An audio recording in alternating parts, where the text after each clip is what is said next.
Good afternoon, everybody. What's up?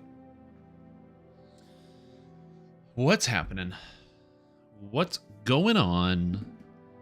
Some of you might not be aware, but today it's Lamannia Day, which means we have things to look at on Lamannia, the preview. And we're going to be taking a look at that right now. How cool is that? So check it out. We've got Lamannia patch notes here, the release for preview 62 of update 66.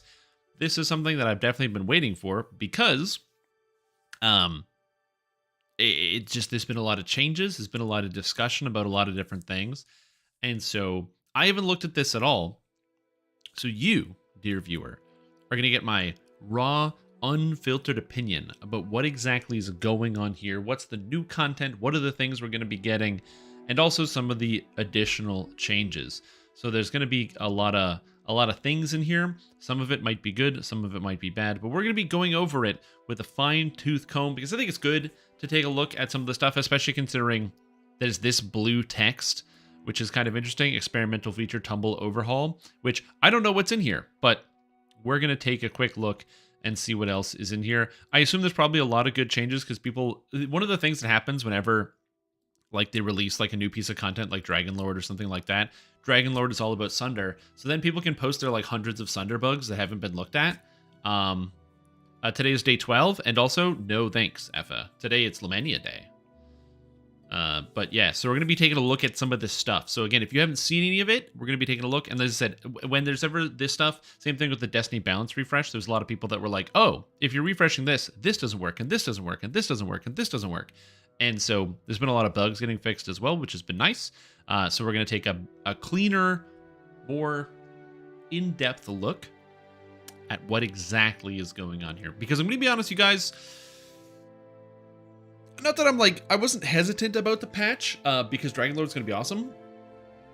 But there were a lot of people that were hesitant about some of the Epic Destiny stuff, which I personally don't care about. But we're going to take a look at some of this other stuff. So let's take a quick gander. So quick stuff. There's the major features. We're going to go through these threads one by one.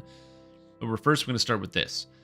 So first, there's like a bunch of new quests. So there's Too Many Cooks and This Old Haunt. Fred's first date was a fantastic adventure. I had a lot of fun with it. So then we have Too Many Cooks and This Old Haunt. We're going to take a look at that when we get the chance. And then small balance changes and features.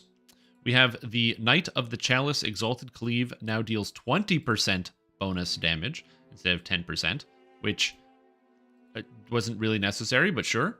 Dreadnought Dire Charge is now 40% instead of 20%.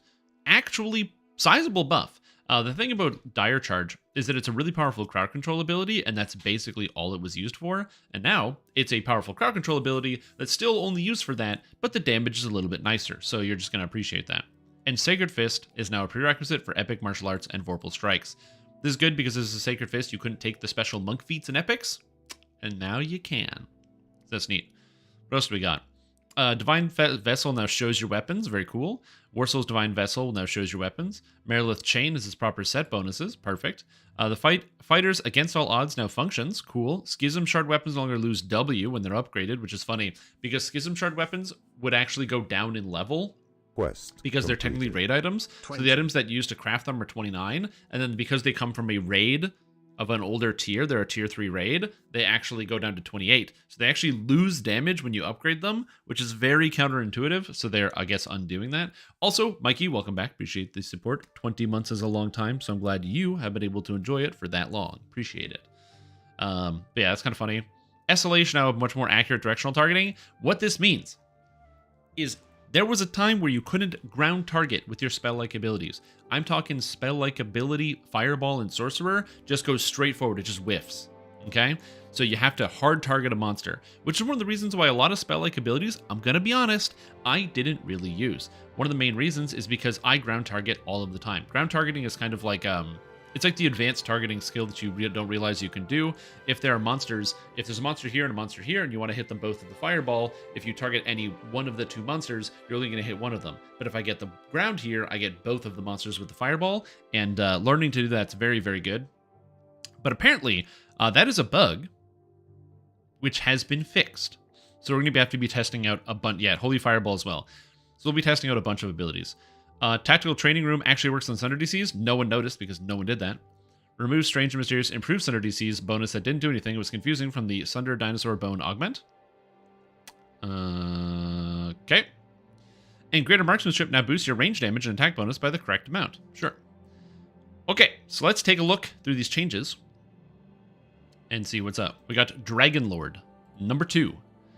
So we haven't changed a lot with Preview 2 outside of a lot of bug fixing, but we have made the following changes, which is very cool. Also, Mikey, thank you so much for giving it a sub to In the Third Row. That's very kind of you. I appreciate that. Wow, you target the Damn, that's very kind of you. And how we doing with the bits? Much bigger.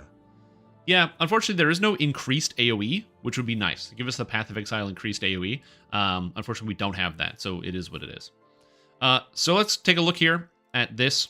These are apparently the new changes. So Untouchable Soul now properly gives full displacement.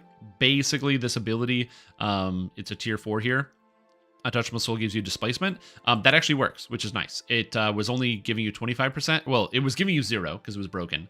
But it was said it was going to give you 25. It actually gives you 50. So that's a huge improvement to the survivability and will make Dragonlord probably one of the best hardcore characters in total. Shoot, Strike, Strike Twice, and Shoot Twice have been nerfed. They were giving 6% Double Strike and Double Shot, which is too much, so they got rid of that. Draconic Outburst, Strength Trance, has been renamed to Might in Order. Might in Order no longer has an alignment restriction, and instead cannot be used while raged. No issues. This can't be used in this preview, as it always believes you're raging, which, while funny, will be fixed. So, yes, Might in Order cannot be used while raging. Basically, raging is a lot of strength. You can get, I think, like 16 or 18 strength while raging. So by locking those things away from each other, it means that it's still a useful strength trance, but it's no longer going to be like 20-ish points higher than the next best trance, which is interesting. And then Draconic Outburst, the Charisma Trance, has been named to Draconic Conviction, which no longer has an alignment restriction. So now they don't have a alignment restriction, and they also work. They actually add to attack, which is also very interesting. So are people going to be using these? Yes. Are people going to be using these with like fighters and stuff? Absolutely. Unfortunately, you can't also multi-class Kensai with Dragonlord because it's the same class. So the Might in Order, I don't like the name, but Might in Order is interesting, and the Strength Trance is interesting, and how it's going to be used. So we'll see about that. Yeah, we'll have to see about that. Dragon's Defense has had its imbue die reduced from 2 to 1. Soul Sunder has had its imbue dice increased from 1 to 2, basically just moving around the imbue dice. Dragon's Roar can be used while raging. Yeah, that was a bug. It's basically just a spell. Battlefield Tactician 4 now has immunity stripping effect in addition to its previous effects. The ability now reads +1 to tactical feat DCs and breath weapon DCs. When you sunder enemies, it makes them vulnerable to the element of your Draconic Soul for 10 seconds. Additionally, if you successfully sunder or improve sunder a target under the effects of trip or improve trip, that target takes additional damage per element of the Draconic Soul. So you can now just sunder and rip away elemental immunity on a Dragonlord, which is really, really, really interesting. Again, you're still limited based on the fact that you have to press the sunder button on the keyboard, which has a lot of limitations, but that's interesting. Dragon's Roar only applies cower if you have the improved Dragon's Roar, which is fine. The release notes in Dragonlord tree now properly list the range power present in the later core abilities. It was correct in-game, sure. Improved Dragon's Roar now adds when you use the Dragon's Roar, you gain 20% morale bonus to helpless damage for 20 seconds in addition to its effects. Cool! Fix some text, and Flight of Kings now properly applies a speed boost, which it wasn't doing. Neato! That's very cool. And then we made the following changes to Ravager, which apply to both Dragonlord and Barbarian. Visage of Terror now is a DC of 120 plus Intimidate.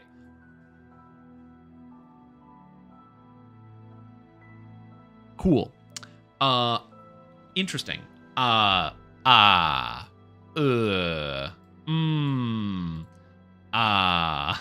So they get the Ravager tree. And the problem with Visage of Terror, let me just load up Visage of Terror here. Let me just get that sorted here. So the problem with the Visage of Terror is that if I just go here, there we go. Where's Visage of Terror enhancements? Oh my god, ads. Oh god, ads on a website. Oh, there's so many ads. Anyway, so Visage of Terror has a DC of 10 plus Constitution plus half Barbarian level. And unfortunately for me, and you and everybody else, this is not nearly high enough to be used by anybody. Now it's just going to use your Intimidate, which if you can get your Intimidate over 100, which you can, you'll be able to just instantly kill tons of stuff. Very cool. Will it actually work? I don't know, but we're going to find out. So we're going to take a quick gander at that and see how that works. It also apparently no longer uses Rage Charge for Ravager either, which is a actually massive buff. And they reduce the cooldown, so that's powerful. Ravager's Cruel Cut now deals extra damage in addition to its other effects, and Cruel Cut has 20-second cooldown as opposed to 30. Cruel Cut is still bad, but it's better than nothing, and you had to take something in the tree, so. And the following changes exclusively to Dragonlord's version of Ravager, Visage of Terror, Match the Barbarian, and Dragonlord's Ravager max HP and healing opponents from cores in the tree are reduced by 50% to better balance with their access to Stalwart Defender. Okay, that actually makes sense. So now Dragonlord is going to get less hit points and healing amp from the cores, which actually makes sense because it's for the tank purposes.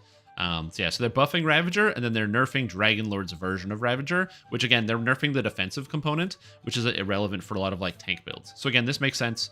So I can see this.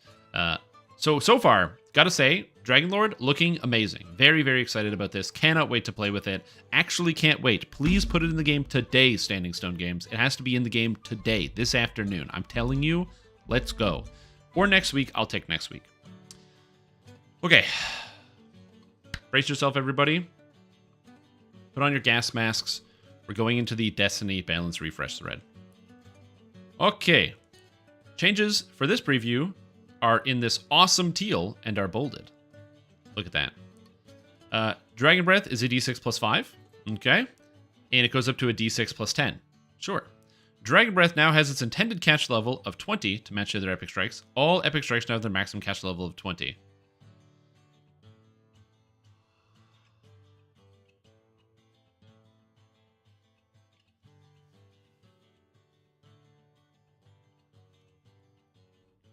Oh god. Epic Moment no longer makes you immune to negative if you're undead. That's really funny. Spread Your Wings now puts all other jaunt abilities on cooldown. Inevitable is now its own damage channel and should therefore no longer conflict with other damage over time abilities. Well, at least that's nice. Yeah, anyway, moving on. Back to Fate Singer. Strike a Chord had its damage increased. A little bit of music and Master of the Acoustics have swapped places, sure. Master of the Acoustics rank 3 now doubles the sonic damage for all epic strikes in the tree in addition to its original bonuses. Actually nice. Critical Pluck the String and Sword Swings are now better. Ooh. Ooh. Ooh.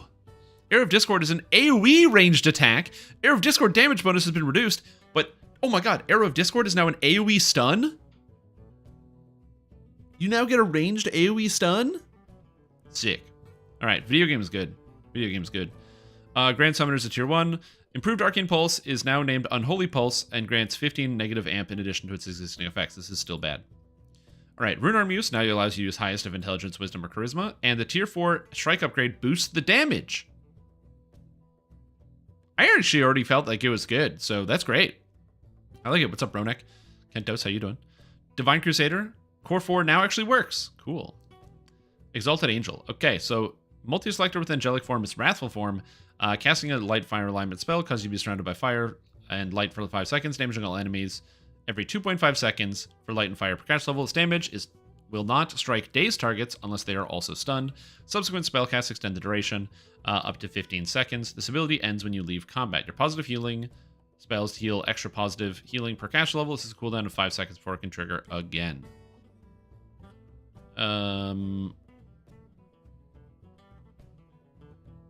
I assume that that's the positive healing effect. Like, these are two separate lines, because you can extend this. Subsequent spell cast extend the duration by 5 seconds, but it cannot trigger again for 5 seconds. So I'm assuming that, yeah, that's how that works. That would make the most sense to me. And then Angelic Form is the old form, which does extra damage. Pretty much what was here before, but slightly different healing and no % chance. Yeah, it just does that. These effects have a unique cooldown of 5 seconds. All right, that makes sense. Honestly, Angelic Form is still quite good. But yeah, now unfortunately you can't use any of this with Warlock, so I don't know how they fix that. Angelic Soul is now your Wrathful Form. Angelic Form now apply Consecrated Cinders to enemies and Consecrated Sparks to allies. So it does both of those things, which is fine. Ascendance now says, finally, your Turn Undead can now turn any type of creature and can destroy things it turns, and you gain +3 to each Turn Undead stat per religious lore feat. Oh, whoa, whoa, whoa. That's cool. Chain Cure projectile set to ludicrous speed and added homing, so it hits your allies more often. The biggest problem with Chain Cure is it never hit anybody, so this is going to be a nice change, so we'll see. You don't apologize for liking my mustache. It's a very common sentiment, and I appreciate that. Bane of Undeath, now lose your character level instead of your class level for turn undead. This will allow anyone to turn undead, which is very cool. And Delay Judgment DC scaling is now enchantment. It doesn't matter, that ability is still bad. Cool. So overall, how do I feel about the changes to Exalted Angel? Holy Fireball's damage, it's now an 8th level spell, which is not terrible, but it could stand to be better. It's a little bit more damage than an 8th level spell. And before somebody says, but Shirtom is not an 8th level spell damage because it's actually doing less damage than Ice Flowers. I don't think Ice Flowers is supposed to be doing a 16th level spell damage, but that's neither here nor there. I still think Holy Fireball is a little weak, but it is what it is. It also still doesn't have a save, so I don't know. But the Turn Undead, I'm going to be honest, this is very powerful. You get Auto Cure, and you can turn to anything. Bane of Undeath is actually good, and Chain Cure might actually be good. I'm going to try out Chain Cure when we get in-game, so I'm going to be taking a look at that.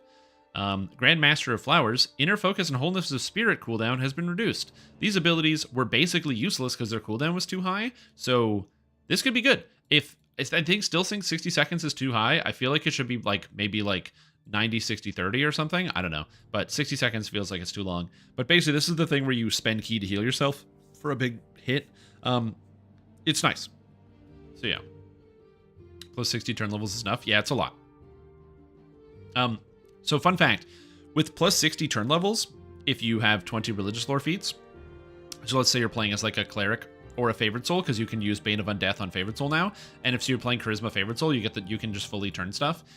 With this, with 60 extra levels, that means not only can you instantly kill undead, even if you don't have the instantly kill undead effect, but on top of that, you can hit twice as many targets, so you'll go from hitting 2 targets per turn to 4 targets. Which, if I'm being honest, given that this is 20 seconds and you can spam turns, that's not bad. There's also no saving throw on turn. So, yeah, you can instantly kill every monster for 20 seconds by just spamming turn undead.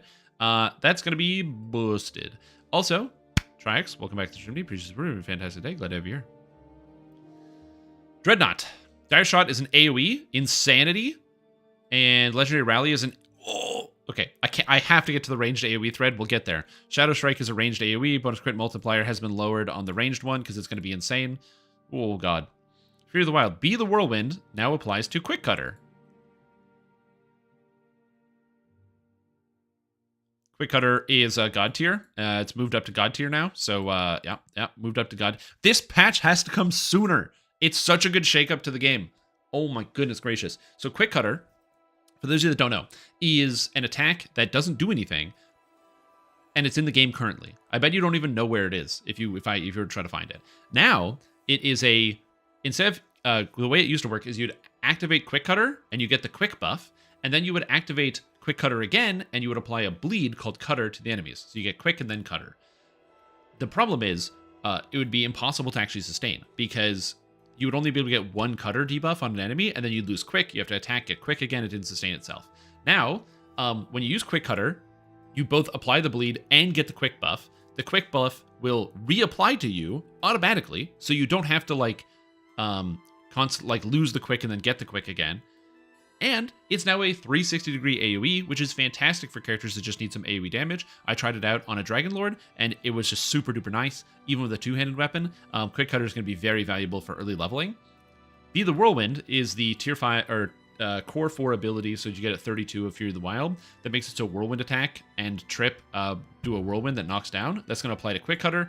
Quick Cutter is going to be amazing. Is it better than Adrenaline for single target? No. Is it better than Adrenaline for fast clear? Probably. So that's interesting. I'm excited to see that. Primal Avatar. Fix bug with core 3 so that it is stuff you cast, not spells that affect you. Cool, because that's how it was working. And Carrion Swarm visual bug fix so you have a unique channel per originator. Oh, perfect. So now multiple people can cast Carrion Swarm on a target. Neat. That's just good. Yo, what's up, Hoxton? Yeah, we're looking over stuff. This is a good change. I know some people are worried, like, Carrion Swarm is destroyed. I'll do my best to address this when I can, but a lot of people are upset about the fun tank being dead and you can't play the fun tank. Just number one, the answer is go Macrotech. It's basically better. And two, you're still going to be able to play it the way you were because it's still going to do the initial damage, so it's going to work. And then three, you can have stack it with other people, which means it's even better than it was before for hardcore because you can have multiple people stacking Carrion Swarms, which is also quite good. So it's just all around a better for everybody right now. And the second thing is it is a change, so the fun tank will have to change. You might not be able to play it as effectively as you could before, but that's okay. It's been 2 years, and I threw the build together in like 20 minutes. There's better versions of it you can make. Just got to get creative and try. Carrion Swarm damage. So the Carrion Swarm damage is a buff, but it now has a save off of after the initial hit. So if you don't have the DCs, you can't stack it anymore. But if you have the DCs, you can stack it. The fixing of the damage. And then you can also have it per person. So the damage is actually going to be going up on the cast. Because it's going to be doing more damage because it stacks 3 times. Because remember, the damage on this is going to be 3 d6s plus 3 per 2 character levels, which is pretty good. That's basically 12 damage per 2 levels. And that's recurring. And it's an AoE, so it's going to be quite good. All right, Shiradi Champion. For this tree, a lot's going on. You probably have to check this one out in game since it's been shuffled considerably. Okay, so Fey Lights is good. Selecting an element with their mantle stay ability will change this damage to match that type. Okay, so Fey Lights is force, and if you get an upgrade to the mantle, it changes the damage type of the strike. So assuming you got to pick force to keep it force. Okay, makes sense. Fey Form Mantle now upgrade is now Cruelty of the Hunt. You deal 10% damage against helpless. Okay. Track now works on harmful spellcasts and reduce saves.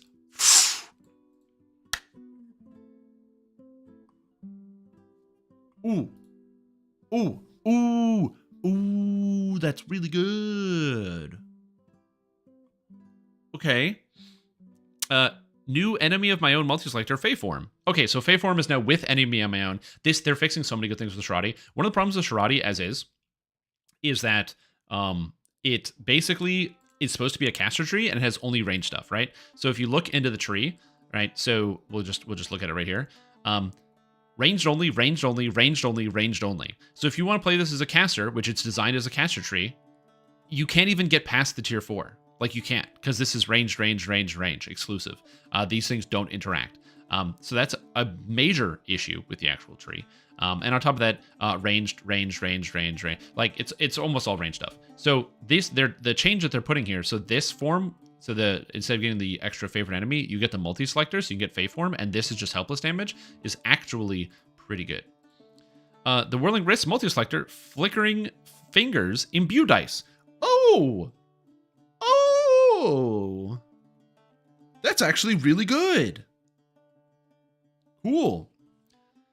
New Phase Double multi-selector, Fey Presence, 246 Incorporeality. Okay, also good. Okay, so I'm gonna get the tree up back again. Give me a sec. I'm getting the tree back. Okay, so just gonna get the JPEG here. So okay, there we go. So yeah, so we got this. So when it says, am I covering anything here? Nah, it's pretty good. Okay, so when it says the Whirling Wrist, so that's this here, which is attack speed, is now going to be attack speed or Imbue Dice. Now remember, the Imbue Dice is not just good for ranged characters, which it is, any non-throwers, but it also works for the Shiradi Mantle, which means it will also be good for Shiradi casters. It will be a buff to the casters in the tree, which is pretty good. Phase Double, which is here, which gives you double shot, is now going to give you Incorporeality instead if you want it. Hunt's End is now a ranged attack that deals 250% damage and automatically crits. Okay, so that's just going to be right here. That's what it does. Greater Beguiling Charm has been cut, and Beguiling Charm now has its upgrade by default. Okay, and Hunt's End and Pin have switched places, with Pin becoming the new Epic Strike. Pin gets upgraded now in Hunt's End's place, and Hunt's End is now multi-selected with the Beguiling Charm ability and is no longer an Epic Strike. Okay, so everybody gets Hunt's End, and Pin is the Epic Strike. So the solution to everybody taking Hunt's End is just give everybody Hunt's End.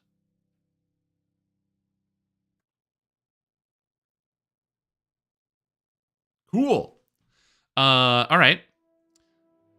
Beguiling Charm and the space where Greater Beguiling Charm was moved up a tier to tier 3 and 4, and Enemy of My Own comes down to tier 2. So basically, Beguiling Charm and Greater go up here, and then this comes down here. So, Beguiling Charm is now here, and same thing with Hunt's End. So you got Hunt's End at 23 now, and there's no upgrade for it. Oh, it's just an attack, so no +5 crit multi. Oh, so it's a nerf. Okay, so it is actually a nerf. Interesting. I actually don't hate it. Yeah, it's just an attack. I actually don't hate that because I still hate Hunt's End. I'd find it unfun to play with. So, interesting. The second strike upgrade for Pin is Overwhelming Force. Pin now applies 10 stacks of track. The first upgrade in tier 3 is Otto's Whistler, which moves down its previous location in tier 4. So it's here, here, here. Pin is an AoE range attack, sure. And Celestial Mandate. Celestial Mandate's damage increased by 75%, and now it's +30 hit bonus. Genius. Give it +30 to hit. Actually genius. It could probably stand to get more, but that's actually really, really, really good. The big problem with Celestial Mandate is it just misses a lot, and so that's really, really powerful. And Throw the Boom is a separate ability sharing a cooldown with Nice Challenge. Cool. Again, honestly, that's very interesting. I think that this is good. This might sound stupid. The reason why Throw the Boom and Nice Challenge are now separate abilities is because there could be a circumstance where you want to taunt one monster, but you don't want to taunt a whole room. And so, like, Nice Challenge is one of the best tools for pulling a target out. It's got good range. You can pull out one monster. It's a short-term taunt, so you can move something and then fix it. And this now gives you that separation because they're separate abilities. You can choose, do I want to AoE grab everything, or do I want to grab one thing and pull it out and move it? Actually, God tier change. So this is exciting. Very, very, very cool. Very cool. Very cool. I know everyone's gonna be mad. Draconic Incarnation bad, but like the rest of this is so good. Anyway, let's keep moving. Tooltip upgrade. I don't think there's anything different here. It looks exactly the same. The tooltips are really pretty, so that's fine. Experimental feature, ranged AoE attacks. Okay. So, welcome to the second preview. We're trying an experimental feature. Preview 1 indicator experiment was fairly successful, so expanded preview 2. These range attacks are fired from your hotbar like any other attack.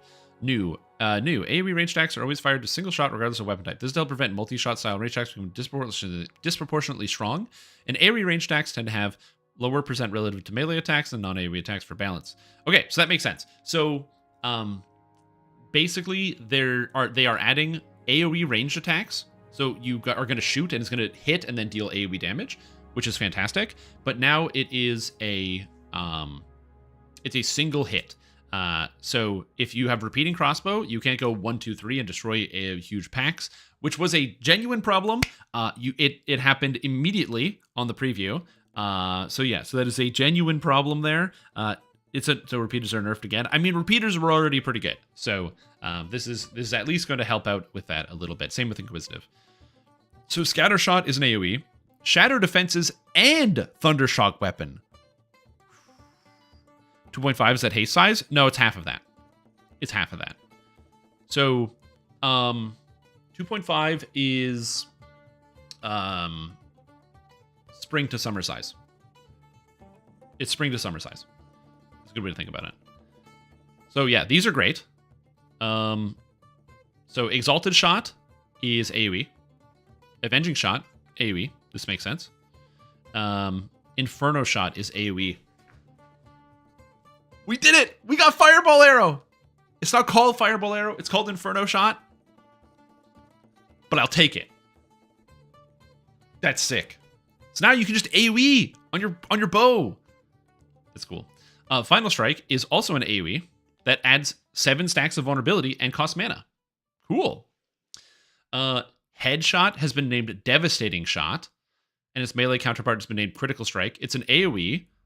It deals 25% damage, and it's an auto crit, and the blind still works, except it does Sunder DCs, which is bizarre. I don't think there should be Sunder DCs in this. They should just use Assassinate. I don't know why there's Sunder here. Just use Assassinate. But yeah. This is fantastic. Holy shit. Divine Vessel's AoE. Arrow of Discord's AoE. Dire Shot, Legendary Rally. Oh my god. Okay, I'm gonna have to play a Ranger now. Oh no, I made a promise. I told the developers, Steel Star was in the chat, and I said, if you make Inferno Shot, I'll play an Archer. before I play Dragon Knight.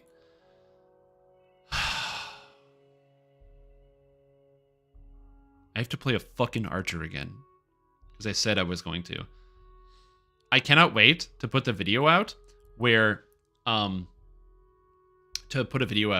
people are like, to start with Dragonlord and be like, hey guys, I'm going to show you the coolest new thing that we got, and have like a clip of just like me doing Dragonlord stuff, and then AoE Archer and just completely 180 it. Yeah, you could do AoE Archer to pick up all the AoEs, do like Ranger plus Paladin, plus some other stuff. Strimbo build arc, Strimbo build arc, Strimbo build arc, heck. Yeah.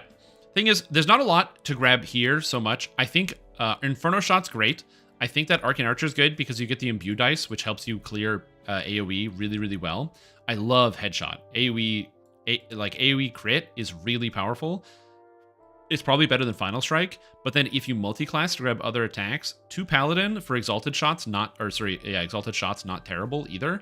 But you don't really need anything else out of the Paladin other than the Imbue, which is not terrible since it can scale entirely off of ranged power, which is not a bad idea. You could do like 18 Ranger, 2 Paladin if you wanted to get the shots. Although I don't even know if you need 18 Ranger. We'll have to see. Because yeah, the benefit of 18 Ranger, 2 Paladin is you get the Imbue from Paladin, which is better with ranged power. You get a lot of ranged power with a bow. And then you stack up ranged power as heavily as you can. And then you get all the Imbue dice from Arcane Archer, and so you use Arcane Archer like for the heroic leveling process. You take Paladin close to the end, and you get the extra cleaves. Oh, you don't take it close to the end, but you just don't use the Paladin Imbue. You use like the regular Arcane Archer Imbue, which seems like it would be kind of good. Interesting. And then you get the other AoE attacks. Also, Runt Jr., welcome back to Stream Team. Appreciate support. I mean, welcome back. I mean, I don't even know what I'm saying. You gifted out 5 subs. Welcome to Stream Team. Rat Ward Moore Prophet Jagrov and Baskoth. I'm losing my mind over how cool AoE Archer seems, because Arrow of Discord, just by the way, you can just shoot this.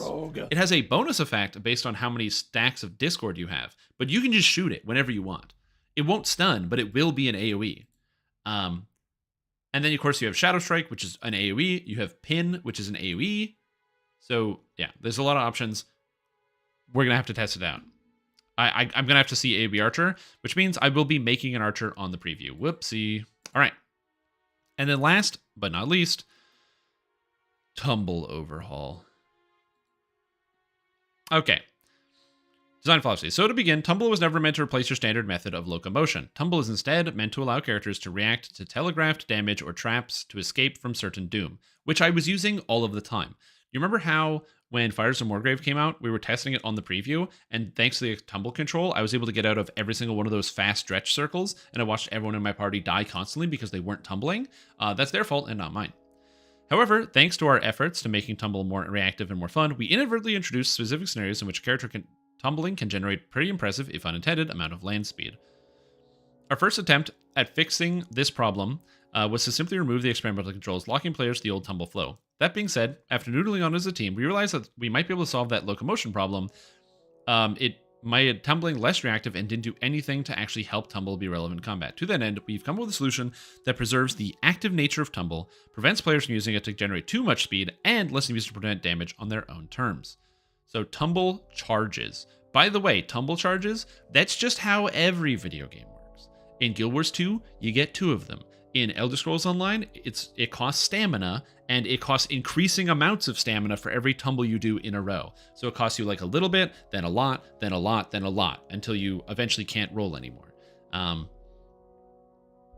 So yeah, it's a very common effect. First things first, experimental tumble controls have been re-enabled for this preview. Assuming nothing seriously explodes, we expect it to stay enabled going forward. Tumbling is now limited by charges. If you don't have at least 1 tumble charge, you cannot tumble. By default, you have 2 tumble charges, and you get one every 8 seconds. Certain feats and abilities can boost your maximum tumble charges and quicken their rate of return. For this preview, the following abilities have been adjusted. Thief Acrobat gets 1, Mobility gets another. You may view your tumble charges by holding the block key. Each green pip displayed represents 1 tumble charge. And then Tumble benefits. Tumbling now grants defensive benefits during your tumble animation. These bonuses apply only if you're actually tumbling. The shuffle half step won't trigger these bonuses. For the preview, it gives you iframes and a bonus to reflex saves equal to your tumble skill for 1 second so you can tumble through traps? Note that these bonuses apply to you from the moment you begin your tumble, regardless of how long the animation takes to complete. We hope that these changes further encourage players to actually tumble, dodge, layer attacks, or dangerous traps. You actually want to tumble through traps? Oh my god. Okay, in the cutscene, in the opening cutscene for DDO. No. We're gonna get this out. Hold on. Where's YouTube?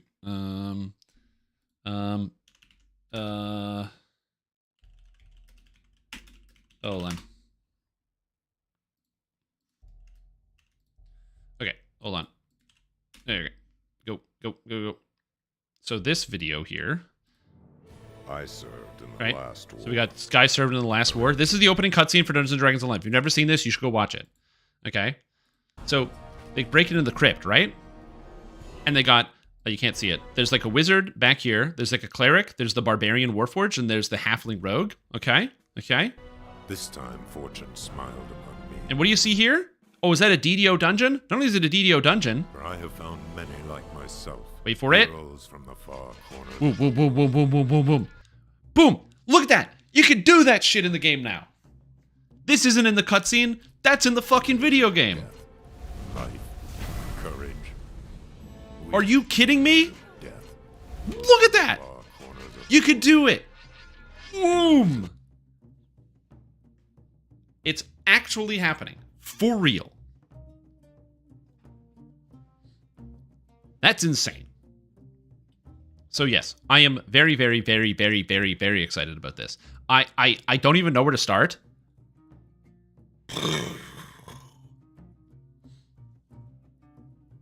Well, I know one place to start.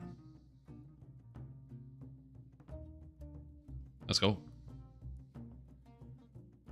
Yep. Oh my god, this is so good. This is so good! Assuming this actually works, dude, DDO is becoming like a... And okay, so one of the things that DDO is very separate from in a lot of other MMORPGs is the fact that this game is like, it's an action game. It's an action combat game. It performs much more like a God of War than it does like World of Warcraft.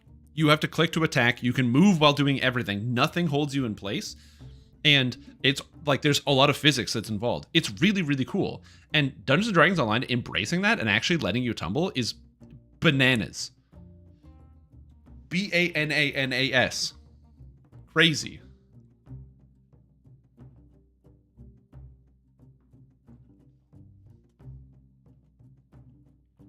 Okay, so apparently I have tumble on this character.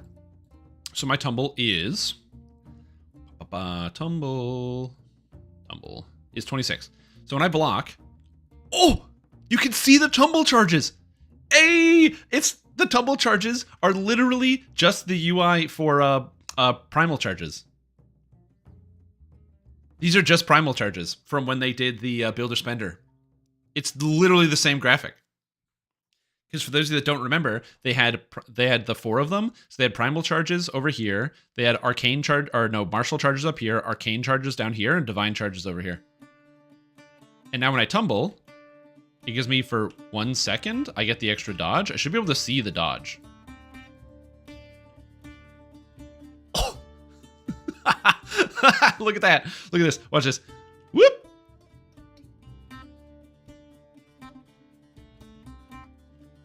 Fantastic. Don't like that charges. Takes too much on the screen, but you don't see it. I go like tumble and I can see it now, and that's it. It's only visible if you stop and look at it.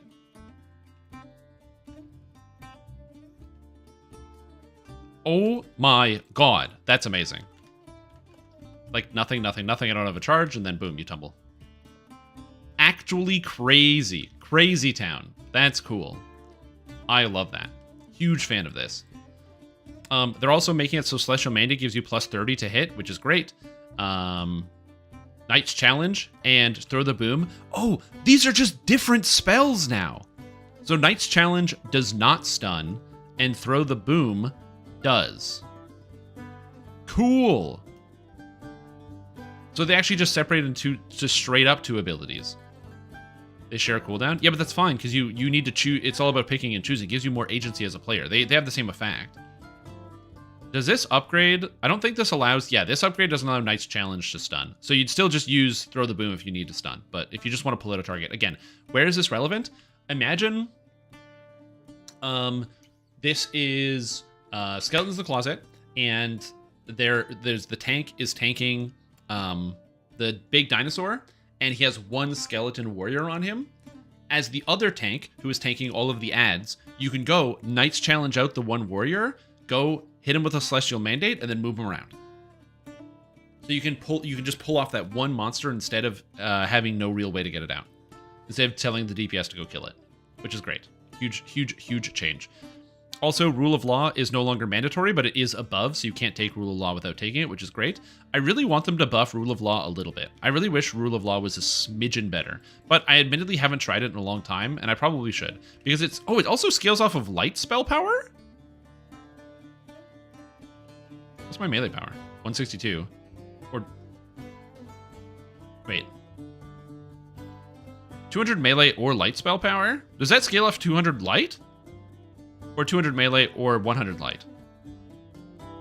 We're gonna have to test that out, because if it actually does scale 200 melee or light spell power, you could get like 600 light spell power and then actually use this to hold AoE threat. Neat. But yes, so overall, the charges are fantastic. The fact that I can use this to be like, oh, there's a trap, whoosh, and then where's the reflex saves? Look at that. Whoosh, reflex saves. Sick, dude. Okay, that's sick. That's so cool. That's so cool. Okay, that's so cool. I gotta stop freaking out. Dude, whoa, that's so sick. Are you kidding me? Okay. Yeah, all right. Game's good. So yeah, they also buffed up Dire Charge. So now Dire Charge is 40% bonus damage, which is a huge increase. And Dire Shot is an AoE ranged attack. So I'll have to take a look into that. That means also that you can now lay waste with Dire Charge or Dire Shot. So it's basically ranged Dire Charge, which is very cool. Those are going huge into Sentinel. I mean, maybe, like, again, there's an argument for the light spell power to work there, so we'll see.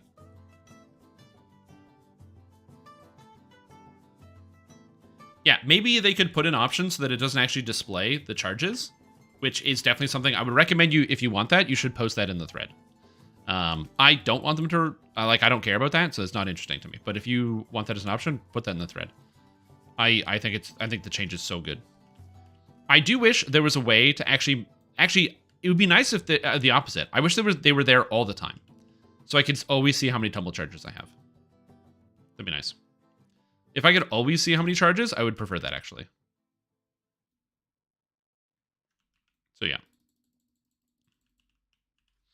Anyway, all right, cool. That's blowing my fucking mind. That's very cool. Okay. Next, we have Stream. I'm basically now thinking if you would ever use IPS. No, probably not, but IPS sucks. I always hated it. Oh my god. Okay, so I got my entire Exalted Angel tree unspent because it was too much was changed. But that's actually fine. So now Dire Charge just does more damage on this character, which is actually good. Yeah, let's take a look at the new Shiradi. I wanted to look at Shiradi. Okay, so Shiradi has moved around a lot. So the Epic Strikes are now Fey Lights or Pin, and Fey Lights damage type changes based on the mantle. So it's either going to be light damage if you take Stay Good, sonic damage, force damage if you keep it here, or poison damage, which is kind of cool with Fey Lights, how it changes. And then we have Pin, of course, here, which is an AoE range stack, which stops all enemies from moving.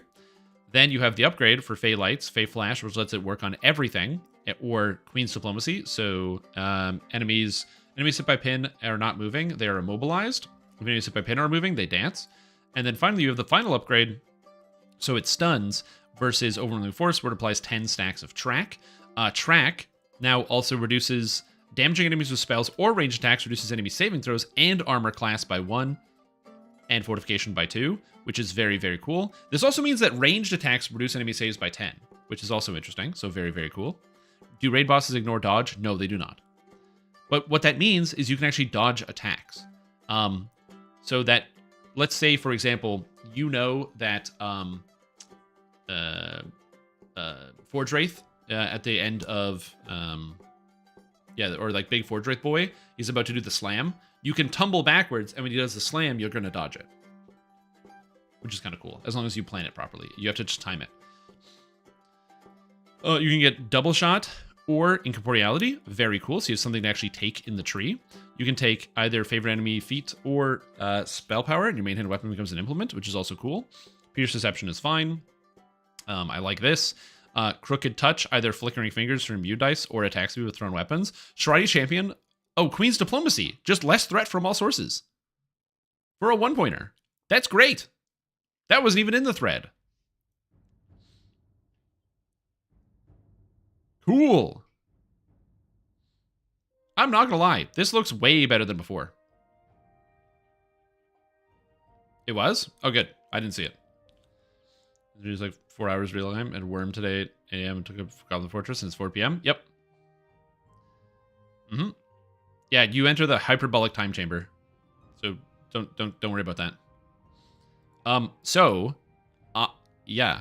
And Magus of the Eclipse now actually has a good mantle. So you either have Frostlight, then you get the upgrade that adds the extra damage to it, either with the Chill Aura or Flash of the Eclipse for the extra damage. Both are fine.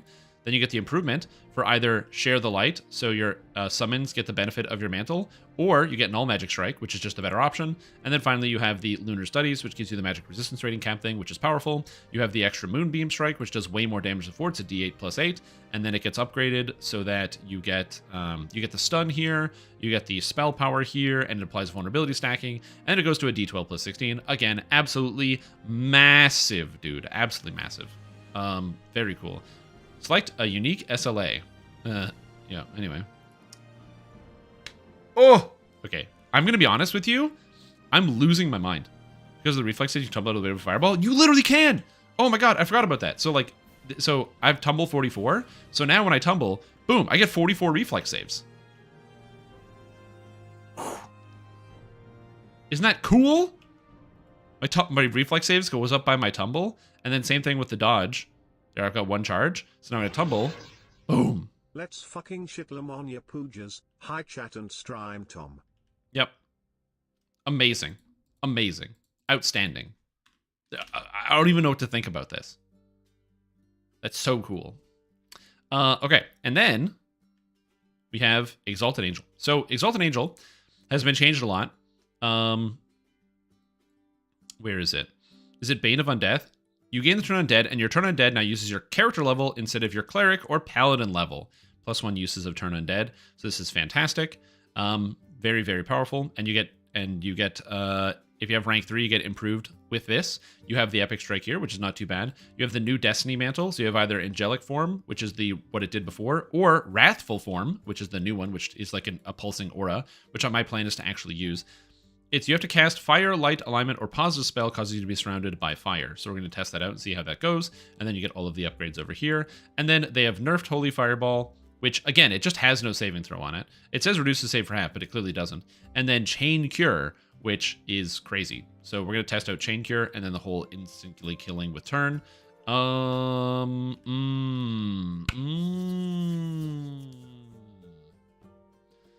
is a tool. Well, the thing is, again, you can now tumble through stuff. Like, you couldn't do that before. That was just not an option. Okay, so let's take a look. So we're going to go with the Wrathful form, because that's better for what this character's doing. You need the Bane Turn Undead thing. We grab Deepening Faith. Angelic Body. Do I have Nun Sound?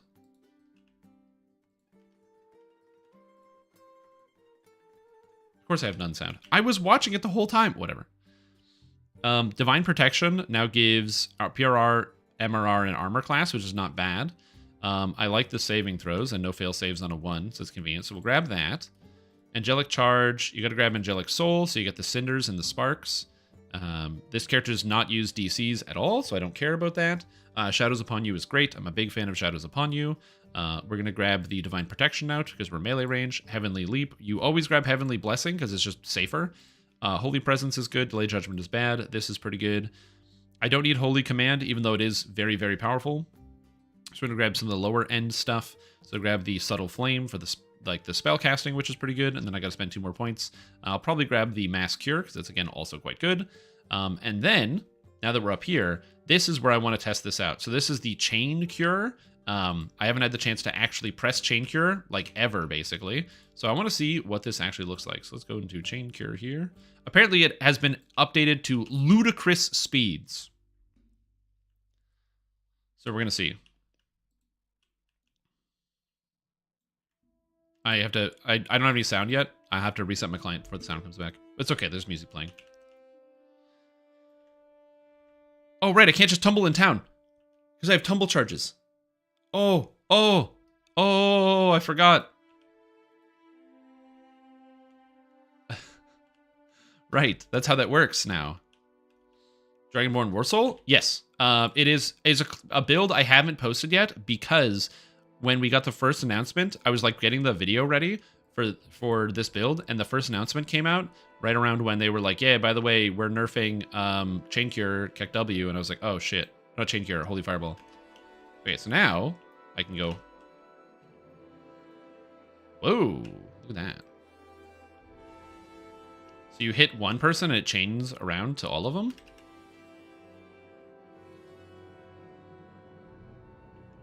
That's pretty good. I need somebody to be moving. So let's get this guy. I need somebody to not sit still. So oh, there we go. This person's running around and jumping and tumbling. Oh my god, I can't even click him. Chain Cure. And it hit. Sick. Yeah, getting somebody who's actually moving around and then being able to land it on them, like Zergosaurus. Okay, they're gonna keep moving. Don't worry. They're gonna run around.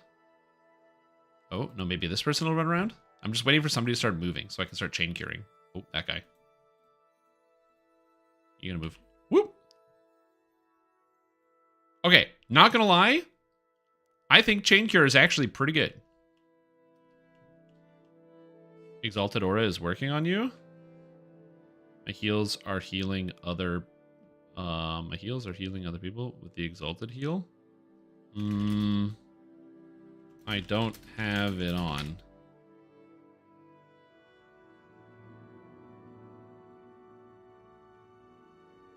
So that shouldn't be working. Oh, am I getting an Exalted Aura heal?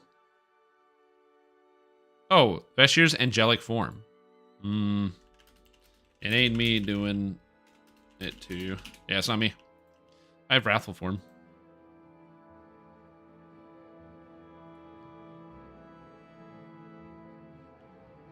Wait, where's my heal? Is this not working? Is Wrathful Form not functioning? Casting a spell causes you to be surrounded by fire and light for 5 seconds.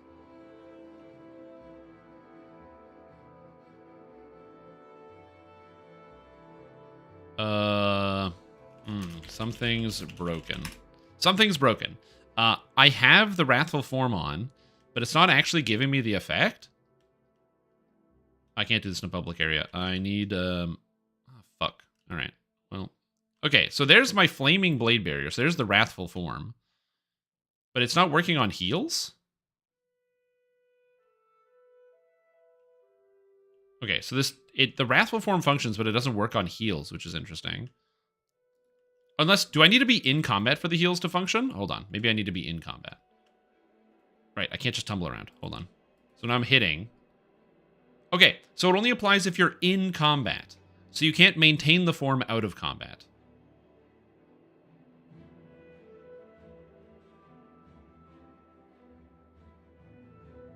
Right, that makes sense.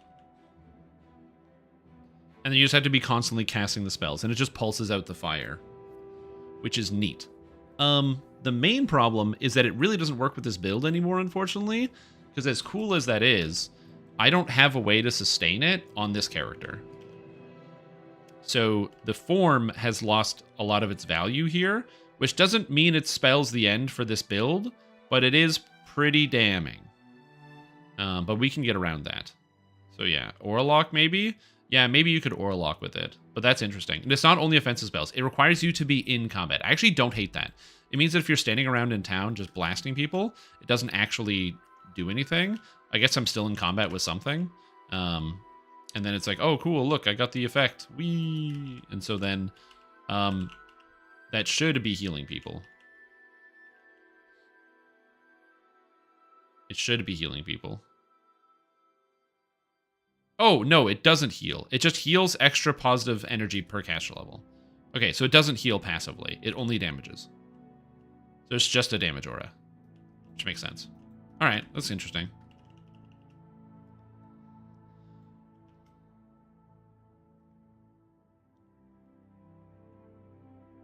And now I can just stand here and deal damage to these kobolds passively. Huh. Neat. With the weaker light strike in tier 3 or 4, whatever it was. So, interesting. I think that means this aura is very, very cool. There is an answer to this, which is the Archon. You need something passive to maintain it if you're playing as a melee like I'm doing. So it's not quite very good for the type of build that I'm doing. This would be better done as a War Soul. So this exact build would work better as a War Soul using like pure Charisma, if I had to guess. Because then the Charisma would allow you to scale everything even better. And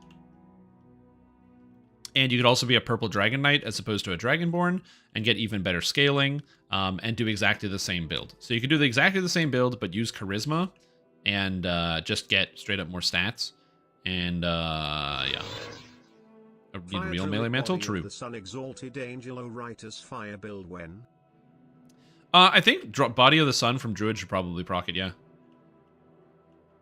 If they don't already. No, they do. They do. It's the main issue for this is my character being a melee. I'm thinking about my personal character's journey with this. Because I'm a melee, I don't really cast a whole lot of spells in combat.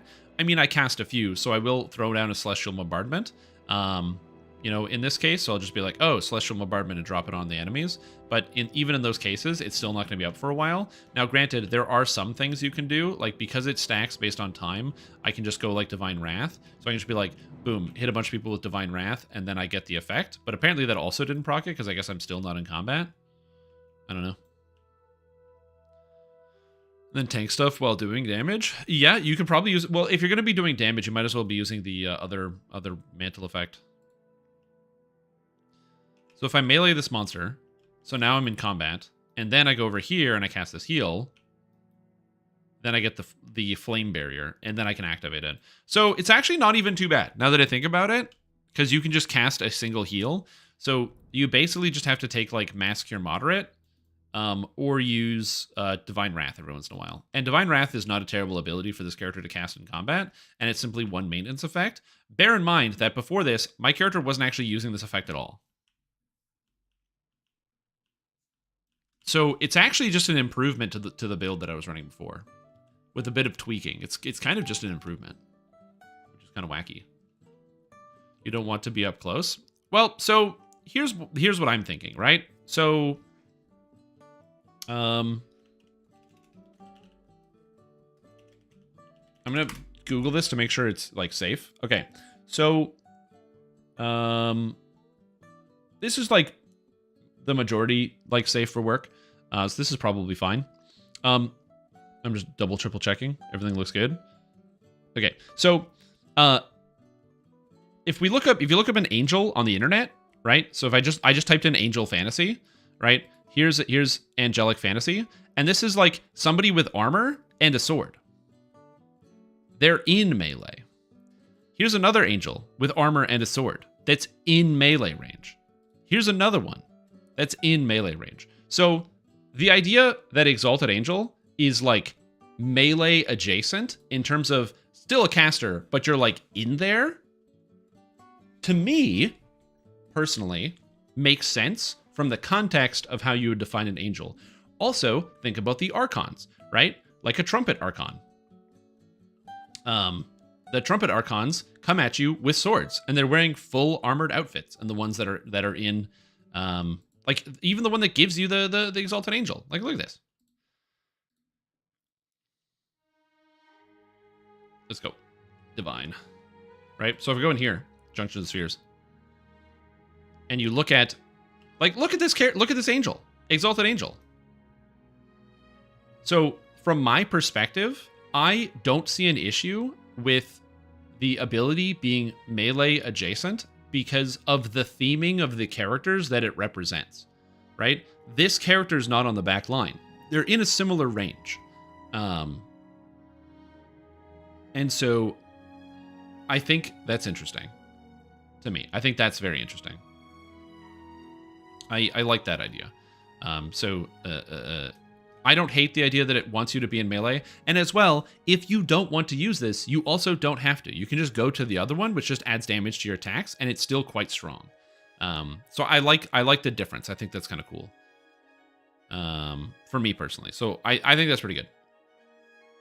I like the indication here. I also think that this still works well for the build that I'm actually running, because you just Holy Fireball them instead of the Chain Cure. Although the being able to turn on everything in the universe is kind of nice. However, this character does get the Turn Undead out of Dark Apostate, and so I can already turn on everything, and that should allow me to turn pretty much every monster in the entire game. Give me melee Exalted Angel. I mean, I am playing a melee Exalted Angel. I'm a cleric. Oh, I forgot. You hate the cleric class, right? You're a favorite soul guy. You don't really like cleric that much. So yeah, so you wouldn't like this character, but I'm a big cleric fan. I'm a cleric fanatic, and so I'm currently running the cleric here, and I think cleric is quite cool for this. So we do this, and we grab this, and do I take the SLA? I think you probably do take the SLA, because it's just better than nothing. I wonder if Flaming Sphere procs the effect. It's interesting. And you grab Holy Fireball, and then you grab Holy Fireball here, and you grab the Mass Cure here, so you can still cure people, because you can take the heal, but I'm not going to do that. And then the benefit is that, oh right, I can't just tumble around. And the benefit is I go whoosh, and then it gives me the effect. Oh no, I turned it off. Damn it, I gotta stop forgetting to turn off the effect. It's this. So I go Fireball here. So you go Fireball as you're running in, and then you now have the effect going, and now I am constantly burning enemies that are in the area. And additionally, with this, I still have the Angelic Soul, so I apply Consecrated Cinders to enemies, reducing their physical and magical resistance rating, so it's a debuff. And then same thing when I heal allies, I give them the buff as well. So when I heal all my allies, I go whoosh, and then this person gets the Consecrated Cinders for +5 PRR MRR, and I debuff the enemies. And then also gets Holy Presence, which is good. So yeah, the Warlock can't trigger EA mantles. Warlock can't trigger any mantles anymore. Yeah, because everything, Warlock can't do anything. That's the big problem. That fire is going to cause lag. In theory, it should be a client-side loaded effect, so it shouldn't cause that much lag, but we'll see. Overall, very, very cool. I like the Exalted Angel change for my character. I think I should be ready to release the build then. With what's going on here. Because like I've got 20 seconds of that from just one Holy Fireball. The only annoying part is when you fight one monster, but even when you fight one monster, I'm pretty sure you can just Celestial Bombardment your way through. It seems not great. Yeah, so the problem is with Warlock is that Warlock, as it is right now, the base spell, I don't think it's intentional, but the base spell doesn't have a type. So casting a Fire, Light, Alignment, or Positive spell, Warlock Eldritch Blast is typeless. So therefore, it doesn't proc any of the effects. And all of the mantles have now been changed, so it's when you cast a X spell. So when you use a spell of a specific type. Realistically, Shiradi is the only one that fits anymore. A melee mantle would be better for this character. I am a melee mantle. This is a melee mantle. What are you talking about? It's literally a melee mantle. Like I go back here and I'm like, boom. I don't know, it's doing melee damage for me. Looks pretty melee to me. Are you sure? It's a melee range caster mantle. But yeah, look at the damage, dude. Look at the damage.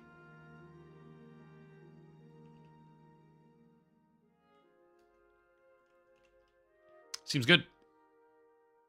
I like the Wrathful form. And again, the benefit is you also get the debuffs, right? So if no one else is running Wrathful form, and a lot of people are not going to be doing that for the Consecrated Sparks, it's -5 PRR and MRR on enemies, which is fantastic. On top of that, it's also like, yeah, I could use the Legendary Dreadnought Mantle, which would give me some extra stats, but I can't do PRR, MRR reduction on enemies, and I have a lot of fire and light spell power, so it fits here. Yeah, I thought you could change Warlock's shape to evil. Right. So that's the damage that it's dealing, right? So we're talking about two different things. So if I say, like, the main issue is that, like, a Warlock,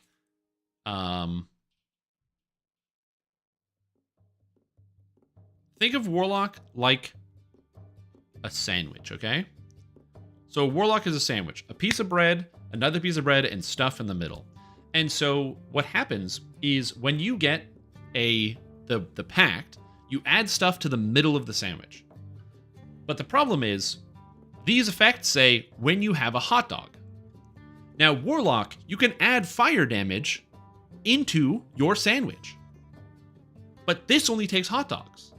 So even though you added fire, it's not a fire spell because we have a sandwich, not a hot dog. No matter what you do, you cannot change what warlock is. You can add damage to something, but it doesn't change what that thing is initially. Hot dog is a sandwich? It's not. Should be allowed to become a burger dog? It should. Light and Spirit, Eldritch Burst still trigger the mantle? I don't know. I don't have a warlock. Double shot? Did I read this correctly? I don't know. Did you? Does it say that? Let me read. A range attacks. Projectiles collide. I don't see anything that says they don't benefit from double shot, but I'll just double check. I'll Control F double. There's nothing in there about double shot, so it should still scale with double shot. But yeah. Anyway, so that's cool.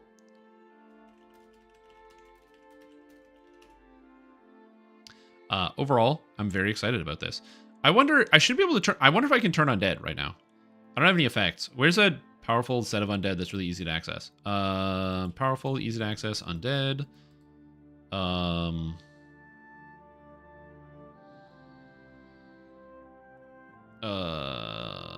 Moorgrave. Lower Moorgrave. Lower Moorgrave.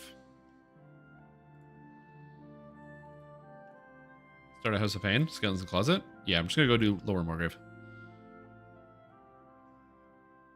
It's the same monster level, so it doesn't matter. Army of Endless Night. I just need the undead to be present, so I can turn them. Because for reference, my character could not turn them before because I didn't have the stats for it. Should probably like actually cast my buffs, but you know, whatever. I don't think it matters that much.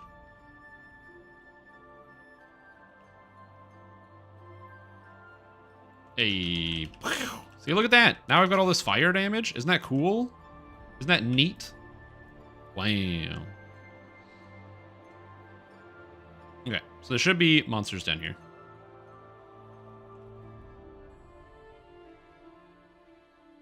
Yeah, we're gonna make them seek eternal rest. I could probably get the effect to see if I can turn everything and see how it goes. Yeah, so there's undead in here now. And I still lack the conviction to be able to turn them, unfortunately. Even with all of that. Now, granted, I don't have a turning item, so that would explain why I can't. But, yeah. Fire might be a bit too visual. They could tone it down. I like it. I do like it. It makes me feel very holy. Like, I do feel like a god right now. Yeah, I do need a turning item, so I just want to know if I could do it without a turning item.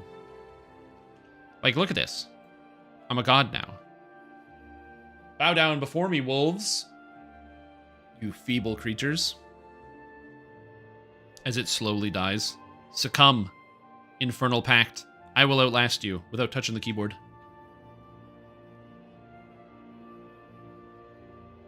People can't see that effect? No, they definitely can. Boom. Destroyed. Easy. You can actually make an AFK build with this using Favorite Soul. Yeah, today is the last day of hardcore. Look at the stacks on this thing. The duration, man. I do agree. It is a bit aggressive, but as a solo player, it's really fun. So, you know, that's kind of cool.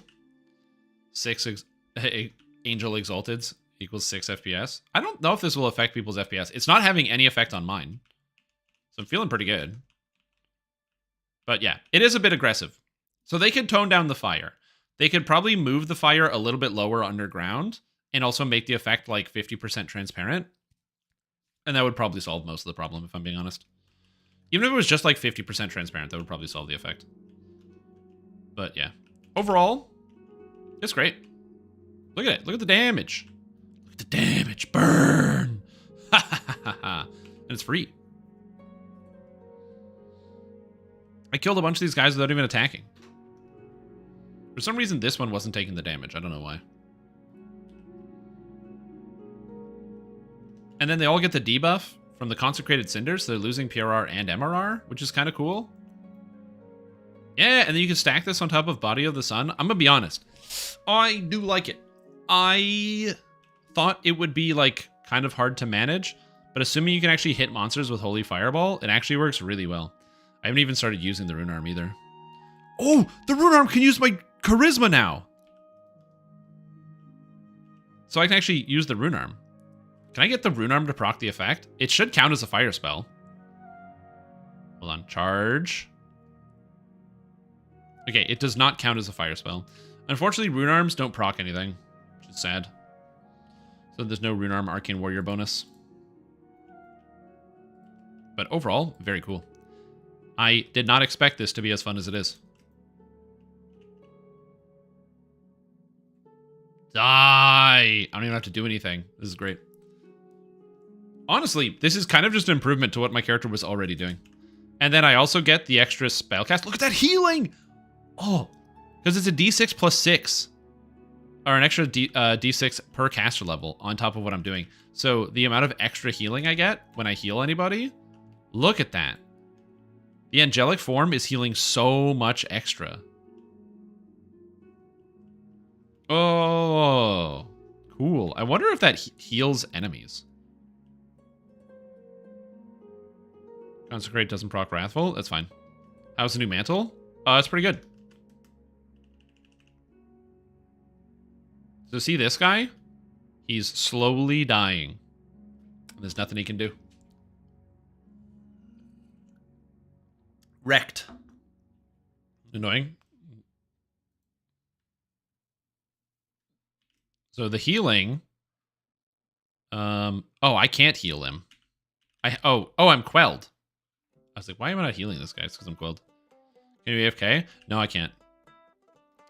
The one downside is that, of course, my character can't sustain it indefinitely for free, which is the one downside of Cleric versus Favored Soul. If you're a Favored Soul, you could go tier 4. Instead of going tier 4 of Dark Apostate, you would go, or core 4, you would go core 4 of Angel of Vengeance, pick up the Light and Fire crit for the extra crit chance, and then you'd be able to do the damage here, where you get the Archon, and the Archon will blink away and extend the buff for you, so you don't have to do anything. It's 2 mana, and it's not the mana cost that's a problem, it's the action cost. If you're spamming it, then you're not actually doing damage to enemies, and that's the main problem. You don't want to be spamming it. You want to be attacking the enemies and doing whatever it is you're supposed to do. Storm is no longer attached to Carrion Swarm? Oh, sick! Is that true? I didn't even check. So overall, do I like the new mantle? Yes. Is it a little noisy? Yeah. Is it cool though? Yeah, it is. It is really cool. Like, it's really cool. Yeah, you will need to get some shades if you want to deal with the people like this in your group. Is this R1? No, this is elite difficulty. I just want to make sure the effect works and to see if I could turn undead. That's it. This character can do way more than elite because I have 300 PRR, so nothing does any damage to me. But yeah, cool. I'm excited about this. I thought my character would have to change. It turns out it does not. I love it. Okay, so Primal Avatar. Let's take a look at Primal Avatar. I think I have a character that has Primal Avatar somewhere, so I'm going to look around. I'm going to do the old sift around, looking for stuff, looking for data. Yeah, it's Cleric. It's like cheating. I don't have anything defensive. It's all offense. The character is 100% built for offense and support. So it reduces enemies' PRR and MRR by, I think, 32. That stacks with most things everyone else does. And on top of that, it has Implacable Foe for buffing. So it's a really cool build. Hey, what's up, Sweet Potato? How you doing? Okay, so now this character was using Exalted Angel. So they changed Shadow Dancer. So apparently Nightmare Lance is now a, like, lightning bolt type ability. which is kind of cool. Attune the Arcane is now connected here, so it like all connects up. And Attune the Arcane now is on a separate channel, which means 3 different people with 3 different Attune the Arcanes will all stack, which is pretty good. A sport build? Yeah, I like I said, I wanted to post it, but I wanted Exalted Angel changes to shake out. Oh, you're right. Thrive is connected here, and now it's here. Oh, that's so good. That saves so many points on the build, because now, as the fun tank, you don't have to take this. So now, as fun tank, you can. Oh my god, that's so good. Okay, so now I gotta stress this enough. When you're playing the fun tank build, you can go Unyielding Sentinel, and you can go into Macro Tech, pick up the Epic Strike here, which Galvanic Blast or Sonic Boom for the damage, and still take Shardstorm without having to take Carrion Swarm or the stupid upgrade. So you can take this, Cocoon, some defenses, grab Shardstorm. You don't even need the mantle effects. You grab Shardstorm and the extra stats, and then you can move up and grab At Its Core, and you're taking way more efficient stats. This is actually a huge buff to the fun tank build. Actually a massive buff to the build. So they didn't nerf it. It's just better now, because you can use Macro Tech and get all the defensive stats out of here. So that's massive. So big changes, big changes. Also, yeah, you can now get Thunder Snow cheaper as well. And Thunder Snow is very, very good. Honestly, huge buffs. I think casters are going to be a lot stronger after this patch. So that's always cool. But yes, I forgot about the Fate Singer one. So Fate Singer has had a couple changes. So, ooh, the icons are way prettier. I do wish it was clearer. I wish it was Strike a Chord was the music, then they put a little bow, and then I put a little sword. So you know that it's like bow attack and melee attack. So instead of a music note, it's like music note here for the magic, and then a bow, and then a sword. I should do that. I'm going to put that as a notepad.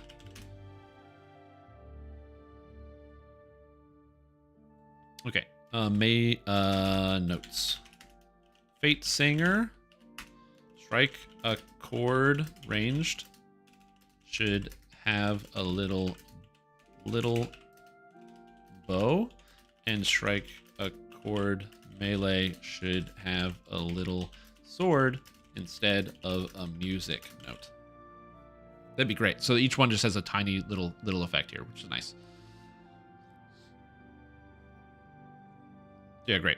So they changed Strike a Chord, so now it's a D6 plus 3. So it used to be a D6 plus 2 damage, now it's a D6 plus 3, so it's at the same damage as Shout. However, they have an upgrade in Tier 3. Not Sonata to Serve. Yeah, Master the Acoustics. No. There's an upgrade somewhere. Grandeur. There's an upgrade that ups the damage. I just don't know where. 40 D6 plus 60 at level 20. Well, there's supposed to be an upgrade somewhere. I don't know. They said so anyway. Let me find it. Oh, D6 plus 1. Yeah, so either way, it's a pretty sizable damage increase. Wasn't there a thing the damage goes up? Master the Acoustics. Master the Acoustics. Pianissimo. Master the Acoustics. What the fuck is that? Rhythm to Rain. Oh, this one? Damage of... Oh, the sonic damage of your epic strikes from this tree is doubled. There it is. Okay, so then that would make it 2d6 plus 6 on a single target, which is actually really good.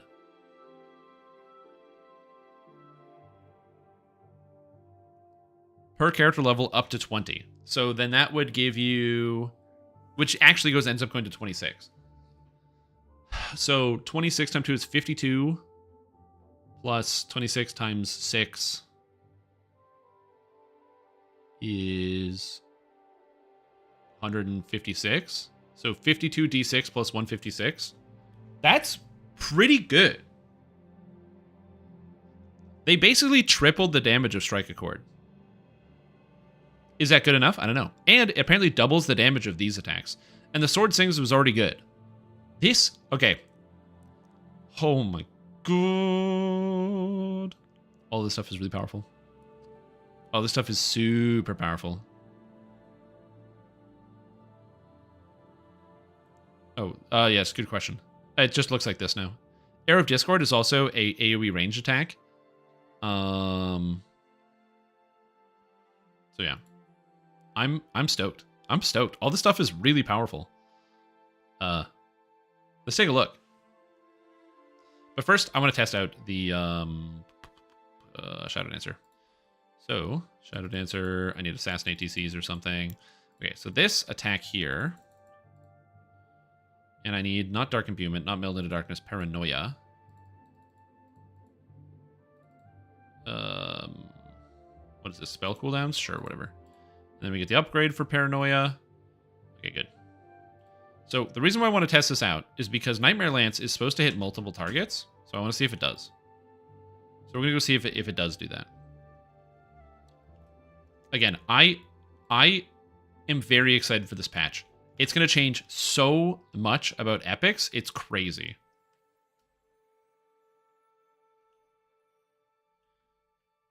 Max cash level won't do anything unless we actually get +1 cash level per epic level. So maximum cash level would do something because it would give it 10 extra levels.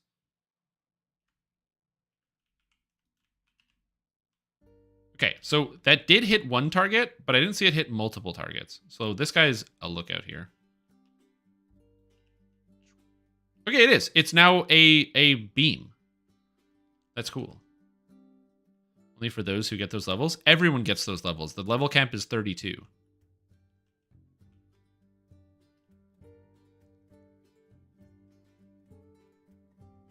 It's based off of character level. Everybody gets those levels. That's the way it's designed right now. That's why Draconic Incarnation Breath was so good. Because it didn't have a cap on it, it would be caster level 32. Then it got an extra 6 caster levels from the level bonus, which brought it up to 38. And then if you were like, I don't know, a sorcerer who got an extra, I think it was 8 caster levels or something, then you'd be up at like 46 caster levels, which was a little too high. So with it being capped at 20, it gets 20, and then it goes up to 26 when you get to 32. Whereas now, or if they did change it to 30, it would go up to 30, and then it would be up to 36. So you get an extra 10 cash levels on top of that. Do I think it's necessary? I don't know. I think that time will tell. At the very least, it's consistent now. So you're not confused about what spell does what, and what ability has what, and what thing does what. So yeah. To take level 121, SSG fix it. True. Yeah, what if I get to level 20 and then delete my character? I don't get any damage. Cool. Your Carrion Swarm is doing less damage? I don't know, is it? Alright, so Nightmare Lance. Huge improvement. The other thing I want to test out was... I forgot. Grand Meister of Flowers. So we have this. So apparently Orchid Blossom now does double damage. And I don't have how much force spell power I have. I should have a fair bit. Force is 400. Oh, let's go see. Gonna try Strike a Chord. I will. I'm gonna swap to my Bard before I do that though. I'll do for both elements. If you don't have spell power for it, it's good enough. Nope. Go. Okay, so this Epic Strike now.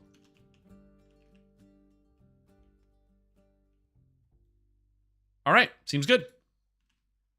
Seems good. Now imagine you get an actual amount of spell power and crit. Oof, that was closer than I would have liked. Had too much fun with Poe, Paul World and Enshrouded. Almost didn't make it to 3K, only just hit it today. Yo, Renani, welcome back to the stream team. Appreciate the support. And yes, if you managed to make it today on the absolute last day, very, very impressive. Very impressive if you made it on the last day. Welcome back to the stream team. Appreciate the support. Hope you're doing well. I've also been distracted with Path of Exile, although not Pal World and Enshrouded, just Path of Exile exclusively, because I'm a degenerate. So I have these attacks. So I have Master the Acoustics with Strike a Chord, and I have Echoes of Discord. I wonder how much damage it's going to do. Yeah, Remember that hardcore ends tomorrow at 9 a.m. So if you have to finish something on hardcore, you should go finish it sooner rather than later.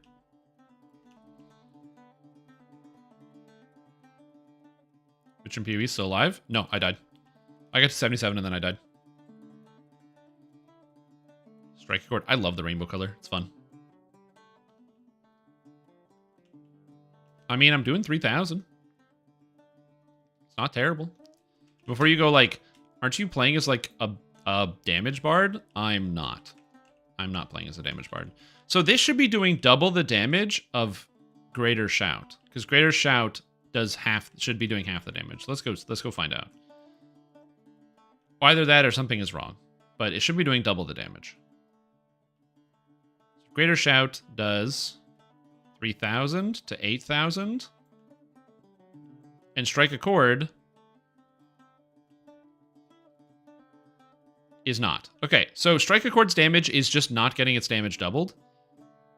Sonic damage from your epic strikes from this tree is doubled. That's just not working. So Master the Acoustics is just not working. I'm going to double check. Master the Acoustics. Oh, wait, hold on. Never mind.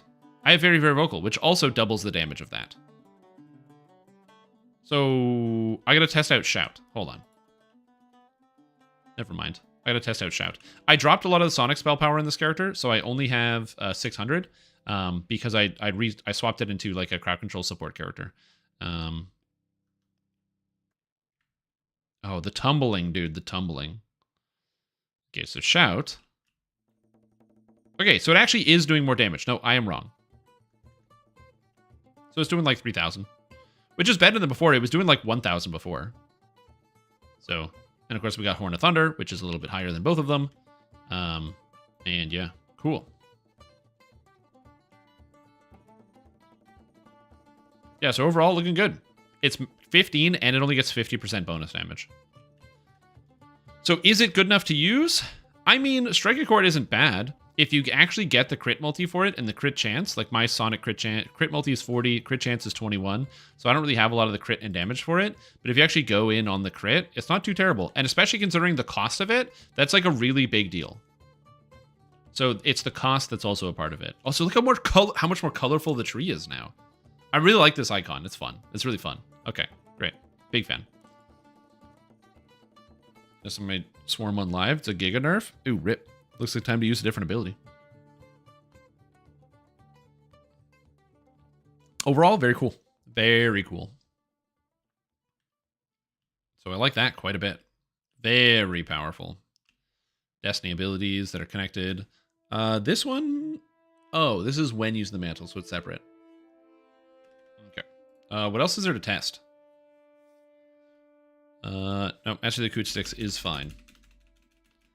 Master the Acoustics is fine. Okay. There's dozens of us. I can believe that. That I can believe. Okay, so this is Sunfest, Air of Flasks. And Sunfest, Air of Flasks has Devastating Shot, which should be an AoE ranged attack. On top of that, Sunfest also has... I have Shadow Strike, which is now a ranged AoE as well. So my character has a bunch of ranged AoE attacks now that it didn't have before. So let's go see how this works. So to the marketplace. Yeah, I don't know if this is going to function at all, but we're going to see. Because in theory, Devastating Shot is a AoE. So it should hit everything in front of it. So let's pick Newcomers, which has like a big pack up. It's just a big monster pod right at the beginning. So we'll see how this goes. By the way, this character is not done and sucks. So if you're like, oh, Shrimp Tom, your character is going to end up being bad, don't worry about it. Don't think about it. It's like, oh, you're not very effective. Don't worry about that. Okay, that didn't do anything. I don't know if it's because it's my ranged attack. Okay, it is actually hitting multiple targets, which is interesting. So we go Devastating Shot. It has like a pretty long wind-up and animation. So there's a pretty long wind-up and animation for this. So it's not entirely bad. I think the main issue is that I can't hit anything, so even though I'm critically hitting, I'm not actually critically hitting because my hit chance is really low. But I do have AoE attacks, which is kind of neat.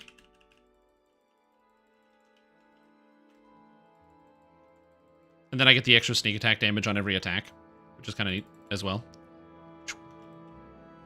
So the AoE is very small. It's a very, very, very small range on the area of effect. Activating Endless Fusillade? Yeah. So this is Shadow Shot with ranged. And then this is Devastating Shot. So it's like pretty slow in terms of anything. Now this is the thrower, for the record. This is thrower. So it might be faster if I did this a different way. Also, because I'm a thrower, I have to take the thrower speed, although I might have taken something else. And there's also other things that I also might have taken.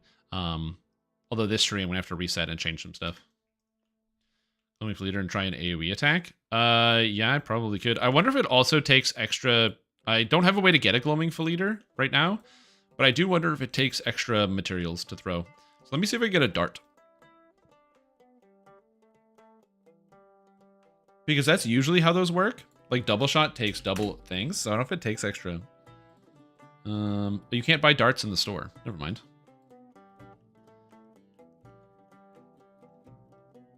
Yeah, but I'm on the preview. I can't access my mail in the regular server. Oh, I didn't talk to her, right. Oh, never mind. I have one. It's right here. I don't know. Let's find out how that works. Do I have a way to heal myself? Yeah, I do. Nice. Okay. Okay, let's see how this works. I don't know if it's going to hit multiple targets, but if it does, it's really neat.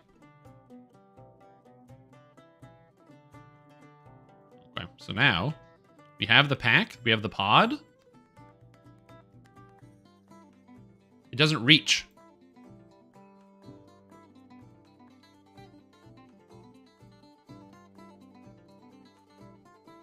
Okay, it looks like the range was too small, so let me just pull everything together. And let's pull them all together, and then we go... That didn't do anything? It looks like it is hitting, but it looks like it's only hitting the one target. So Gloaming Leader looks like it does not function with this, unfortunately. So yeah, Gloaming Leader, as cool as that is, does not look like it works. But the other attacks work no problem. Again, my problem is my character does not really do any damage, so that's why my character does not feel as satisfying as other characters would feel.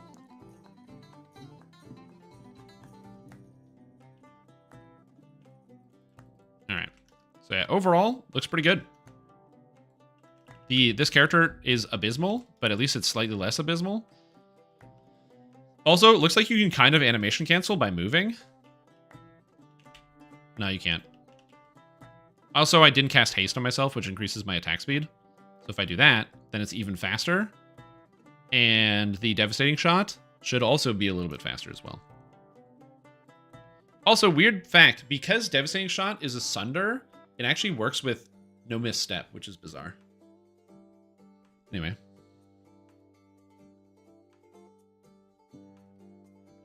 Is there a gold curse like ranged weapon? No.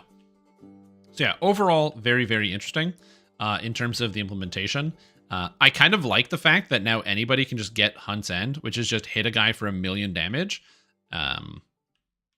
And then that way you can still take an epic strike on your ranged character, depending on what it is you want. Whether you want the Shadow Strike, or you want Dire Shot, or you want Pin, or whatever it is. Which I actually like. I prefer that, if I'm being honest.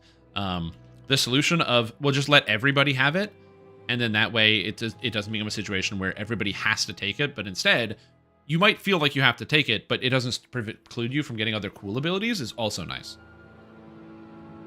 So that's pretty good. I do like that quite a bit. And of course, this character just stacks up all of the sneak attack dice onto the build, which is the idea here. So I get a bunch of sneak attacks. I'm at sneak attack dice 2066, which then gets propagated through Shadow Strike ranged, which is an AoE, which now works with the Dark Imbuement here and deals extra damage per attack. So yeah, Hunt's End on repeaters. I believe it hits 3 times. Because remember, Hunt's End is just an attack now. So it should work 3 times. Do I have a level of Artificer? I think so. No. But I have Rogue. And do I have Mechanic? No. So I'm not proficient with repeaters. I shall attend to it. So I don't know if I can test that. I've got nothing clever for this one, so I'll just put this out there. Prison of the Plains should have been named Prison of Outer Plains.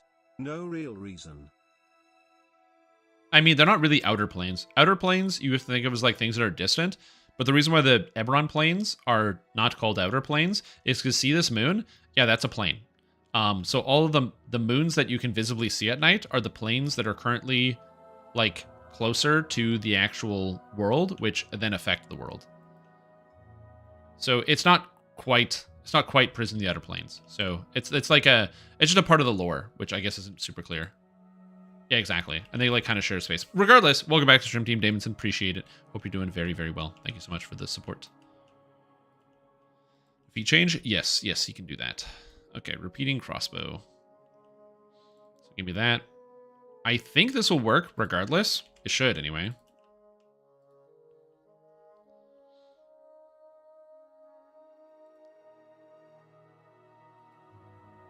Okay, so you can't actually repeat crossbow unless you have proficiency. Which I can get. So we're just going to break this character and get proficiency real quick. How much points do I need for proficiency? Mechanic. Proficiency with repeating crossbows. 6 points. All right, so we'll just axe swashbuckler for now. And then we'll get mechanic. There we go. So now we have that. So now I'm proficient with my weapon. I can shoot 3 times. 1, 2, 3. So that's good. And then we got to get Hunt's End and see if it hits 3 times. Because every ability doesn't work 3 or 4 times, specifically the AoE ones. They didn't want the AoE attacks to be unfair with repeaters, so anything that is an AoE range attack only hits 1 time with repeating weapons, repeaters, and Inquisitive dual crossbow.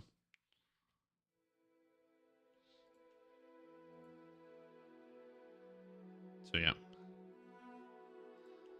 So let's go here. And we're going to confirm that to make sure it works. So we go here and that. Okay. So now we have Hunt's End, which is an attack. Okay. So we should be able to easily confirm whether these are AoE. So we go to the Shadow Strike range, which is an AoE. I need multiple kobolds here. So I go boom. And it shoots once and it does AoE damage. So you can see that it shot once and did AoE damage. And then we have the actual Hunt's End attack here. And when I shoot, it goes... Yep, it works on all 3. Yep, so you can now just Hunt's End with repeaters when you couldn't before. Honestly, that's pretty good. Not too bad. And then you still got the AoE. Is it balanced or not? I don't care. It's range characters. Yep, and it would work with the expanded clip. So I can just fire downhill. Also, it fires really fast. So it's a fast reload. Like, look at the reload on Shadow Strike. So, like, if I'm shooting, and then shot. Boom. Oh, but I actually have to keep loading again, which is interesting. I have to keep shooting. I was holding the mouse button down and it didn't work.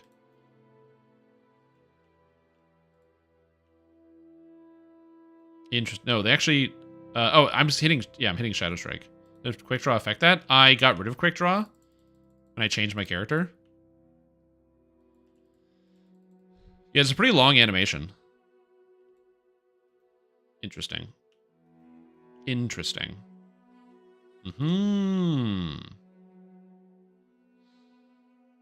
Quick Draw gloves? No, I had it somewhere else. I just don't have it right now because I got rid of it from re-rolling the tree. But yeah, overall, very, very, very interesting. So the question is it better or worse? Honestly, I don't know. The downside is it means you can't stack up Hunt's End with a bunch of other very powerful ranged attacks. But on the upside, so like this is basically the solution. By making Hunt's End do this, in exchange, you get AoE ranged attacks. So what's better? AoE ranged attacks or Hunt's End? Applying to single target attacks. And I would argue that range characters probably are still going to do a lot of damage, even with the change to Hunt's End. And the usability and the utility of these types of characters is going to become a lot higher because it's going to be way more fun. So I think overall that's just an improvement straight up. But again, I'm not an ultra endgame Omega player, so for me, again, this is my perspective. But if you're somebody who is really, really deep into the endgame and you do 50 million DPS per second, then obviously you might have a different opinion. But for me, I feel like the range changes are like a big win for the average player. And then Shiradi Champion Primal Avatar is way better now that they disconnected these two lines. Absolutely massive. I'm a huge fan of this. This makes me very happy. And then apparently they also buffed Stormcatcher by a ton. This spell is bad, so I haven't taken it. They also buffed Spring of Summer by a ton, which is also bad. So, maybe they're good. I don't know. And then you have the at its core, so it doubles the damage of all these effects. All of these ones are really good. So this is actually a huge buff to a lot of characters. Then we go down Fury of the Wild. So Fury of the Wild got changed, so that way the strength or swiftness, we have Adrenaline here, and then Quick Cutter. I think Quick Cutter is going to become really, really good, so it works with Quick Cutter down here. The Fury of the Wild mantle, they should just change the Fury of the Wild mantle to do the same healing as the Exalted Angel mantle, but self-only, so it's not an AoE. So it actually feels good to use, because right now the Fury of the Wild mantle is the worst mantle in the game, and hopefully they can adjust that before it comes out. Grandmaster Flowers, they didn't really make many changes in here, other than connecting these things and Orchid Blossom. So, and also they up the damage as well of Drifting Lotus, all of which I think most people are okay with. Magus of the Eclipse we looked over, Unyielding Sentinel, Divine Crusader. There wasn't many changes, they just lined some stuff up in Divine Crusader. Everything is pretty much the same, and made it so this actually works, which is cool. And then Makratech, same thing. There's also the upgrade for the strikes, where this makes the Sonic or Electric Blast to do more damage, which is not a bad thing. It's just a buff for a lot of characters.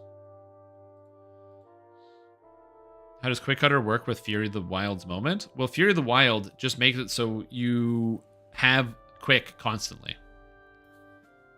So you used to cash out Quick Cutter, right? So you would get Quick and then cash it out to apply Cutter. And now you just get Quick and apply Cutter every time. So basically, if you're using Unbridled Fury, you're getting Adrenaline constantly while using Quick Cutter. And if you're using Adrenaline, you're getting Quick constantly while using Adrenaline. So yeah, that's how it interacts with it. Off the top of your head, do you foresee all these changes heavily affecting any of your favorite builds on your build list? Kind of. I think that range characters will be generally a lot more fun to play. So I think that's a big one. But again, that's going to be a little bit of a wait and see to see how it really feels for some of the ranged effects and misses. The desync is still a genuine problem.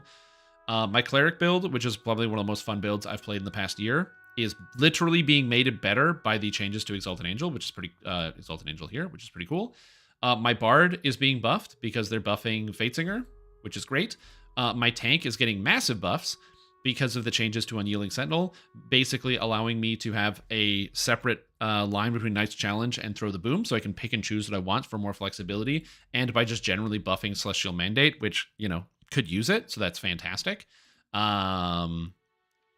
Yeah, pretty much all of the characters I like to play are getting better. And so I don't really have any issues. Again, when it comes to Draconic Incarnation, I don't really care if the damage on Draconic Incarnation is coming down. Like, it's still a d6 plus 10. It's still a 10th level spell. It's still going to do a lot of damage and hit really hard. So it's fine. I don't really see it as being that much of a problem. So you're still going to have people like absolutely decimating entire rooms with Dragon Breath and other spells.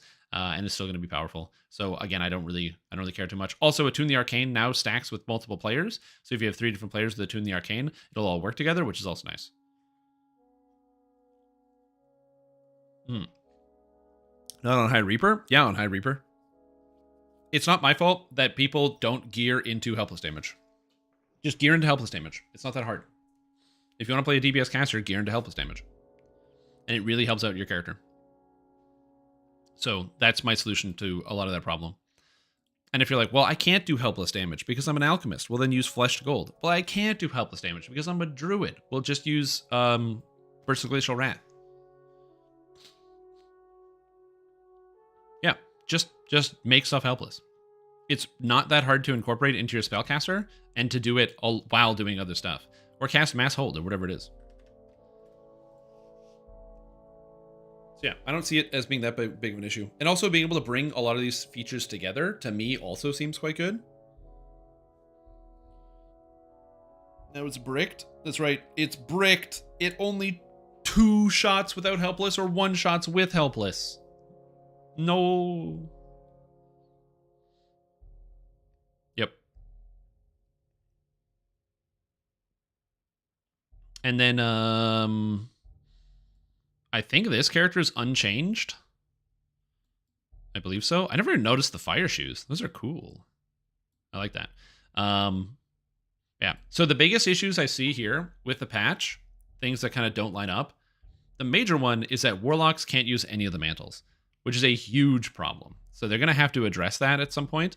How exactly they do that, I don't know. So, you know, that's a thing. Sounds cool if you have all the past lives. Oh, you can't use, then you can't hit monsters anyway, so it doesn't matter. Then get out of the difficulty. That's literally how it works.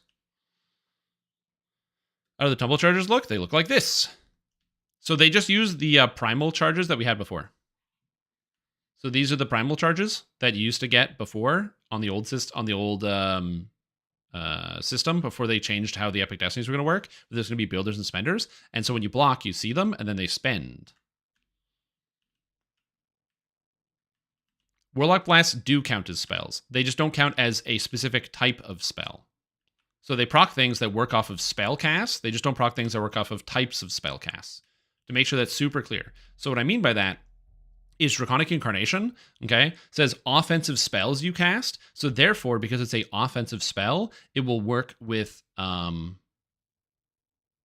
was it? It works with the attack or whatever. Like it works with Warlock Eldritch Blast. So you can use Draconic Incarnation with Warlock Eldritch Blast. However, something else like Primal Avatar, which specifically states cold, electric, and sonic spells, because it's not a cold, electric, or sonic spell, it won't actually work with this mantle. It also doesn't work with this mantle because it's not a fire, light, or alignment spell. It doesn't work with this one because it's not a acid, poison, or force spell, because again, it's none of those things. It's just a spell. It is untyped spell. So, and before anybody asks, no, adding the pact does not change it because the pact is the pact, and this is not, and this is the Eldritch Blast. So it doesn't fix it. So what? Oh, my points got taken out of Primal Avatar. So I was using Primal before. So now I can go both. I can get Heart here, grab Rejuve Cocoon. I can grab PRR and MRR, which is just nice to have. I can still take Now Grow with the Thorn, but I don't have to take any of this garbage. So I can take Shardstorm, which is nice. I can take the Mantle for Heart, which is also nice, which I believe that's what I was running before. I'm just double checking here.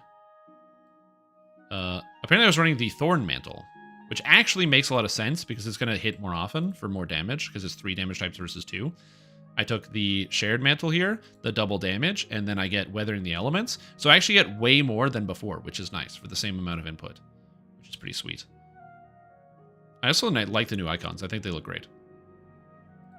So as opposed to having to take all of this and then have a Carrion Swarm that I'm not casting. And this character also was using Sword Sings, which now gets a even bigger damage upgrade. Although I didn't take Master the Acoustics, so I'll have to fit this into here. So I'm going to have to figure out how to get that into here. So I need Pianissimo. I need the Inspire Courage. I like Rhythm to Rain. I probably take out Sonata to Serve for Master the Acoustics. Actually, this is a good time to test it, so we can see if that actually functions the way it's supposed to. Is there much in the game that 140 Reflex won't dodge? On your character? No, if you have 124, you're immune to everything.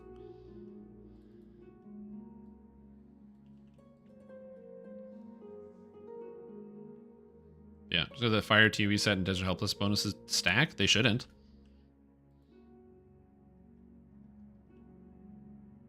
But like this character is a melee and I can make stuff helpless because I have 95 will on hold monster. Materials eschewed. Spell resistance check required. Ooh. There's more I could do. This is a very old gear set. This is an islet. This is a like barely touched Isle of Dread gear set. Actually, does this even have Isle of Dread? Yeah, it just has the Dino Bone Bracer. There's a better gear set than this that you could come up with. Okay, I need a monster to hit. But the new sword sings. Yeah, they changed up how all the tooltips are formatted now. So they organize a lot of new things. So now saves are color-coded, which is easier to see. There's now, it tells you if the materials are eschewed. Before, if you had eschew materials, it would just highlight red and say you don't have them. But now that's been changed.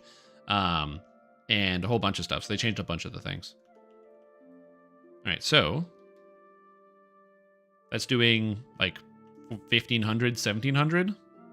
15, 17. 16. Yeah, so it's like somewhere between 15 and 2,000. So now, I'm going to take this. So we're just going to do a quick reset here.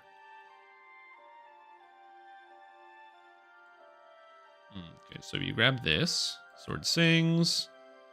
So I want that. You got to take Blade of Discord because it's quite powerful. Take Intoxicating Presence. I like Pianissimo. I like this. I like this. So I guess I give up on this down here, the Sonata to Serve. I grab Enchantment DCs, which is what I wanted. What else did I have? I had the upgrade here. I don't need immunity to charisma damage. I like having the extend all the time because it's really powerful. And then I had Very, Very Vocal because the Discord ability gets a longer stun. And then I grab literally everything up here. Okay, so all that's fine. So now, in theory, this attack should do even more. Somebody's shooting this. I have to go to a different one. Hit this kobold. So now, this is doing literally double.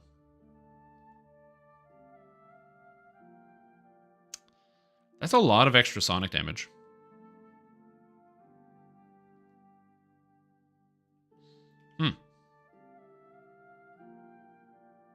Well, that's a pretty big buff to my character, and I don't even have to make any changes. I was thinking about re-rolling this character into a Vanguard or a Dragon Knight, but maybe I'm not. Maybe it's just staying like this, because that's really cool. So maybe I just have to rework the gear set to be more modern.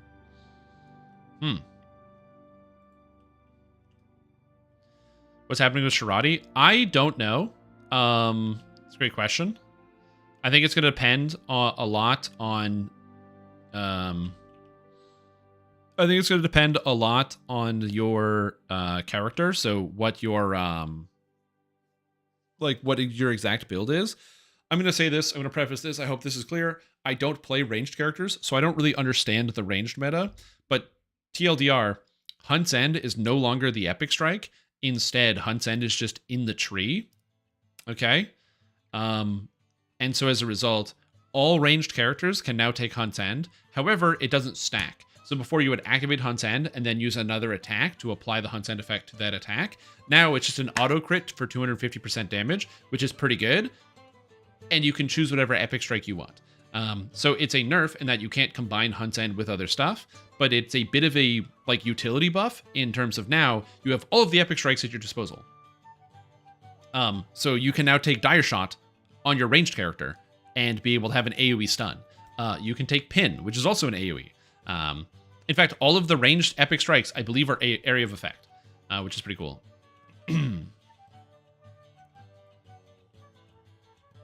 So yeah, to 12,000 on breath. Well, that's okay. Monsters have around 12,000 hit points, so that seems fine to me. Yeah, so it's going to be pretty good. Arrow of Slaying plus a new ranged AoE could be nice. Well, Arrow of Slaying hasn't changed, so that's gone. So that's not here. Like, I don't understand what you're saying, Chalky Fish. So I'm not sure I understand, but Arrow of Slaying is one attack, and then another attack would be a ranged attack. So you can do two separate attacks. One is Area of Effect, and one is Arrow of Slaying. Arrow of Slaying didn't change in this patch at all. So it's just a totally separate ability. Okay, let's see how Bow feels. So let's take a look at that. I think multi-vial must be nerfed. Yeah, basically. Ice Room, have you already the new quest? No, I haven't. Yeah, the attack, what was it? Hunt's End is used to apply to another ability. So it was like a buff you put on yourself. And they changed it, so now it's just an attack, which I think is just better overall for everyone involved. I can show it off here because I have a ranged character that can actually use it.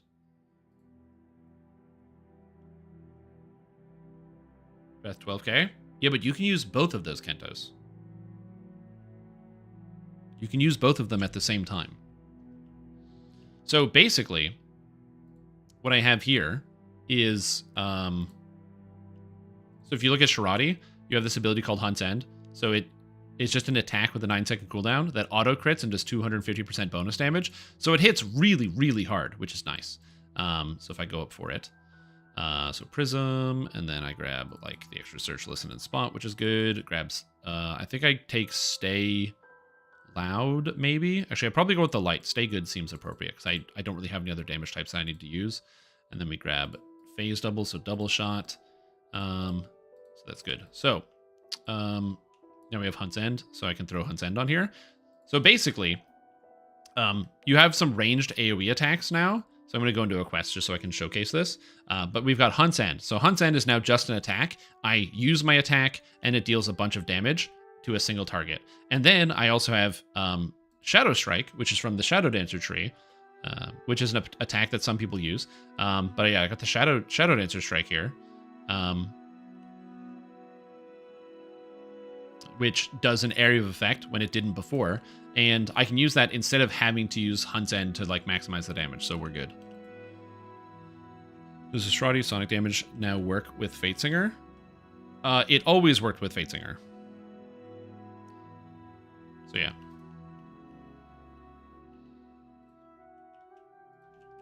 Here we go. Being in melee range with an Alk ever? Yeah, you now have a trade-off. So you can go do something else with it.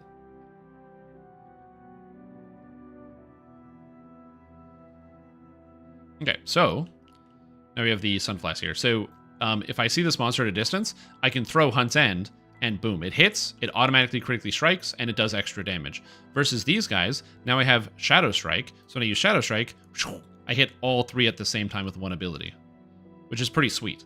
So for example, there's all these monsters here. I'm going to pick them up, come in here, all these monsters here, and get them all together. And now, as a big clump, I go Shadow Strike, and I hit them as a group.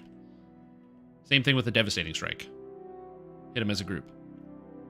So then as a result, you can actually hit multiple targets at the same time, which is pretty cool.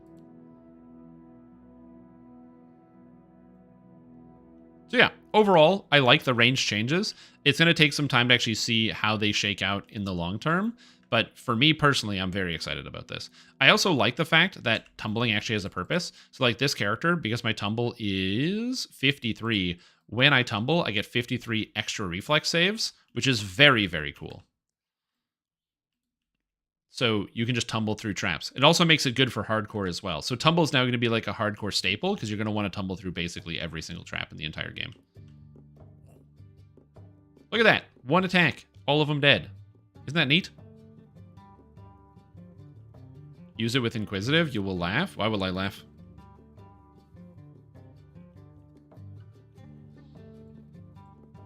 I already used it with a repeating crossbow.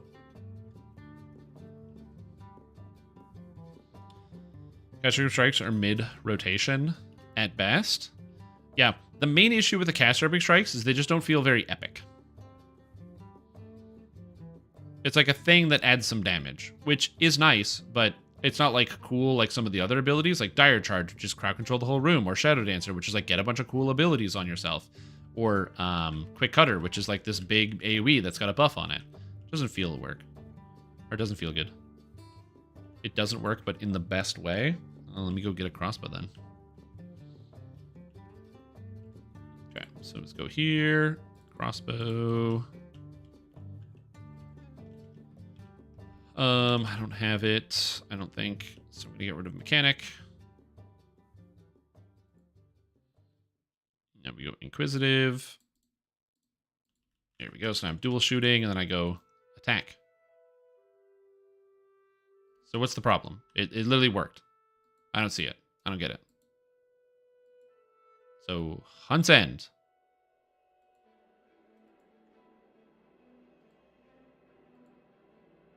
I don't get it. Oh, Shadow Dancer. Not perform this in a public area. Right. Right. I was using Hunt's End. I'm an idiot. Okay, hold on. Hold on. My brain, the neurons are firing. Okay, the neurons are firing. Okay.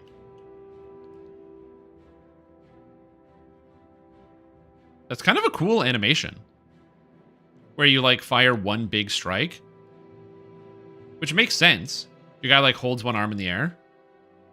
Because it's an AoE attack. That's a new animation. Did they make a new one? Interesting. So if I go here... I mean, it seems to work. How does it not work? The only thing is your character slides along the floor. So yeah, your character slides, but that new animation looks great. Like this, where you go like, boom, and it's the AoE attack. That's fantastic. Is that bolt instant? I don't know. Is it like a magic spell? It's a great idea. Let's go check it out. Let's take a gander at the magic spell. Okay, I don't think it's instantaneous, but I need an actual ranged creature. I'm out of ammo. Oh no. Can I buy? I can buy bolts, right? Bolts. Gear, ammo, bolt. Perfect. Okay. It kind of looks like it's a spell. Like, there's no bolt that shoots out. It just hits. That one missed, which is interesting.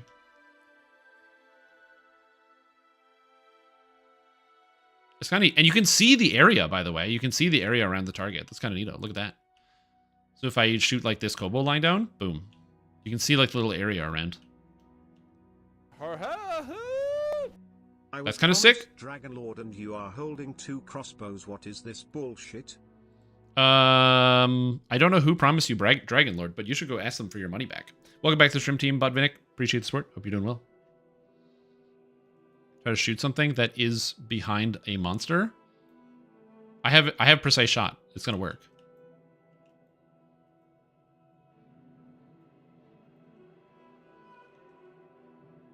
Like, I can shoot behind the monsters, no problem, because I have precise shot. Like, that's just how precise shot works. God, that's so cool. And that new animation is fantastic. I don't know if this animation's used anywhere else, but it just looks fantastic, where I go like, whoop.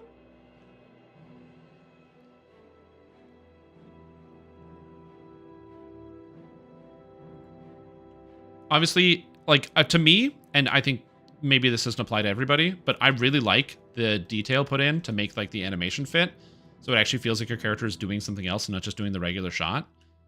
Yeah, the feet sliding will be fixed is great, but yeah, it looks so good. Like, this is like game feel is a really important part of like playing a video game, and having your character do a cool animation for a cool attack is fantastic. One of my biggest problems I've personally always had with ranged characters in DDO is every attack looks like this, or this, or this. Or what about this? Like, check it out. Sniper shot. Boom, there's a sniper shot. Hunt's End. Boom, there's the Hunt's End, right? And so that's kind of disappointing. But then you get the boom. Like, that's so cool. Oh my God. And then you can go back to it. If you use a thrown weapon, you kind of do a fan where it's like, you like backhand throw it. There's a slowed down version for you, for the people that need to see that. It's kind of sick. So big fan of that.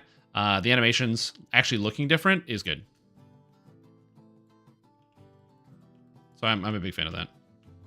I'm getting super wind up baseball home run strike with a big hammer. These kind of animations really sell it. Yeah, because it feels good. How's the lag? Good or bad? Been wanting to play for years. Last year, it was pretty bad before the end of the year. That's why I took like almost a month off from playing the game. It was like unplayable almost every day. But so far, since the beginning of the year, it's been a lot better. I don't know if anything's changed, but I haven't really had any lag problems. Yes, also gloaming. Yes, true. The gloaming filter, whatever this is, unfortunately, does not work with the new AoE attacks. It's also a wacky weapon that doesn't really work with anything. And it is AoE on its own. So I don't know. This weapon comes from Thunderholm, from the chests that are randomly in there. Yeah, it's in Thunderholm. Yeah. No one uses this ability, so just leave it bugged. It's fine. But yeah, it just doesn't, like, because it's already AoE. Like when you throw it, it hits all the nearby targets already. So like it just is an AoE weapon. So as you can see, it's just doing area of effect. But then it doesn't work with Devastating Shot, where I use it as an AoE, and then it just doesn't do anything. But it does still hit all the monsters, which is, you know, it's always fun. Also, this is one of the few weapons where I can throw it straight down and it does damage, because it does damage in an AoE on the ground. Die. Because it's this weapon. Anyway, so yes, it doesn't work with that one.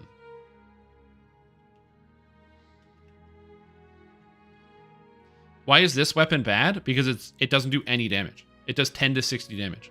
When you can hit for 100,000, which is 4 zeros higher than this one, this weapon's bad. Again, 4 zeros. It's a lot of zeros. Like, think about it like this. If you saw 50 cents on the street, would you stop and pick it up? Probably not. But if you saw a bag with 50,000 in cash, would you pick it up? Yeah, probably. I'd probably pick that up. So it's very different. The 4 zeros really sells you on it. Where's my explosive concoction? Yeah.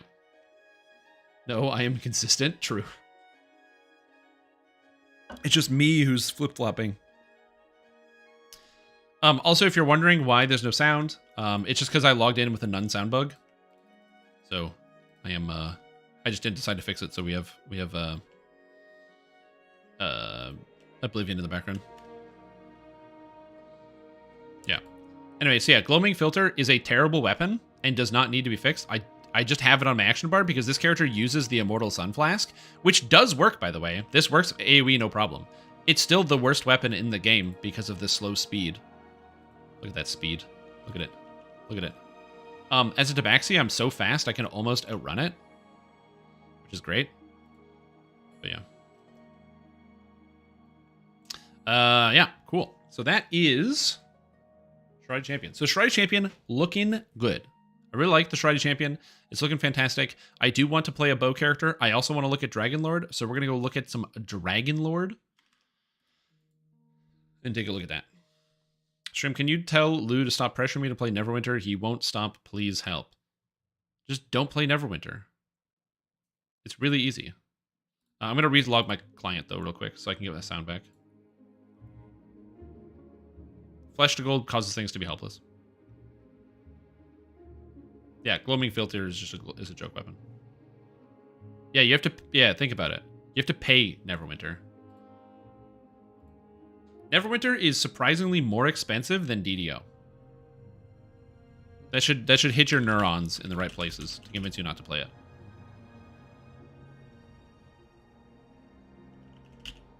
Okay. I'm just loading something here real quick.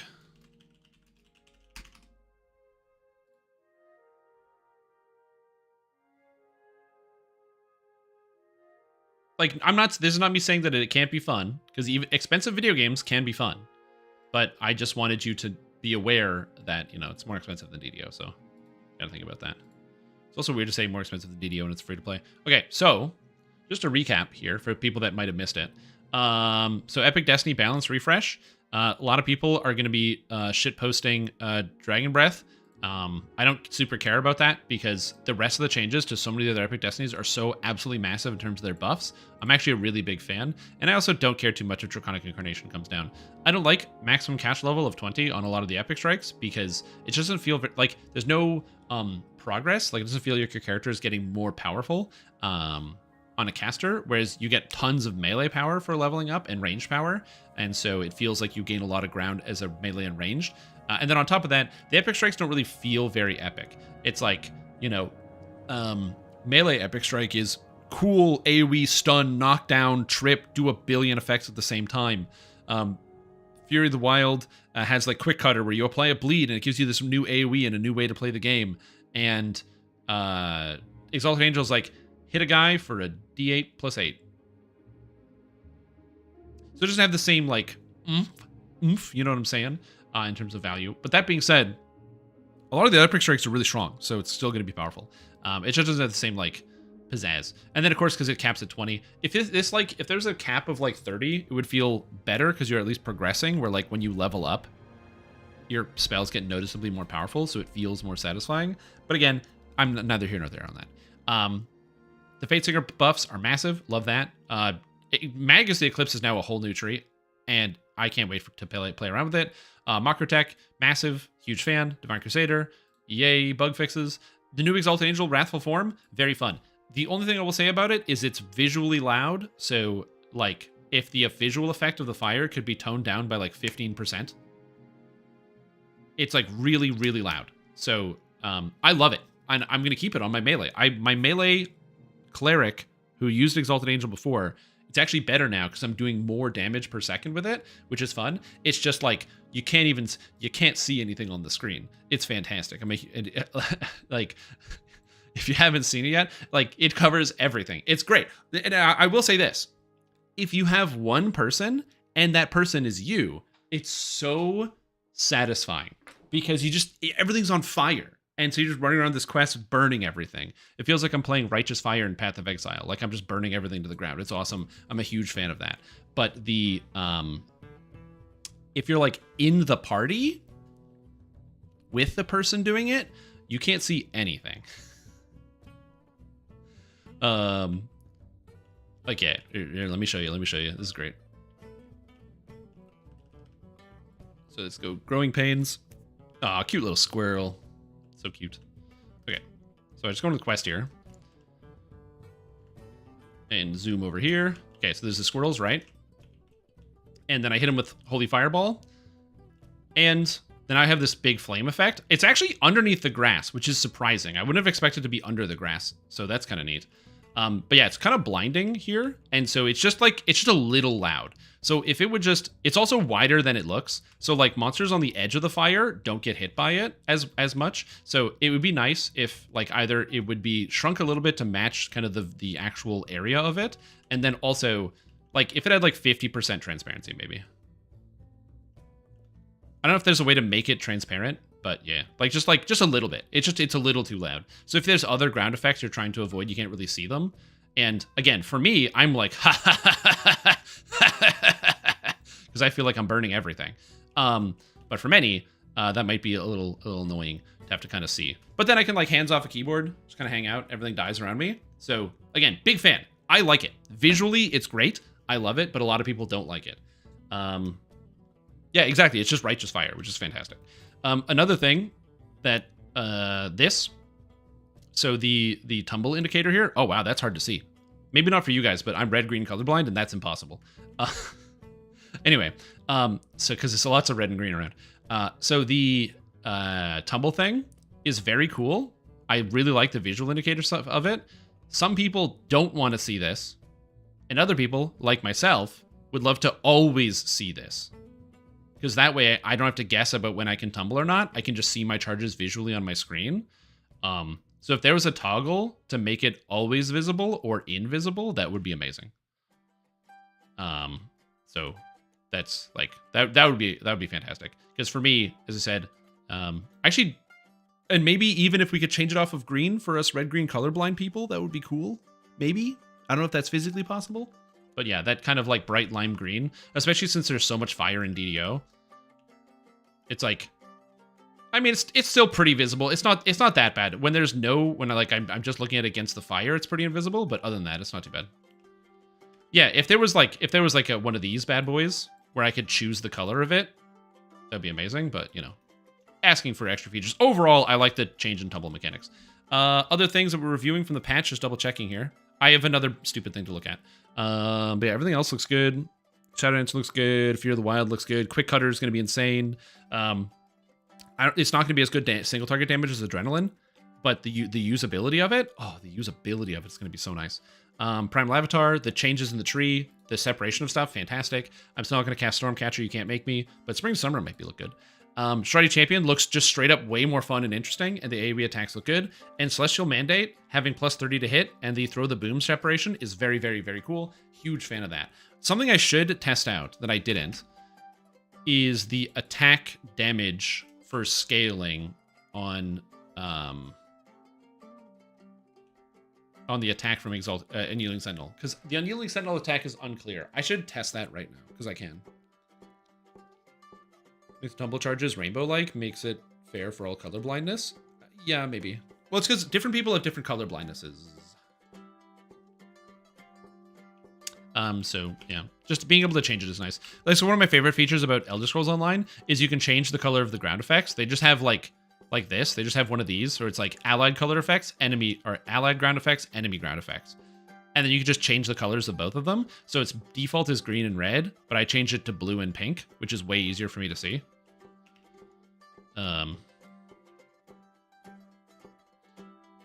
So yeah, that's a nice feature. But obviously, like, not every video game can do that. So now we go to here. I want to check out this. So Unyielding Sentinel. I don't know if this works. So we're going to try to do the math on this. Maybe only Tumble charges and adventures. I'm like Tumbling Monkey when waiting for him aboard. Yeah, maybe. You could do this. They could also do the same thing of tumbling with like town. Wait, do I still have the none sound bug again? Oh no, it's here. It's just quiet. So I turned the DDO sounds down. Why are the DDO sounds down? Oh, it said 0. Ah, that explains a lot. Okay, so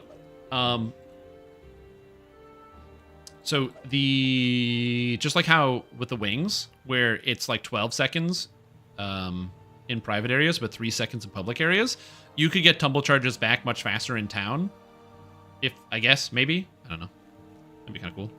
Okay, so what I wanted to test is this effect. So Mantle of the Sentinel, not that, this one. Rule of Law. Your Unyielding Sentinel Destiny Mantle now grants your melee attacks a chance to create a wave of lawful energy around you, dealing 1d6 law damage per character level. The wave occurs every 8 seconds, scales with the highest 200% melee power or light spell power. Does this mean 200% light spell power or 100% light spell power? I don't know. Also, I just found a bug. Re-enter quest 3 paths to battle. That's not the same quest. Note. Bugs. The re-entry text for Growing Pains says it is for 3 paths to battle. I doubt we did it. Again, I also don't know, so I want to find out.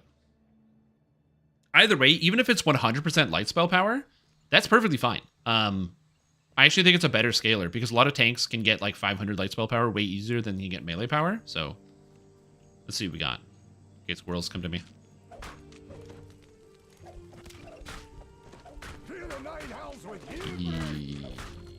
I didn't turn it on. I didn't turn it on. You have to turn on your Epic Destiny Mantles. Did you guys know that? Okay, hold on. 600. So I did 600 lawful damage in an AoE. That doesn't feel like it's very good.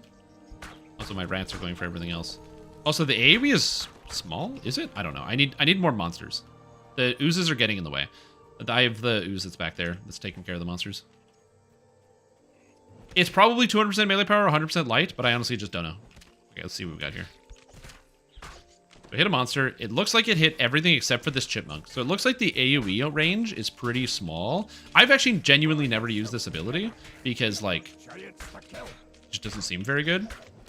And it still doesn't super seem very good. The extra 500 damage is pretty small for holding any amount of serious aggro.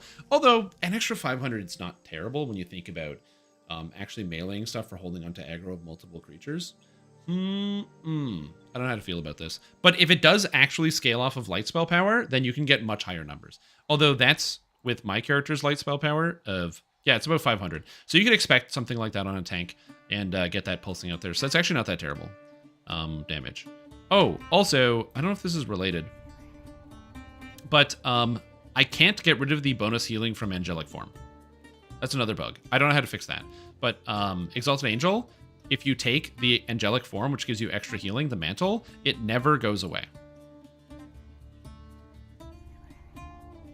So I heal from angelic form, but I literally don't even have the Epic Destiny. If you turn it on, it just stays on eternally. Also, if you have angelic form and you turn it on, everyone in a radius around you also gets that angelic form effect, and then they also then heal an extra based off of their angelic form.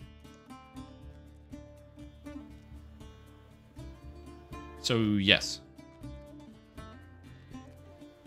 Is this a low max caster level and bad dice? Well, this isn't a maximum caster level. This is meant to be maintenance for AoE, right? So this is a tank tree. So the idea behind Rule of Law is you're hitting enemies, which then causes them to do a small pulse that then gets additional threat onto the tank. It's not a damage ability, it's more of a threat ability. I just feel like the areas may be a little small. But I will genuinely say I've never tested this out for real. Like never, I've never tried this. Because it's just, the numbers just seem really bad on it. If it had like extra aggro, or if the area was bigger or something, I don't know. But it just seems kind of bad. Anyway, what was the other thing I was gonna look at? Oh yeah, I should be able to look at this here. Oh, there's another bug. Oh yeah, I want to look at the ranged attacks. And also force damage. So I should have, there we are, my boy, solo guided caster ranger. On Hardcore League, last Hardcore League, I leveled this character from 1 to level 32 by myself as a caster Dark Hunter, using only spell casts on a Dark Hunter. Did it take a long time? Yes. Was it fun? I don't want to talk about it. But I now have my fully geared caster Dark Hunter, which is geared for like endgame. And previously I was using the Exalted Angel with Holy Fireball for some extra damage. However, I don't think you need this anymore. One, because Orchid Blossom was buffed. Orchid Blossom was changed, so now it has 1d6 plus 10 force damage that scales with the higher of melee power or ranged power. I don't know how, but this also scales with spell power. So that's why we use it with force spell power on the caster ranger, because it's the highest scaling force damage attack in the game. So that's kind of the whole purpose behind this build, is you're kind of scaling it with force spell power. However, in the event that that gets patched or changed, which is neither here nor there, there's now also Shiradi Champion with the new, or the changed attack Fey Lights, which is Illusion, which is fantastic because you're already scaling Illusion DCs with Fey Dark Illusionist. It also does force damage as well. Although it's only a d6 plus 3, I'm not sure how good that would be in the late game, but it's still interesting to see. Anyway, I wanted to test out Orchid Blossom to see how it's going to go, so I should just go do a pack. See how it is. What if it did damage from spell power but generate extra threat based on melee power? Wouldn't that be neat? I mean, it's realistically it's the same thing, whether it's melee or spell threat. You kind of get all of them. Where are the monsters at the beginning of a quest? All these quests have so much dialogue at the beginning of them. Where's a quest where there's just monsters? No. Yes. This one. This quest has monsters right at the beginning.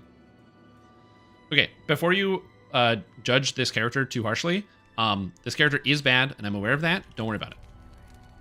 This is just a damage test to see what I can physically do here. Yeah, this is caster Dark Hunter. That is correct. Your allies have already begun their attack on the hidden hand. So we have Orchid Blossom. You should speak with your United Forces contact. The So I United crowd control these guys, then we Orchid Blossom them. Hand's headquarters is already underway.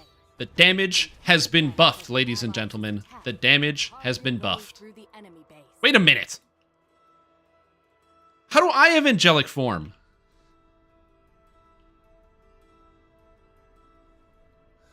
I don't even have it. Well, anyway, so that's a bug. You guys got to chase that one down. Angelic form is out of hand. The hidden hand cultists have All right. locked down their fortress to help So now, see all these guys?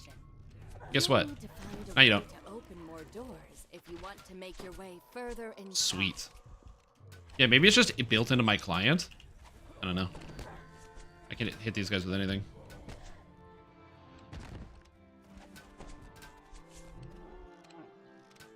Anyway.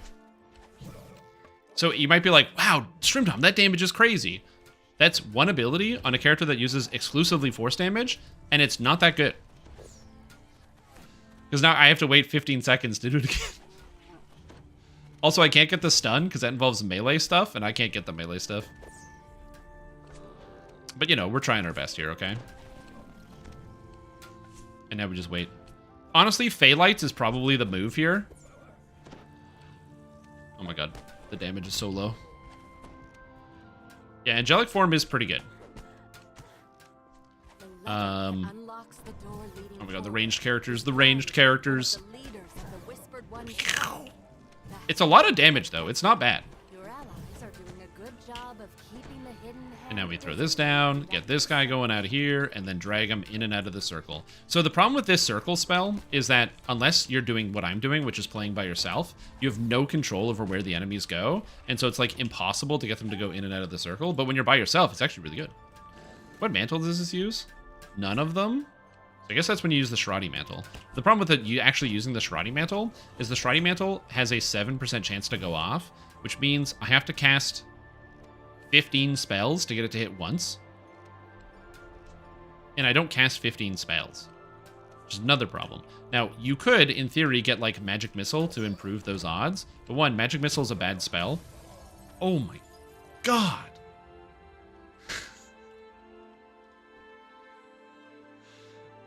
Caster Dark Hunter. Alright, cool. I don't know how to get the Exalted Angel back. I guess you use Shiradi as your main tree, huh? And I go for all illusion DCs? I already got the illusion DCs. Heal on a lower level character? I don't care. It's a bug. How's your day going? What's I hear this about this a bad character? Yeah, this is my caster Dark Hunter. Also, for the record, I have done some Reaper mode on Kenneth, and I've earned 6 Reaper points. Just playing off stream. Sneak attack on spells from Shadow Dancer. You honestly probably could get the sneak attack from spells in the Shadow Dancer, which is probably the play here. I don't have the sneak attack, although I believe this gives sneak attack dice equal to your lore, your wilderness lore. So you could take this. And you know what? Since it actually scales, that's probably the best answer. Yeah, probably, using Shadow Dancer. So you go Shadow Dancer, you pick up the less threat from all sources, because you definitely need that. You pick up the trapping stuff so you can disable all the traps. You grab this. You pick up Paranoia because it gives you scaling damage on all your attacks.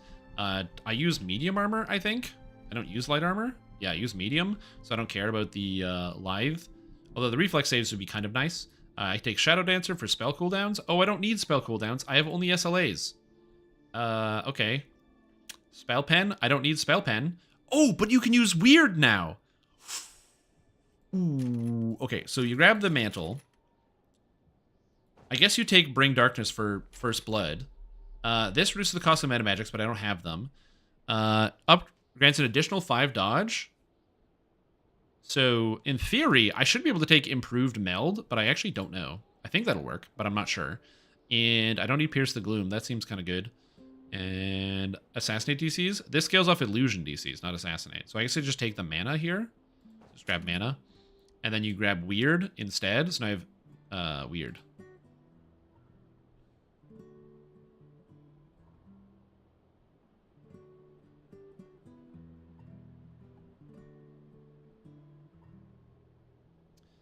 I still can't take Weird on my caster Dark Hunter.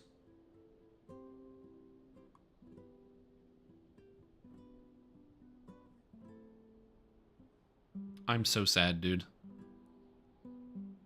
Why does it require one of these things? Why can't it just be a big tier 5? 9th level? You should just be able to take this. Why can't you take this? Fate Cut the Strings is an instant kill with a 1-minute cooldown, and it doesn't have any requirement. That should definitely be cut, in my personal opinion. Yeah, I guess. That's sad. I'm sad. Are you guys sad? This makes me sad. I can't take Weird. Well, you know, it is what it is. Anyway. SLA but left the restriction. I think the restriction might be like a typo. So just in case, I'm going to bug report that. In case. Shadow Dancer. I can't take weird as a ranger, which might be a bug. I don't know. I didn't read the text. You know what?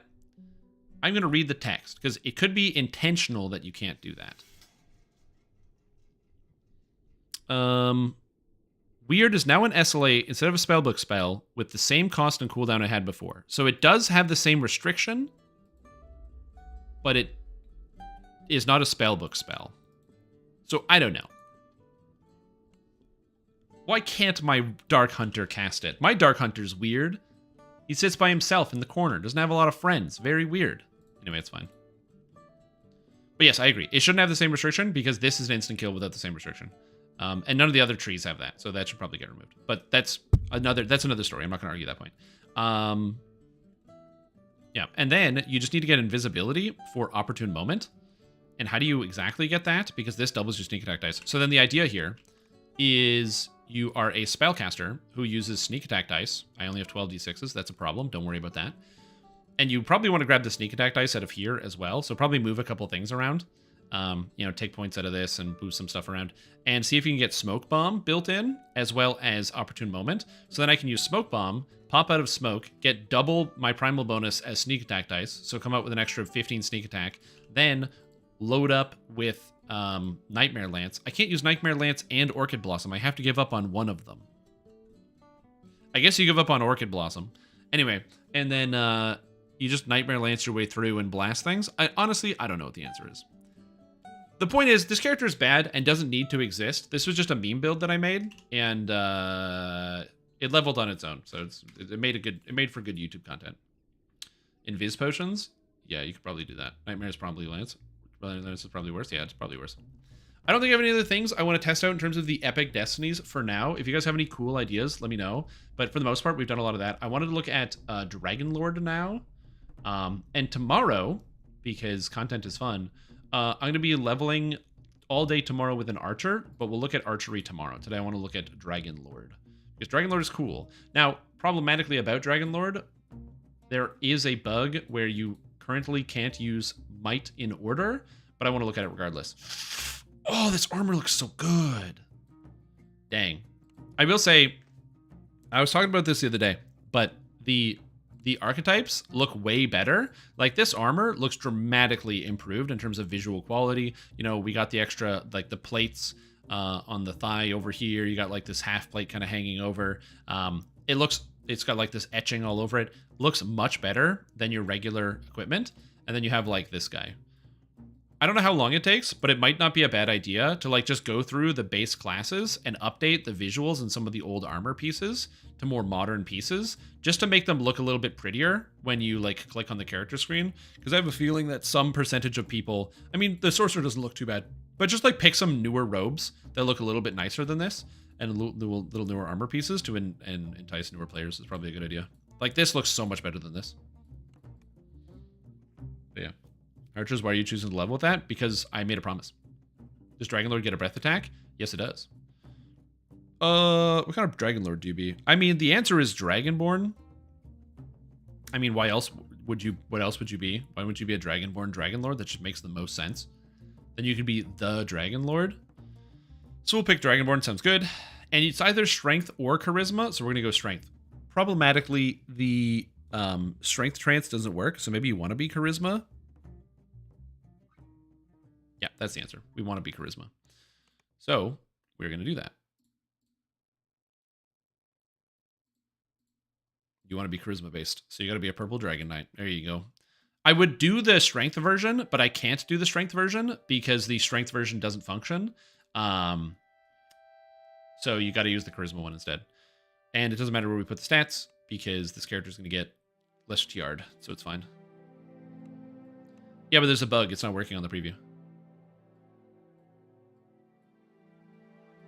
Yeah, I'm the combat style master. Just take every combat style. Dragonlord. There we go. Alignment. I don't think it matters, so we're gonna go neutral. It's a lot of HP. It's a lot of HP. How much HP do I have? Oh, yeah, I have 3 different combat style feats, I guess, huh?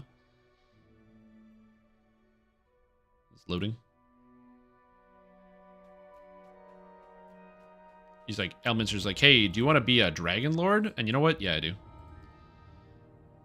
Some people are wondering what I'm doing. So basically, the Dragonlord tree is really cool. Does it have icons yet? Oh, no, I'm not even a Dragonlord. I can't show it off. But the Dragonlord tree is really cool. It's very powerful. It's got a lot of unique effects. But I want to be able to use one of the trances. The reason why we're doing Purple Dragonite is Purple Dragonite gets Cormyrean Knight training, so you can get Charisma to hit and damage automatically. And that's important, because without Charisma to hit and damage, this character doesn't work too good. Because the strength... Like, you want to be using one of the two trances. So this is basically just a way to pretend like we're playing as Strength, but we'll be playing as Charisma. So we'll be doing that instead. Anyway, fighter training. Hello. So I'm just going to quickly get my character leveled through here, and then do the old Lesser TR to accept it. Yeah, and you get bonus tactics. Now, Purple Dragonite honestly might be the best way to play Dragonlord, which honestly feels kind of thematic. Plus, I don't know about you guys, I actually really like the Purple Dragonite like armor, like the base armor set that they get at the start. It looks pretty good.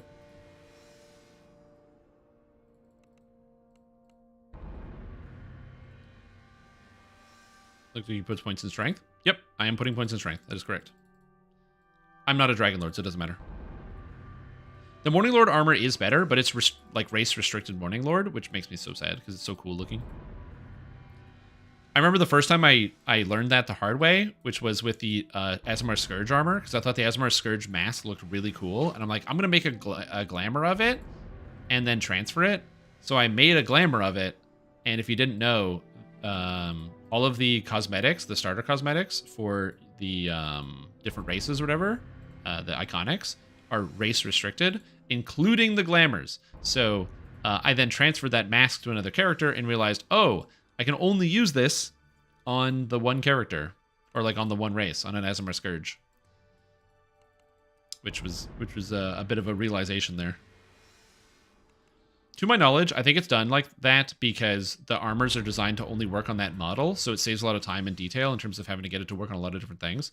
So it's not really designed to like fit on the other character models. Like this armor set is only designed to fit on this model, and so if you could transfer it to other characters, they have to redraw it for every different race. But I don't know. That is speculation. Okay, I need to go to the reincarnation place. Oh, too many requests. Slow down. No, I gotta go fast. Oh no, I can't open the store. What have I done? Yes? Ah, beautiful. Okay, good. So we go teleport. Rod of teleport. Beautiful. Crack this bad boy open to the market. The city of Stormreach is abuzz with the news that a ship has arrived. All right, and I don't have move speed, but don't worry about that. The city of towers. Legendary Sword of Shadows is coded as a weapon, which means you cannot put an aura on it. I mean, to be fair, you shouldn't be putting an aura on the Legendary Sword of Shadows. To set sail for Sharn. Because it's a Legendary Sword of Shadows. You get that weapon purely to flex on people. You want to cover it up. Okay, I need a lesser Heart of Wood. I don't want a plus 20, I just want a regular one. Lesser. No, that's a time reset. I guess the plus 20 is fine. Okay. Lesser Reincarnation. Thank you. It goes in there. Thank you. Thanks. Oh, God. What do I call it? Dragon Lord. Oh, shoot. Why does it let me go more than 12 characters? That's really funny. You have Legendary Sword of Shadows? Yeah. Cat Mount? That's a good idea. Can do Cat Mount. Gonna miss tumbling? I mean, you'll still be able to tumble. You just won't be able to tumble in chain. As I said, for me, I wish I could just see all the time what my tumble charges are. That's what I would like.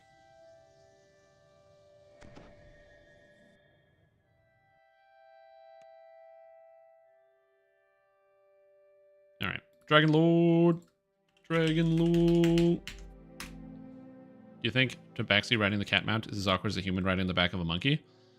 No. Okay, so now we go melee. We are a Dragonlord. I like how I get the shield when I click Dragonlord. Okay, so we need Charisma, max. You do not need Intelligence or Wisdom. I need some Constitution. I need Precision. And I think Bastard Sword's the way to go. I think we will go 10 dex. Or 10 intelligence. So you need Tumble maxed, UMD maxed, and Intimidate probably. I do also want Jump. Oh, shoot. I want Jump too. Well, we need all of these, so it's fine. Don't worry about it. Okay. This also means Charisma Dragonlord would do really well as a Ravager. Because of the Intimidate bonuses. Yeah, I'm gonna be putting the tomes on here, don't worry. Okay, I didn't think about this for even 1 second. So the idea here is to use a Bastard Sword as a Dragonlord, because that sounds really cool. So I wonder if you go, do you go single weapon fighting Bastard Sword because the animation is faster, or Sword and Shield Bastard Sword? Because I like the Sword and Shield Bastard Sword element of it, which is pretty cool. Like Sword and Board as a Dragonlord seems kind of neat. So I think we will do that instead. Also, yes, these icons are great. Esther KX's Defiance, Neville Erich's Hunger, and Therixada's Instinct. All of these seem really cool. So we're going to go with Therixada's Instinct. Even though I do like the morale bonus to attack rolls. It's kind of cool. No Vanguard, so I do single weapon fighting. Yeah. There is no Vanguard. But, like, even still, having a shield is not terrible. Like, it gives you an extra item slot, which is nice. So I think the shield is going to be the play. I think we will do the shield. Because you don't really need the Vanguard. It's just all about getting the extra stats. Because you get double strike too, which is pretty useful. Yeah. Remember that Dragonlord doesn't get shield efficiency? Oh, I did forget about that. So it is single weapon fighting, which means I need balance. So what do we drop for balance? I guess I drop Intimidate for balance and then take Intimidate later. And then we grab the single weapon fighting and take two-handed fighting later on. Okay, sounds good. So single weapon fighting. We'll take Therixada's Instinct for the extra tactical DCs, so I don't lose that. And then I'm going to have to take Bastards or Proficiency, so... and I can't take that yet, because I don't have the bonus to Strength. So I guess, since I'm still level 1, Force of Personality is actually not a bad feat here, in this case, although I do like Weapon Focus. Oh, right! And I need to take Power Attack and Improved all that. Okay, yeah, we'll get there. We'll take Force of Personality for now, and then we'll go, so there's Dragonlord. Is PDK race insanely strong, or are you missing something? I don't know what you mean.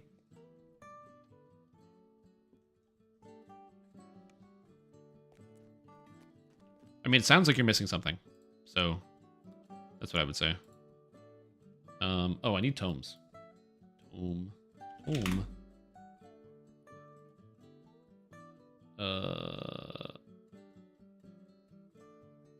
How much tome do I need?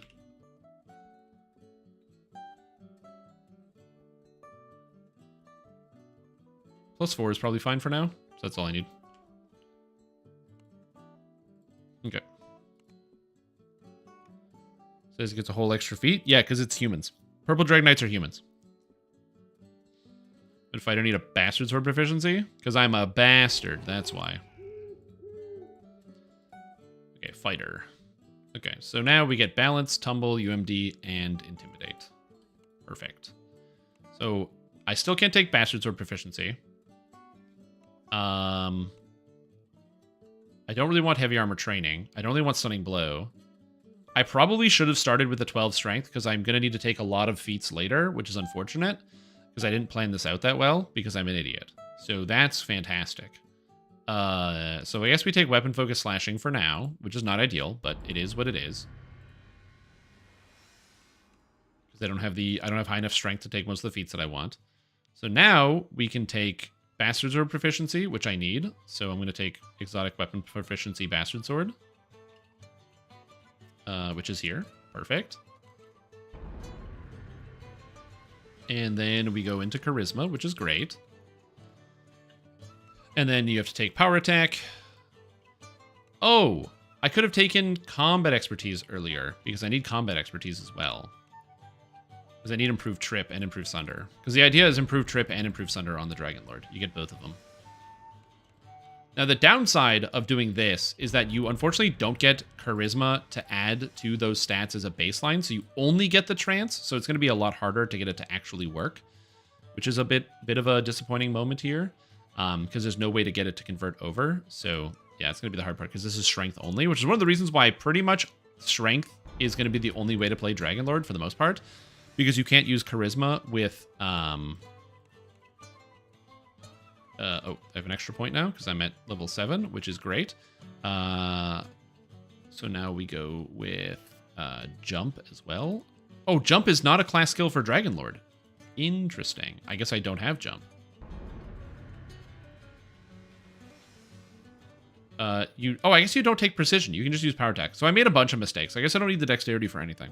So I could have had a higher Strength earlier. So I made a bunch of mistakes. I mean, you can take all 3 effectively. It's not that it's a good idea, but it's an idea. And then we have Eternity's Ward, morale bonus to MRR, Sinvala's Toughness, morale bonus to PRR, or Vila's Fury, morale bonus to damage. Morale bonus to damage is only on 1 effect in the entire game, and that is the spell Good Hope. So if you don't have a Good Hope caster, you now have Vila's Fury, which adds to you and all of your friends, which is kind of cool. Okay, so now we want to take... I guess combat expertise, and then I can get improved trip later. I didn't take improved critical. That was a huge mistake. I could do this pathing a million times better. This build is not going to be good. This is just all off the rails. I made a bunch of mistakes. It's okay. Don't think about it. That's the best part about playing this game, is that if you don't think about the mistakes that you make, you can pretend that they didn't happen. They also get heal and diplomacy, which is weird. They basically get the paladin's skill list, which is interesting. I don't know why that is exactly, but yeah, they get the paladin skill list for some reason.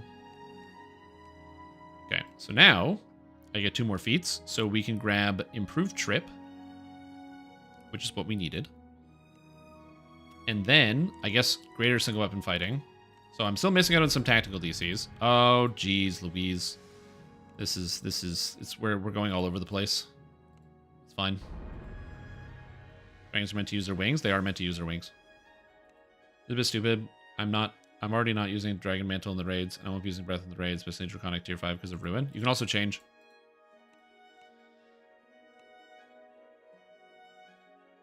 Okay, so now that I have all of those things, I can now take the tactical feats and the combat feats. So we can go Tactical Master here. So +6 tactical DCs, which should hopefully give me enough to actually be able to land my attacks. And then I should be able to take the 15. Okay, I can't take Tactical Supremacy yet, but instead I can grab Heavy Armored Champion, which is pretty good since you'll probably be wearing heavy armor on this character, but I don't know, honestly. Ooh, Dragonlord now has icons. Cool. So you get damage based on your soul, absorption, and then you have the MRR and the absorption, which is really cool. We have tactics DCs. Oh, I love this. It's like a grid with the planning. That's fantastic. And then additionally, if you successfully sunder... Oh, yeah. When you sunder enemies, you make them vulnerable to your element of choice, which is cool. So it doesn't matter which element you pick as long as you open with sunder, which is kind of cool. And then reduce cooldown. Very, very fun. You get Dragon's Roar for the actual breath here. Might or Outburst, which is great. Action boost tactics, or haste or tactics. You're going to take haste every case, but I like the fact that tactics is there because it fits. So it says field skills, intimidate, jump, haggle. I think it's a bug that they don't get jump. So I'm going to bug report that because it's literally in the field skills. Dragonlord. Doesn't get jump as a class skill, but literally has it in the tree. Yeah, full displacement as well, untouchable soul. It says 25% still, but yeah, so we'll find out. And then lead the charge, draconic resilience, and then there was also adjustment to martial superiority, so now you no longer get 3% or 6% double strike, which is a good change because that was too much. Cool. You died? Damn! What'd you die to, man? That sucks. Grab skill boost and Cormyrean Knight training. Did I say if I actually died? Did you? Alright, so we go Draconic Soul, so I can pick any dragon. So Black Dragon, Blue Dragon. I mean, Lightning is kind of cool. Cold is kind of cool. Poison's kind of cool. Man, all these things are really cool. I like the icons. They're really fun. So I'm going to go with red. Essence Expedition is giga dangerous. Yeah, that makes sense to me. Grab some of the core bits here. We're going to go ahead and grab Strike Through, because Strike Through is really good on this type of character, so I can hit multiple targets. Grab Action Boost Haste, because Action Boost Haste, as it turns out, really good. Grab Draconic Arms for the Imbue. Grab Reckless Devotion for the extra stats. Battlefield Tactician's good. Draconic Dragon's Protection's good. Dragon's Roar is good. And then we grab, not Might in order, Draconic Conviction. Oh, dude, these icons look so fucking cool. Are you serious? That's so cool. Oh, baby. That's really cool. We grab Untouchable Soul. Grab an extra Charisma here. I guess I can grab an extra Charisma, which is fine. Improved Dragon's Roar, Tactical Commander, Soul Scales, Flight of Kings, and Conqueror +2 multi. Nice. Core 2 a Dragonclaw? Yeah, it's a Dragonclaw.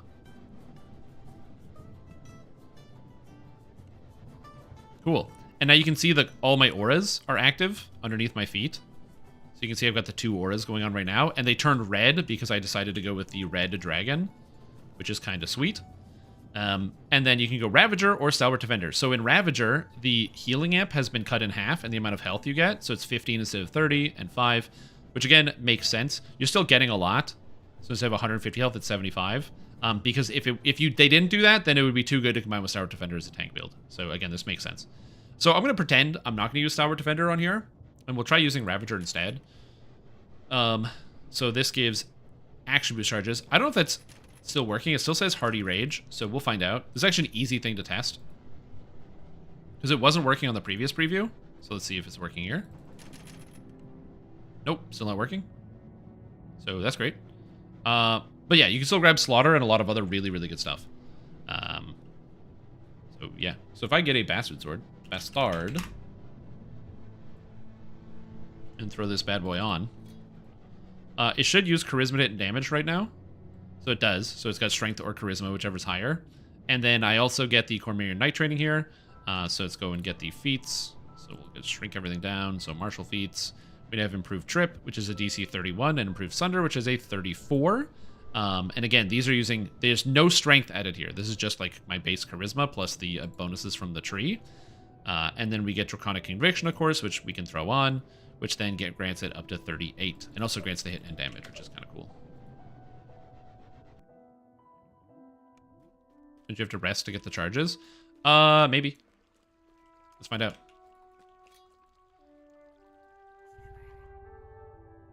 Is this replacing Kensai? Yeah. So if you play as a Dragonlord, you can't use the Kensai tree. That is correct.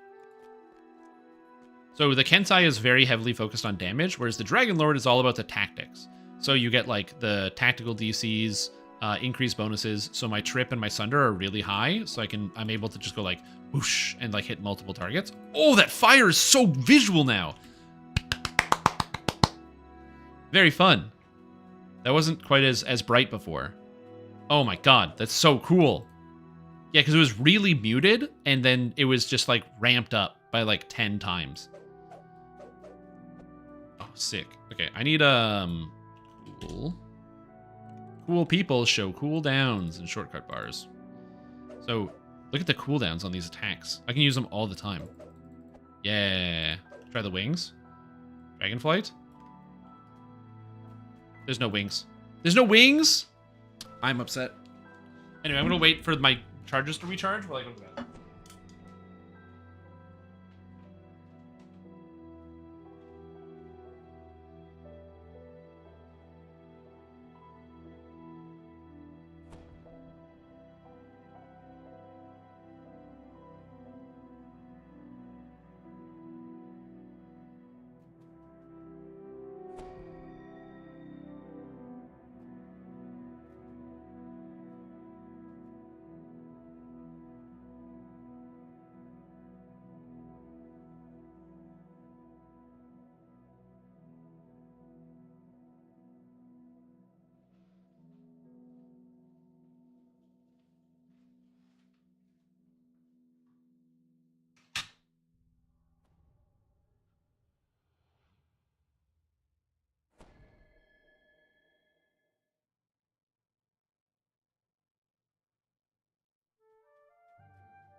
crack the window open.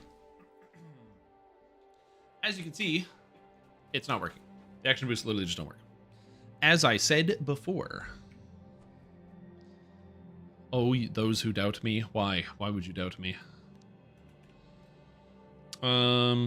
Ravager. Extra action boost does not work.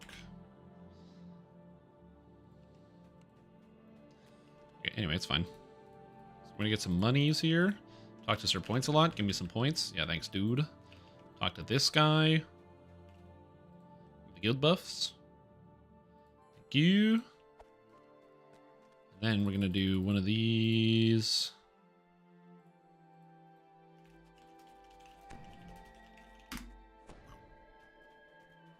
Nice and clean. I can reset the trees now. So this, I want to reset. I like the extra action boost. The fact that you can't get it is very sad that it doesn't work, but it is what it is. So yeah, I think that in this case, I guess in this case, it's not too bad of an idea to go like, for leveling purposes, to grab the competence bonus and grab this here. And then you just go Ravager with the rest of the points, grab the extra power attack. Do you like Pain? I like Pain is really powerful, so I'm going to grab that.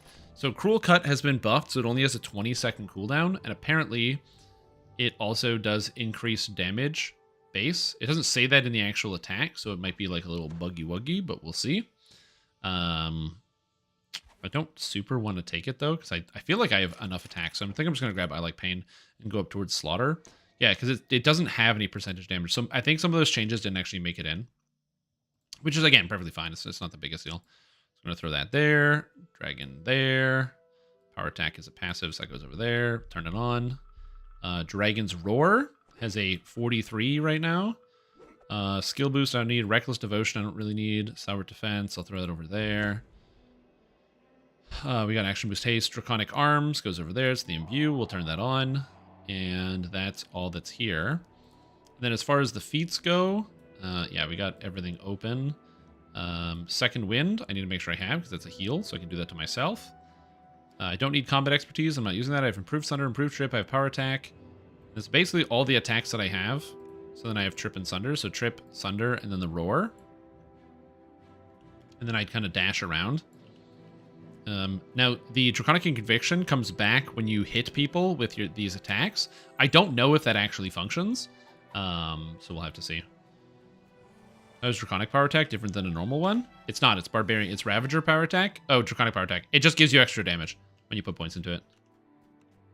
Let's see, can I actually get that to work?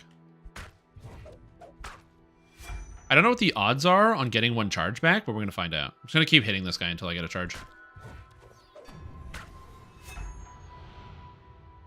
In theory, I should get one back. Okay, so I just healed that charge, so that didn't actually count.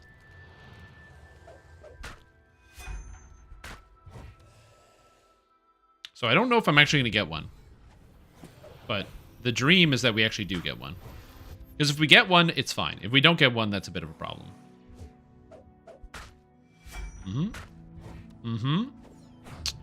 Uh-oh.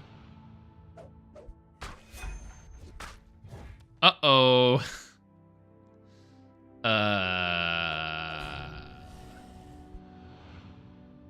I'm missing, so that's fine.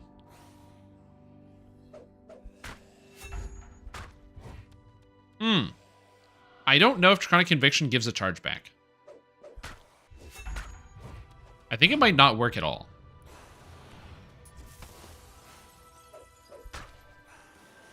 And I killed it. So that's kind of bad. So the charge return rate is so low, I don't know if this functions. So that's not a good sign. Let's see if we can't get it to work here. Why don't they make trances a passive? I don't know. Question for the ages. Also, there's a little bit of lag going on in the dojo right now, unfortunately. It's also affecting everything else. But yeah, I don't know if this works.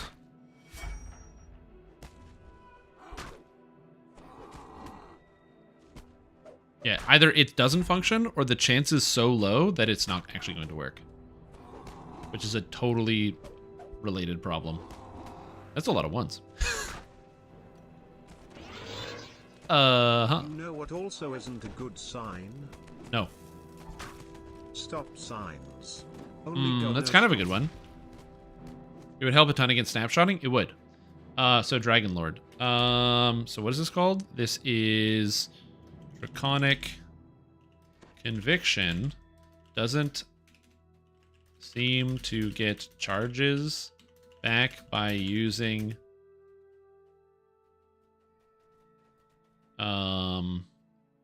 what do they call it? Tactics abilities.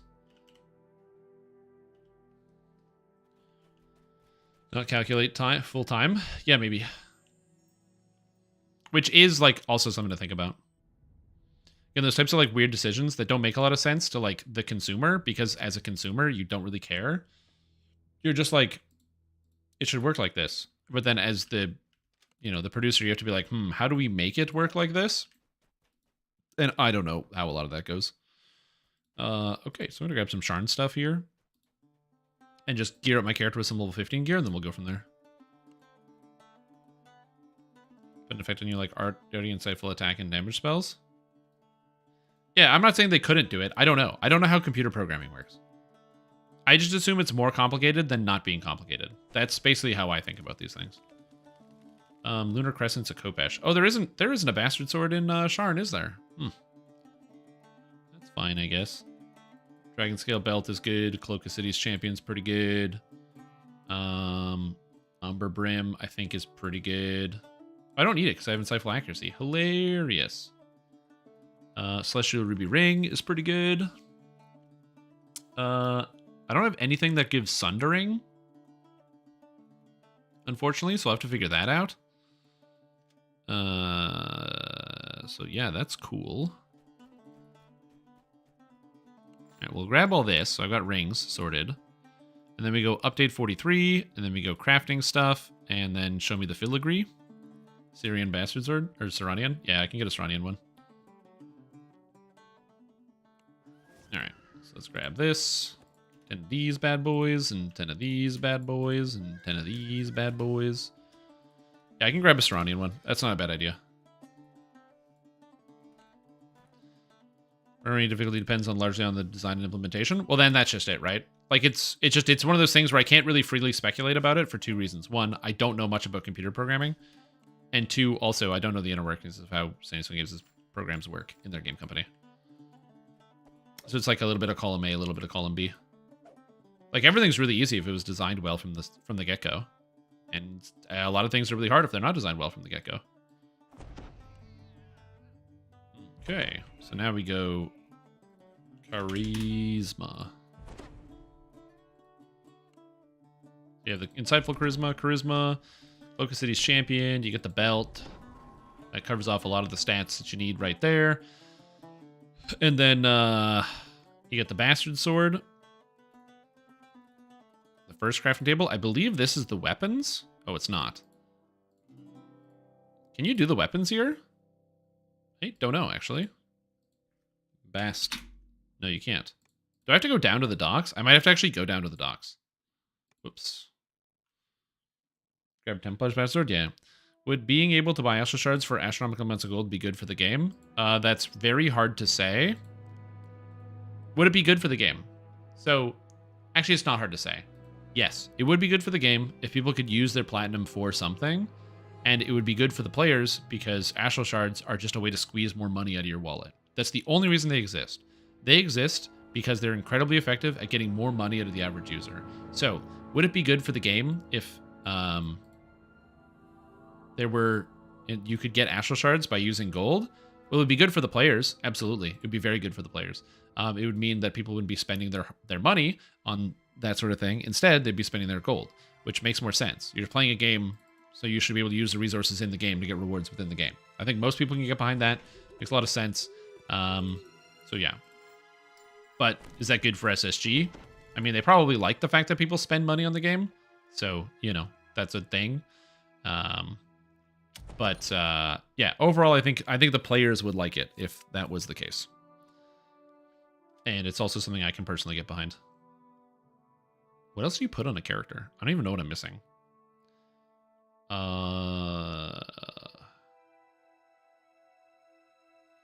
Missing boots. I need move speed boots, I guess. But I don't know what's move speed boots to get.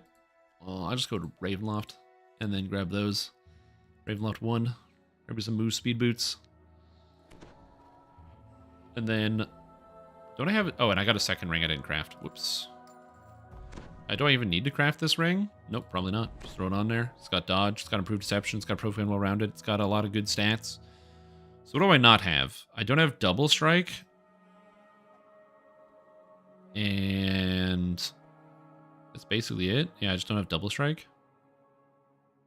So we go for... And I don't have a trinket on right now. So I can go with the Curse Bane Focus, which gives magical sheltering and spell saves, which is fine. And I don't know any bracers that give double strike. There's Insightful Double Strike, which is kind of funny, from the Lore Fueled pack banner. I can't think of any bracers that would be good for this character or helmet at this level range. So maybe I don't need them. Probably fine, as is. Oh yeah, and I gotta go get the sword, which means I gotta go craft it, which means I gotta go to the place. Teleport. But yes, so overall, again, anything that is better for the players is going to be something that involves you playing the video game to get a reward as opposed to spending money from your wallet to get a reward. So yeah, it would be better for the game, for the players if they, it'd be better for the players in total if you, instead of buying Astral Shards from the DDO store, you could earn Astral Shards in game as a way to, like a premium sort of reward for your character. It's Raincloud. Siranian, a bastard sword. Thanks. If you could earn it in game, it would be better for you.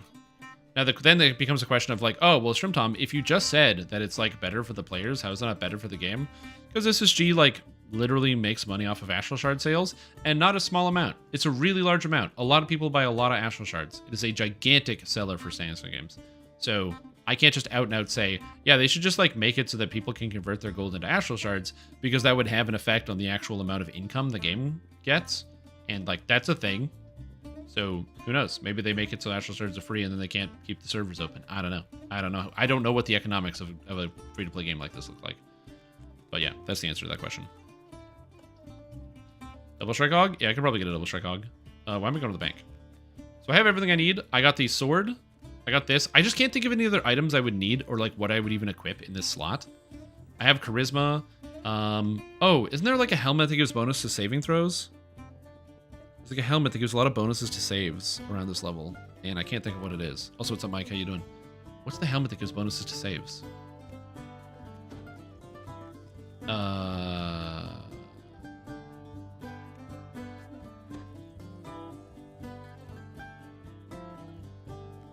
It's in there somewhere. I also need to buy a Sunder Augment as well, which I think I can just get at the store. Sunder. And Trip, I guess. Vertigo. And Resistance. I'll just buy the stupid augment. Call it a day. I'm doing pretty good, man. Doing pretty good. Testing out the brand new Dragonlord here on the preview. It's the new class coming out soon, and it's looking pretty good. So I'm excited. That's why I'm just getting all my stuff ready so I can actually go test out the character and see how it goes. I'm almost done. I think that's pretty much it. I don't really think I need anything else. I need like a hireling, and I have healing amp. I got healing amp from the cores. I got all my melee stuff. Everything seems pretty good. So I just grab a healing hireling and then go for it. Again, I can't think of it. So yeah, makes the price high enough and it won't meaningfully depress cash whales while giving free-to-play people something to save up for. Again, but you're saying that with no data. How can you prove that that wouldn't have an effect? The helmet from Madness? Oh yeah, the one that gives like the extra charisma DCs. There's that. Yeah, and the vitality. I think it's fine. Again, I'm not saying that there can't be a kernel of truth. What I'm saying is like you know, I'm not saying it's not a good suggestion. It's more or less like, you know, you can't just say, well, it won't have an effect. Yeah, exactly. It's just saying you're talking about like your pre-established beliefs. Again, I'm not saying it's not an interesting idea or something to talk about, but you can't make statements like, well, it won't have an effect, because you don't know that. Anything could have an effect on anything else. That's why it's really hard to, like, you know, why I don't envy the job that, you know, the Stand-Up Games designers have for, like, you know, steering the ship. Because, like, it's expensive and complicated, and you have to make a lot of difficult decisions, and you don't know the effects of stuff. Can you take me to Giant Hold, please? Wait. Take me to Giant Hold. Thank you. I need to go.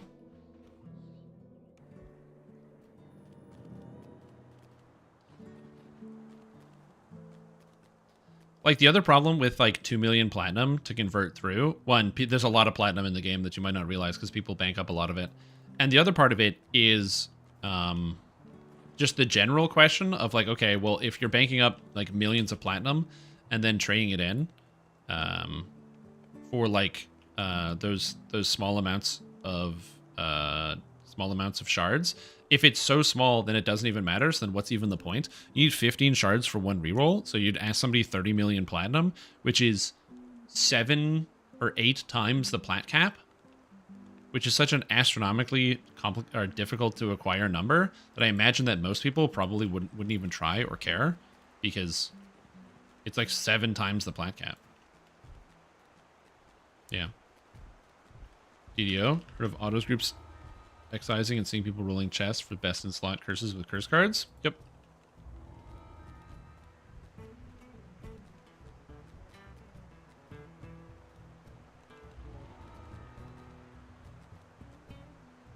There is a price where it doesn't meaningfully impact display sales. Yeah, if the price is so bad that people don't want to do it. Nice. Lishikali Games. That's awesome. I'm testing out some of the new stuff on the preview server. So this is the preview. We're looking at the new Dragonlord, which is the new class that's going to be coming out in like a couple of weeks. And so we're testing out some of the mechanics and seeing how it looks. Only relevant and important as rerolls is that having a Hagglebot is mandatory. I mean, it definitely changes the value of certain things. Again, I'm not even saying that it's bad for the game. I think it would be great if there was a way you could use a platinum. Like, being able to reroll a chest with platinum, man, that'd be fantastic. This I'd love that. may keep the orcs safe. You can just spend it. There is no land. Spend big ye enough old for cash. my kind. That'd be beautiful. Our safety must be. Why did I go on Elite? I should be on Reaper mode. Sword I have a lot of and gear, so this should. I don't have any Reaper points, but I should be on Reaper mode. This character has a lot of gear. hideaway may keep the orcs safe. But So let's there check it is out. no Again, I know I'm land testing out big enough R1, for but my this kind. is new character I'm not familiar with playing that well, and I don't have any buffs. Do I have any saves? Yeah, my saves are okay. In a Reaper mode, first thing. See ya, jerk. So the benefit of this character is I have like a Dragon Roar that I can use at range. So then when I see the monsters coming in at me, I can use my Dragon Roar to knock them out and take care of them. Also, I'm not landing my Sunder at a 53. That's depressing. That's going to be a little tougher than I expected. Move him across here. Get my Dragon Roar in. Kick this guy's ass. Oh, God. Durham. No, live. I have Intimidate. I'm just not using it. Good, he healed himself. My man. Nice. Good work, Durham. He's doing pretty good at keeping himself alive. And now we Dragon Roar. I don't know if it reaches all the way over there. It does! Sick! Okay, cool. So it actually does reach all the way over here. Then I can go up and trip him. Extra damage. So overall, feels alright. Again, especially because of the survivability, because of the Dragon Roar, being able to have a pretty big reach, and also having just that stun. It's very powerful. And once I actually get some strike through by having the two-handed fighting feat line, it'll feel even better. Hagglebot is mandatory. I wouldn't necessarily say that's true. Oh, no! I forgot about the trap! Oh, shoot. Well, he didn't activate it, so that's good. I completely forgot about the trap. I was like talking and not thinking. Okay, Durham. Let's go over here. Yes. Good boy, Durham. Good boy. Oh, yeah. It's pretty good. Is Soul Scales gone? Yeah, it is.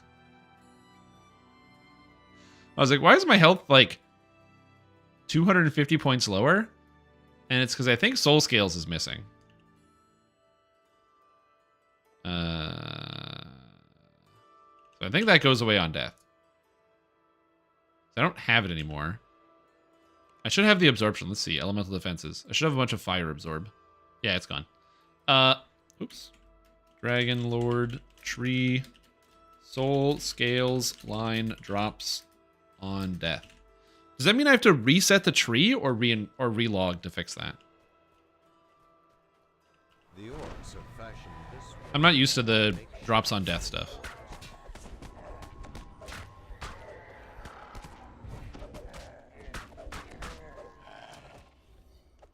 So yeah.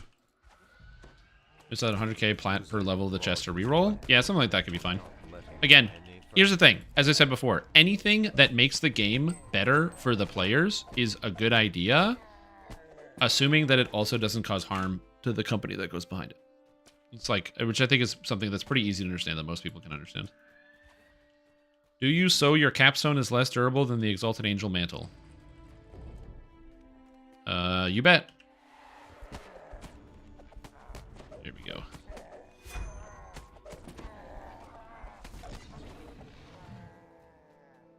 Yeah, the cone stun is really, really powerful. And the fact that it's on such a short cooldown is nice. Rip ranged? What's wrong with ranged? Yeah, I don't know what you said, so I apologize. Usually I try to like parse it out, but I have no idea. No boss DPS anymore? I mean... So, I've said this before. I don't know the full meta of ranged characters. So I cannot make, and I think it'd be unfair for me to try to make a value assessment about whether the range changes or what the exact effect that ranged changes will have on bosses. I'm excited to see melee characters take down the 2 Kenneth raids and see how that goes. But outside of that, I don't really know the full extent of the endgame DPS changes. But for the leveling purposes, it's so much better than before. It's unbelievable. And the epic strikes, you have so many good options. It's fantastic. Like, before, it's like you just, you pick Hunt's End and that's your only option. But now, did I miss the Plague Reaper? I think I missed the Plague Reaper. Please die. Thank goodness. But now, you can pick, like, Dire Charge and have a full ranged AoE stun, which is pretty nice. You can pick up Pin and AoE lock down a bunch of creatures. You can pick up Shadow Dancer Epic Strike, which still has +3 threat range and +2 multi, which is also still an AoE, and then get the extra sneak attack damage on hit. It only applies once per second, but it's like not a 0 amount of damage.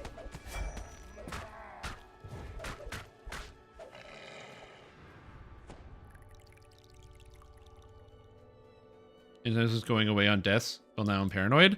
Yeah, that's just a bug. Sometimes for a lot of these enhancements, I guess there's like some flag somebody has to set to make it so it doesn't do that. So yeah. All shots on a repeater? Doesn't the Fatesinger Epic Strike work on all shots? I thought it did. I know that the Fatesinger Epic Strike is like really screwy with what do you call it? The Fatesinger Epic Strike is, oh god, I got tripped. No, I'm supposed to be the one doing that.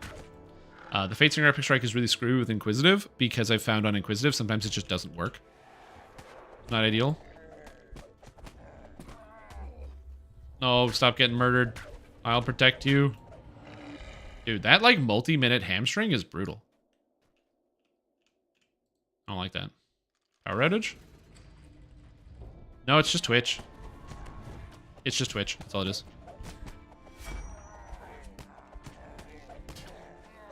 Ninja 5 doesn't last past death from angelic form, never leaves for any reason. Yep.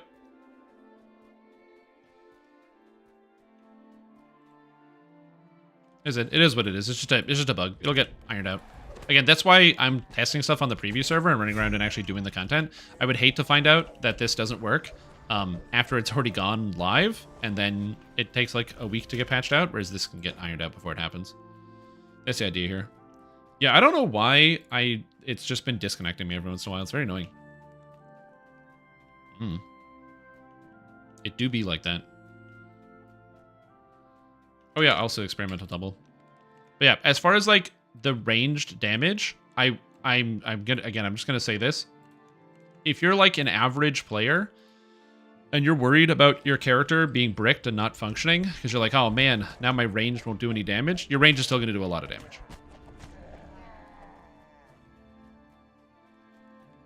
Again, Hunt's End is just still a powerful button you can press, and you can now combine it with other things.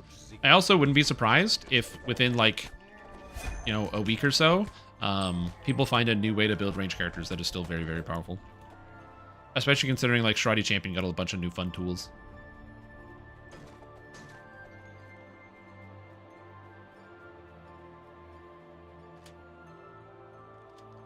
Yeah, off of just Hunt's End. But again, now you can pick an extra epic strike.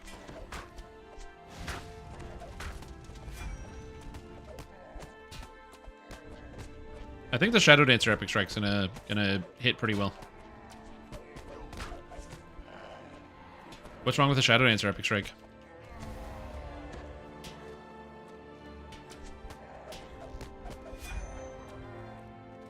Maybe I don't know much about range, but what's the problem with it? Ah, I love that description. Very helpful.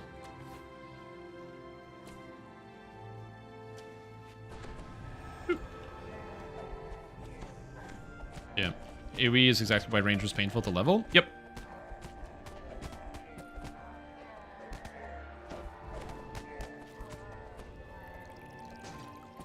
Like, it doesn't auto-crit, but it still has +2 multi on it. And +2 multi is, like, pretty good overall.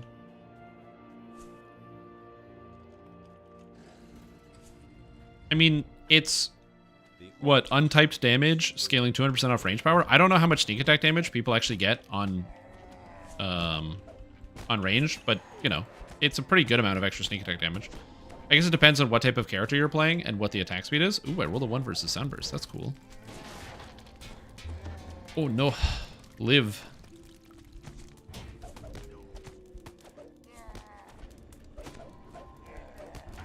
Well, again, I don't know what the attack speed of ranged characters is. So assuming you get, like, you know, 3 attacks per second, then it's not quite as good. But I imagine it's probably closer to, like, 1.7-ish attacks per second.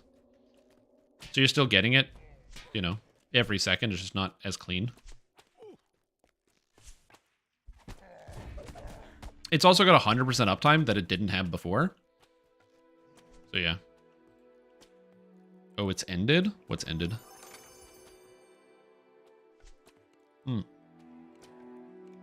For bows and throwers? Yeah. And great crossbow. And then for repeating crossbow and Inquisitive, I guess you have to do something else because repeating crossbow doesn't get the same damage, and neither does Inquisitive. Inquisitive does pick up 3 extra damage out of Shiradi, though, which is nice. But there is no land. Okay, so how do I fix... Do I have to respec my whole tree on Dragonlord to get this back? Because I died. Must be carved out. I think I have to respec the tree to get this back. Blood. I'm going to do that real quick. What blood have I shed? Again, I'm just looking for bugs and testing out some of the abilities and seeing how it feels. Procs every second attack? Yeah. Can try relogging? I can try relogging first.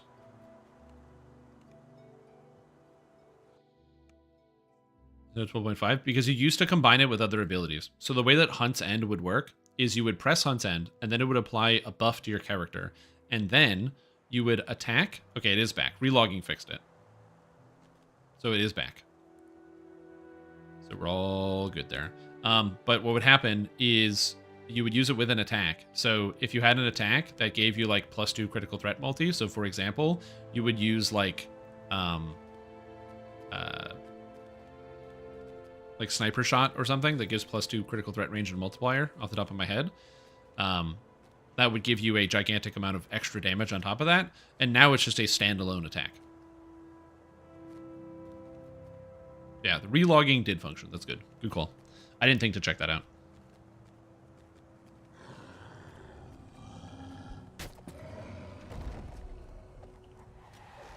and my fire damage is still applying. It's funny because I know a lot of people are like big fans of the imbues avoidance. Hey, it's still not working. I see the hobgoblin. I was wondering why I was taking so much damage. Untouchable soul still isn't working.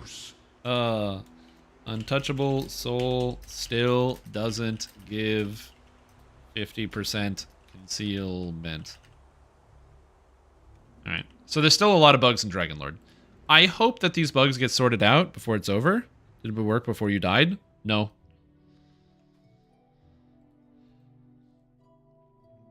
It's not lesser anymore? Yeah, there's a lot of bugs. Don't worry about it.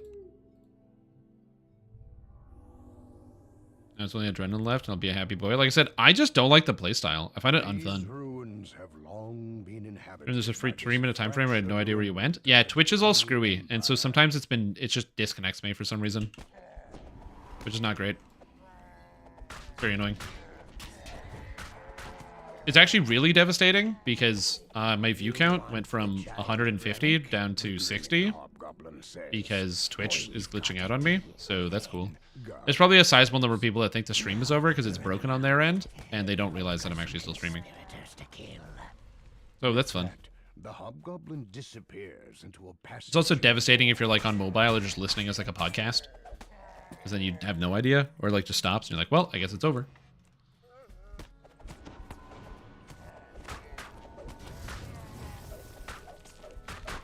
I guess your character wouldn't find any use out of Dire Charge, like being able to AoE stun stuff.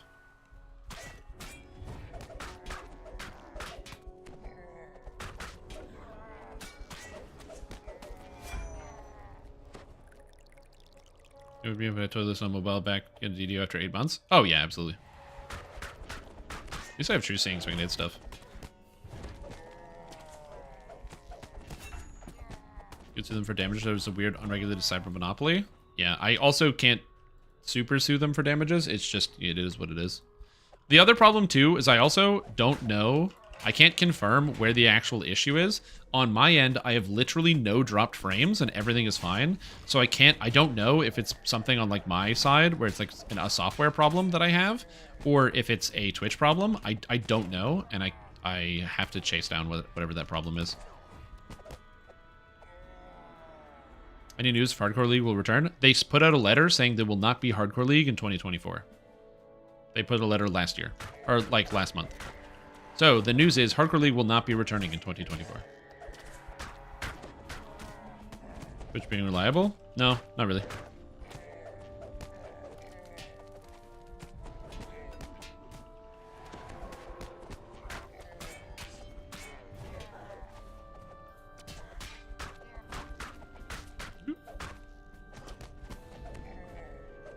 I can't get up there.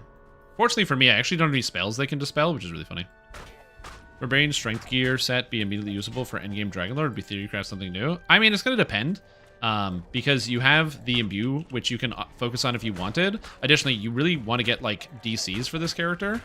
For like the stun here. What is this? Dragon's Roar, which uses stunning bonuses. So you want stun and trip if you can get it into the build. So again, you've got a lot of flexibility in terms of exactly what stats you want to put on. So I are like a lot of different things you're trying to get at the same time. So I wouldn't necessarily say that you could use exactly the same gear, but with a couple augment tweaks, maybe.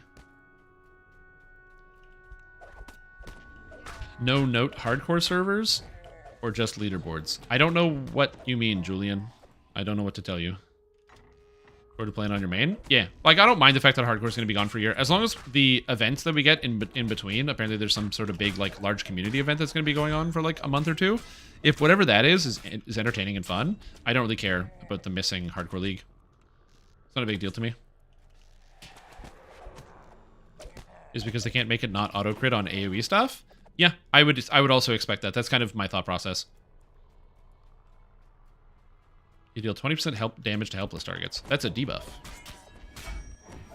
That's a bug. Oh no, auto is irresistible. Why didn't Dispel Magic take off the auto's irresistible? It should have. That's what it should have done. God damn it. My character's so useless. Unfortunately for me, I'm really tanky, so I don't really take a lot of damage, but oh god. It's funny. But yeah, I assume that's why they got rid of the Hunt's End stuff, so they could shove in the AoE. Yeah, like if the damage is too low on range characters or something other areas, I mean, I personally would rather that be addressed without bringing back Hunt's End to the way it was. Because I think the new Hunt's End, the new button, is just a better button. You press a button and your character does an activity, which in my opinion is better than the old... Why is this thing attacking stuff? Why was the Reaper attacking my enemies?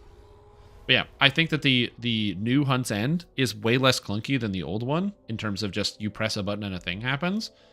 Whereas the old Hunt's End, again, the waiting time and the number of times where because of lag or some other thing, you press the Hunt's End and then there was still an attack that was going off and then it eats your Hunt's End on nothing was just very frustrating for me personally. And so I prefer the new implementation of Hunt's End.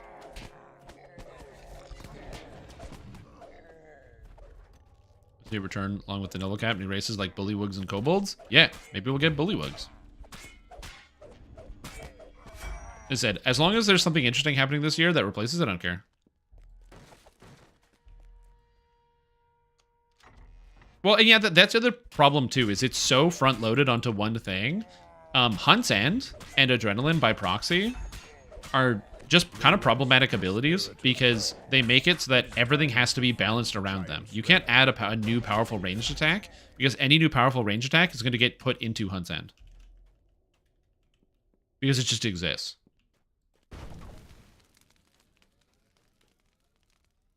Yeah, and the same thing currently also exists with Adrenaline as well. It's a similar problem that Adrenaline reaches out with.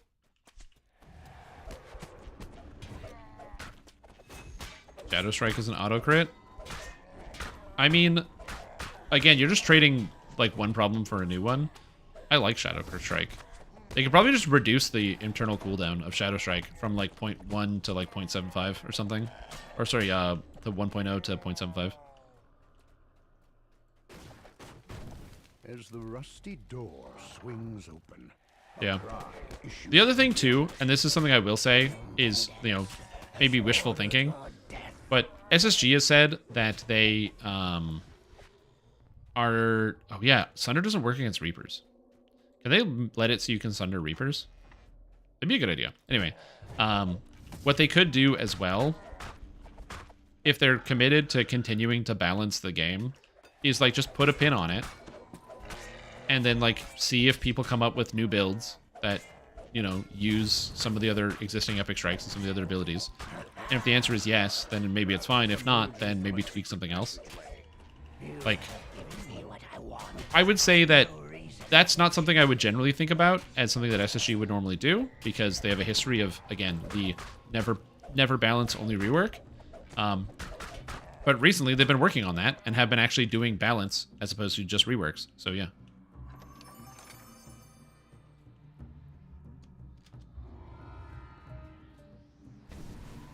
The new, with the Epic Strike, I found it was doing a lot of additional damage. On my Sorcerer, I was getting 3,000 damage each one.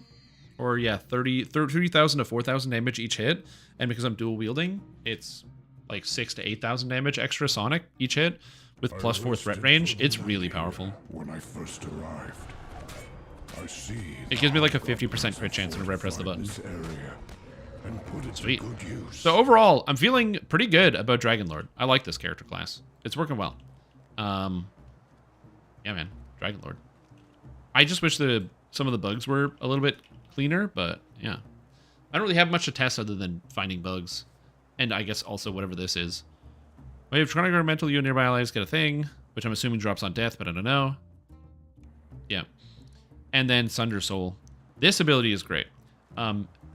It's all about the animation. That's the hardest part about this, to see if it works. Also, the fact that it uses highest of strength or charisma means it's going to have a really high DC. So there's that. Yep, as I said, I like it. I think they did a great job with the general design of this. When you roll a Vorpal, you cause crushing despair on the enemies. You then inflict vulnerable will for 15 seconds, regardless of their saving throw. Oh, what's the saving throw on the enemies? DC 20 will save? They just make the save based off your Intimidate, as opposed to being a DC 20. I mean, it still gives them -3 to will saves, but yeah. That's a great idea. Ravager. Where's Ravager? Ravager. Demoralizing success. Change will save to D20 plus intimidate. I feel like that is a bit more thematic because that's what they did for the capstone, where it's 1d20 plus your intimidate skill on the Visage of Terror, which is a really, really cool way to do that. I think it's awesome. It means you actually have to scale intimidate to make it work. So like my character is 35, so if I had it right now, it would be 36 to 55 on the DC, which if I had like intimidate effects, if I got intimidate bonuses, like if I took field skills for bonuses to intimidate, and +2 to attack, which is actually pretty cool. I didn't realize that was in there. That's not bad. Anyway, something like that. I think that would be kind of interesting to be able to fit it in. Same thing with like, yeah, the Visage of Terror here. It's also pretty cool. And the fact that Barbarian's also going to work off that, I think that kind of makes it... I don't know what Intimidate you can get on a Barbarian that's not a tank. Obviously, you can also swap for this as well. So you can get like a Legendary Green Steel +39 Intimidate item, or Intimidate effect, and then swap Visage of Terror, swap back, since it's a 30-second cooldown. Yeah, that's like really powerful and very, very cool. Yep. Content based on thematic build like Dritz, the Ranger build. So the problem with that is that I don't read a lot of books. So if I did make a character that was based around Dritz, the Ranger, then I don't know anything about Dritz other than the fact that he's a ranger with white hair. And the other thing is I actually already do have that. So I have a build here that I'm currently working on and getting the build guide. I'm like rewriting this guide. It's just taking me a while because I'm rewriting everything about it. But I have a build based off of the character Mega Man from the Mega Man series of video games that I'm currently rewriting. And I will be posting for you once it's done. So I already do have that. So I have thought about it, and I have done that. I just don't know anything about Dritz. Also, like half of the people that make Drow try to type Dritz as their character name, and then it doesn't work because somebody else already has it. So yeah.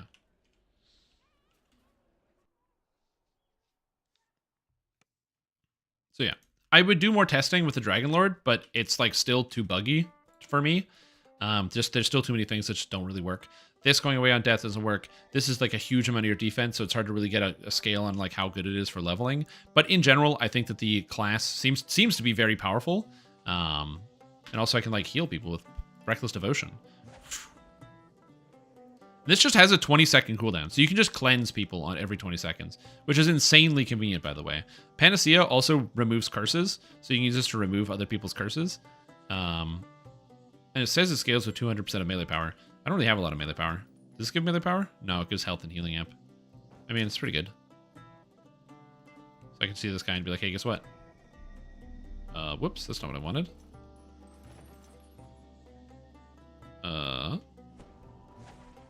There we go. And heal somebody for like a tiny bit of hit points.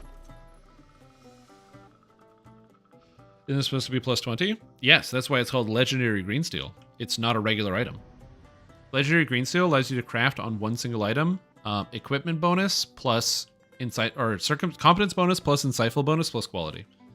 So you get 22 competence bonus plus 11 insight plus 6 quality, giving you a total of 39 on one item. So you might craft that as a swap. I can't do that on here because they don't have the materials for Legendary Green Steel crafting here. Also, I like the Warforged Dragonlord. That's another thing I've thought about as being pretty good is Warforged, because Warforged gets a bunch of built-in strike through, which is nice. Now, humans can also get the strike through, which is not too bad. So it's another thing to consider is getting even more strike through on this character, which would be pretty good. But also, Warforged get tactics DCs out of their tree too. But yeah, you could do something along the lines of like grab this and then grab the extra strike through here, because I don't know how much you need Subsiding Fury. Even though it is pretty good, but it's not as good as some other stuff. So I think it might be good to just like spread your points around a little bit. Anyway, where are we going? Fighter trainer. Hello, fighter. Davin Deneath. Charisma.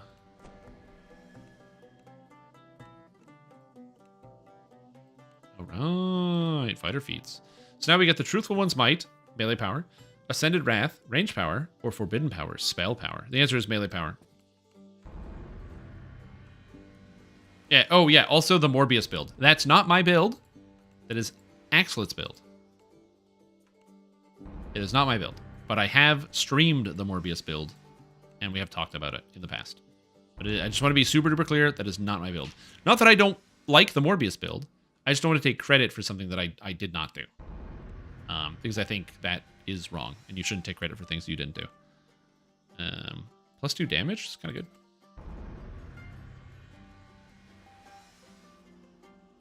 We can snow slide speed run? No.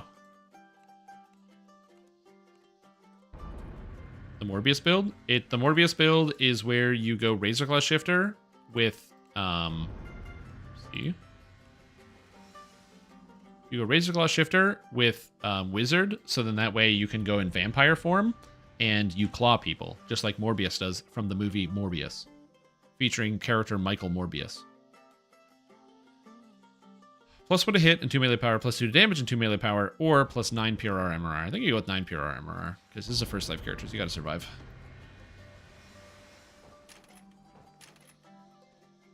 And then +2 to hit is really good, so it's probably worth those extra points. Although alternatively, Dragon Slayer, favorite enemy dragon, will saves is okay, natural armor is okay, but I think I'd rather just do this and have the extra points spent in here. And then we grab this. I want to go and grab Slaughter, because Slaughter's pretty good. We grab Aura of Fear, because it's pretty good as well. And then you can grab an extra point of Constitution, because there's no real downside here. Grab Pain Touch, which leaves me with 6 points remaining. So now I can fill this out and grab Great Weapon Aptitude. Two-handed fighting. I don't have the feat! No! I mean, I could get the feat. I could be able to get it later. I just can't get it now. Wait, does two-handed specialty qualify for being able to take this? Oh, dude, I don't know. The aura is sick. The best part about it is it changes color based on the type of Dragonlord you are. So this is a white dragon. This is a red dragon. So there's 3 red dragons here, 4 red dragons. This is the black dragon. So you can actually tell what type of Dragonlord somebody is based on the aura color under their feet. Which is pretty sweet. Anyway. And then, yeah, you just want to grab the strike through here, because strike through is good. That's bad. That's bad. You can grab charisma here.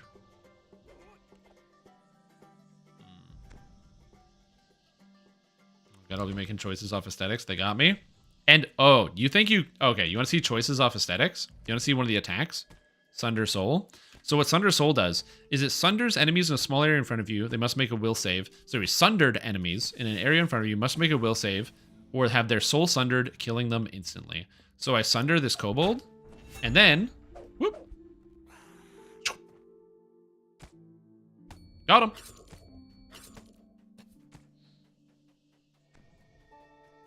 Yeah, the old 1-2 combo. Yeah, I freaked out the first time I saw this. It was very cool.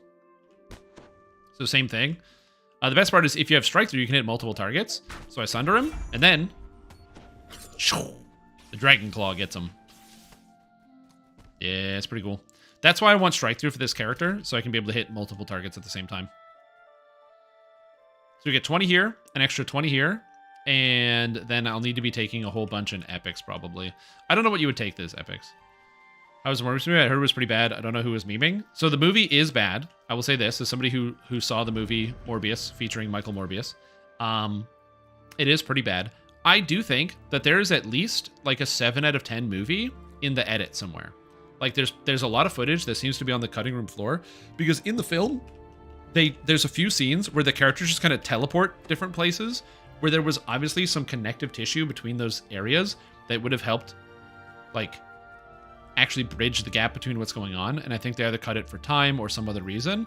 But there's like a couple of areas in the movie where the characters very obviously teleport and it's like something has happened, but you just don't get to see it.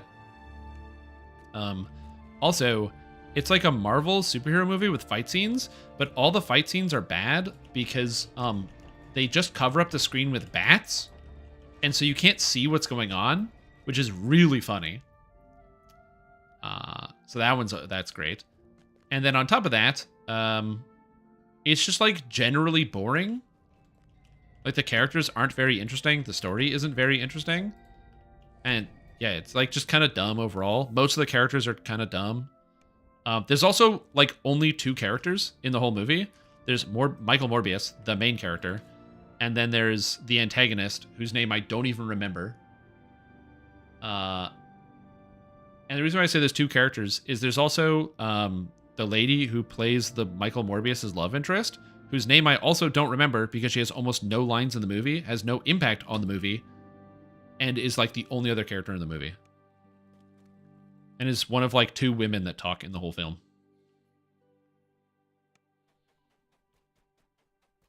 It's not great. It's not a great film. Yeah, knew the racial completionist, all Dragonlord? Yep, you can do that. Dragonlord isn't a race, it's an archetype. Correct, which is why you can do racial completionist as all Dragonlord, because that means you can play every race, but as a Dragonlord. You can play a Warforged Dragonlord, and you can play a Wood Elf Dragonlord, and you can play a Half-Orc Dragonlord, and you can play a Purple Dragon Knight Dragonlord, and you can play another Wood Elf. It's a Sorcerer. That's a Ranger. There's another Dragonlord. And you can play as a Azamar Dragonlord Sacred Fist Monk. Did he discount Batman? No. It's just awful. I don't even know what you do with this. Like, I feel like Divine Crusader makes sense because of Sunder DCs and the Sundering. But you don't really want it as your main tree. I'm going to be honest. My gut feeling for what I would do with this is Dreadnought Divine Crusader, where you go Dreadnought for, like, Dire Charge. Actually, you probably don't even want Dire Charge. You probably just go Dreadnought for, like, the Mantle. You go Divine Crusader for Consecration with the Cower on it. And then also pick up the Sunder Evil for the extra Sundering effect. And then you go Tier 5 of Sundering Swings. So then what this does is it causes your Improved Sunder to reduce an enemy's fortification by 100. Which is kind of good. And I feel like that's what I would do. Tumble insufficient charges? Correct. So now the way it works... So if I tumble here... Where's my tumble? Tumble. Did I turn that on? Okay. So now when you block, you can see your tumble charges. And when you use... And you now use a tumble charge.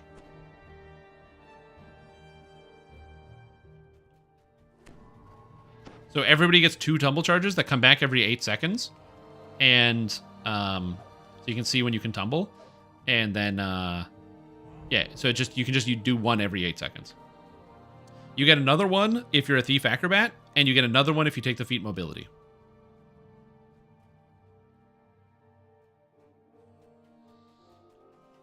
I actually think it's great. I really like it. My only concern is I just want to see this all the time. I don't want this to be hidden behind blocking. I want to have a way that I can visually see this all the time.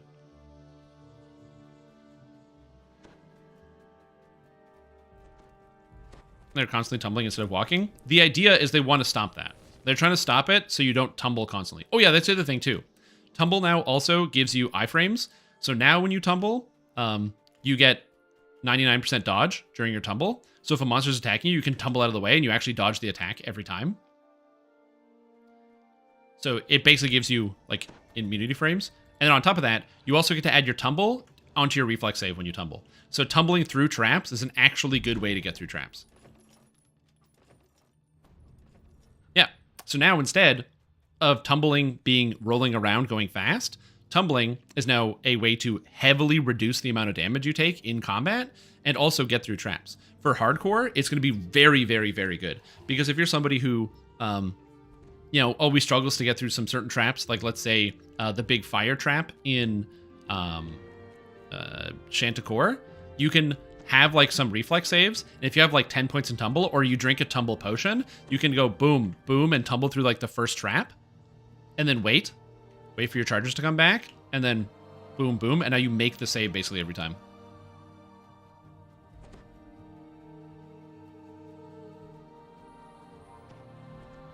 that's the only reason that replacing constant tumble with changes would be a good trade-off. Well, there you go. It doesn't. Tumble Potion gives you an extra 10 tumble. So when you tumble, you add your reflex saves on, or your tumble score onto your reflex. So see how I have 17 here? Okay. So I have 17 tumble. And then I have a 27. When I roll, it goes up to 44 because 27 plus 17 is 44. I agree. That was one of my first concerns, is the fact that you can't see it unless you're standing still blocking. And I want to be able to visually see this all the time. Even if it becomes a UI element, you can move around, so I can put it on the side of the screen. My suggestion was just to put it down here on the radial frame of your character. So like your tumble charges are somewhere here. I don't know. But yeah. Too good. Honestly, it's also kind of too good. Like, think about a circumstance where you're about to die because you know a Reaper's about to hit you. And you just like tumble out of the way and don't take any damage.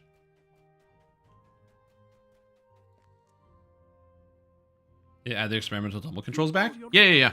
You have transcended the title of hero. It just has an 8-second cooldown, that's There are it. a talented few who could teach you about what fate lies in store. No, it's not too much. It's literally how every other video game works. Yeah, you're just not rolling around through quests. Into an open clearing, Right? So see these monsters? These are really dangerous because I'm level 20. But I can just go like, oh, tumble. Oh, dodge, dodge, dodge, dodge. Oh no, I'm getting hit. Oh god, tumble, tumble. Dodge, dodge. Like, that's the idea here. Wait, why is my concealment working now? Huh, it's now working. Oh, I can't escape this. I can't escape this hell. It's like, oh no. Dodge. So you can actually dodge out of the way of different abilities and stuff. What?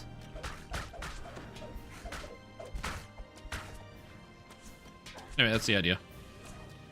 Yeah, 4 charges is the maximum if you have mobility and you're a thief acrobat. See ya. Lost concealment due to death? I mean, maybe. Untouchable soul. Yeah, maybe it's because I died. Okay, never mind. Okay, so maybe it's just because I died it went away? Or it drops on death.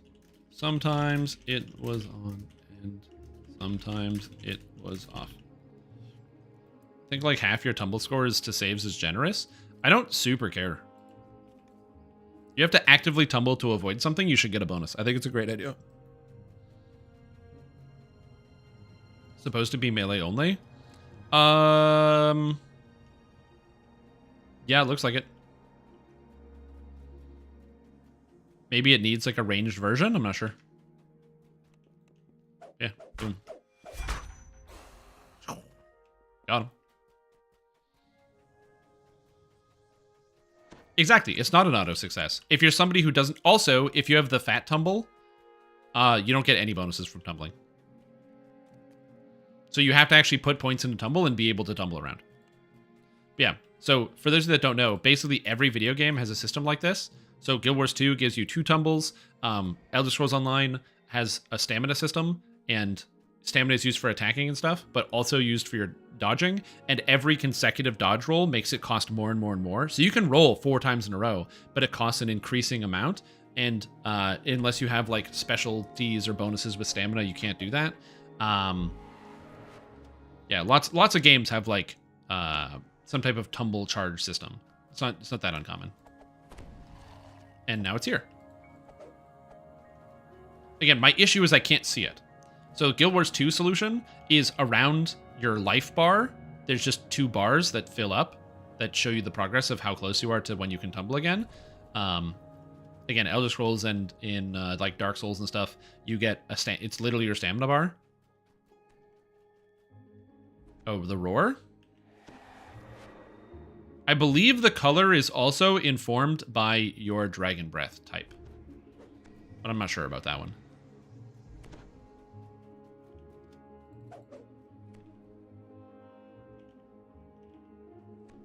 Yeah, as I said, It's very cool. I prefer this type of tumbling.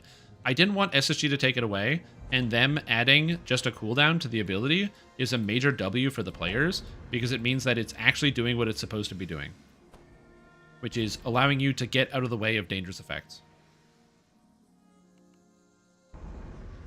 Like, you don't tumble to, like, roll around and move fast, which, again, is definitely why some people used it. But it's, like, as you would do it in pen and paper.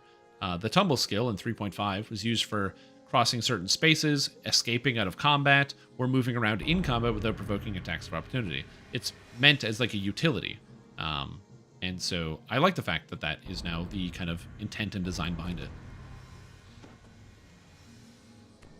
Also, Crush Weakness or Double Strike, I kind of want both of them. I'm going to go with Crush Weakness or Double Strike. I guess we take Double Strike, because Double Strike's probably... Because I'm a first life character, I can't really cap out on Double Strike that easily. If I had a bunch of past lives, that would be a different story. That's the real secret right there. I get a feat at 27. I guess I just take Epic DR because it's pretty good. No real complaints there. 28. Usually I would take Arcane Warrior, but I don't have a way to use that. I'm stupid and I didn't make myself chaotic. I went neutral, so I can't take Harbinger of Chaos, which is what I should have done, because I'm, again, stupid. So I guess we just take Crush Weakness for the extra damage against the Helpless, which is kind of neat. I like the fact that they also gave Dragonlords extra damage against helpless targets. I think that's also a great idea. It's very thematic, where they dominate on the battlefield and they crush their opponents. Personally, I like it. And then I think their Arborea fits well. Melee power and spell power, imbue dice, it all kind of comes together. So we'll grab this. And I can't level up. Hey, give me some XP, man. And then for the Epic Destiny feat, you want two-handed specialty. So this, I don't know. Will that allow me to take this? No, I still can't because I don't have two-handed fighting. Wow, I didn't know that. Interesting. Very sad. Very sad. I thought I would still be able to take that, but apparently not. Okay. Wheel. I can still grab an extra point of charisma here. So you grab the charisma, because that's good, because it's a charisma build. And then 4 points remaining. I guess you take laughter, because that does extra damage when you hit people with slaughter.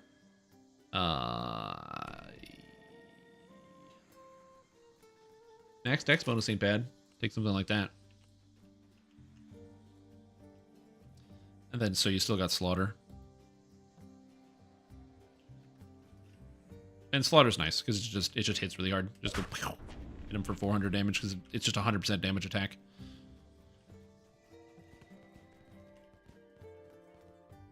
So yeah, so that seems kind of good. Does the claw do? Oh, the big ability, Sunder Soul. Oh, or this claw. So Sundered Soul is an instant kill on sundered enemies. So if an enemy is sundered, you can then instantly kill them by sundering their soul apart. Yeah. No tactics build? I agree. So the way you get the damage is Dragon's Roar cowers enemies, and when you use Dragon's Roar, you get a buff. I don't know if the buff actually works. That's a good question. Where's my helpless damage? General combat? So helpless damage is 25%. The buff does work, but it's in the debuff bar. So this is, what is this called? Improved Dragon's Roar. Helpless damage buff goes into the debuff bar instead of the buff bar. Okay, that makes sense. But yeah, the idea behind it is you sunder targets. So I go Sunder. And then I use Sundered Soul, which then kills all of them. That's why you want the strike through, so that your Sunder can hit things. The thing about the Sunders is that your character... where is it here? Not these bonuses. It doesn't count Dire Charge. It has to be a raw Sunder. So you have to hit somebody with the Sunder. So you need the strike through, so that way you can hit multiple targets with Sunder at the same time.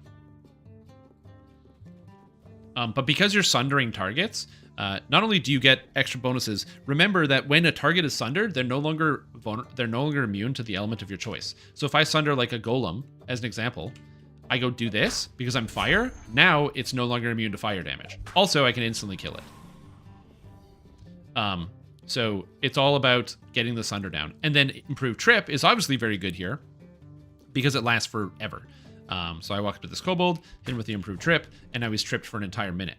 And as long as I keep the DC high enough, then I'll be in business. The hard part is I'm playing charisma based. I wouldn't recommend it. I think it's worse than strength based. One, because you can't add your strength to trip or Sunder. Or sorry, your charisma. You need strength for that. So you'd actually have to equip strength gear to make sure it like kind of lands on this character. So you'd want to start with like a 14 or a 16 strength, even though you're going charisma based, which is not ideal, but that's what you'd have to do if you were charisma based, and then get some extra gear in there to kind of line it up. But then at a Dreadnought, you get Sundering Swings. So your improved trip causes helplessness. And your Sunder is minus 75 fortification. And then you also pick up Sunder Evil, so you get an extra minus 25 fortification and the extra saving throws, and it deals extra light damage scaling off of melee power. So I'm going to kind of put my points in here. So grab the Mantle, grab the Tactics DCs because I need all of them. We grab the Imbue dice because it's good. Extra action boosts are always good. Grab Double Strike.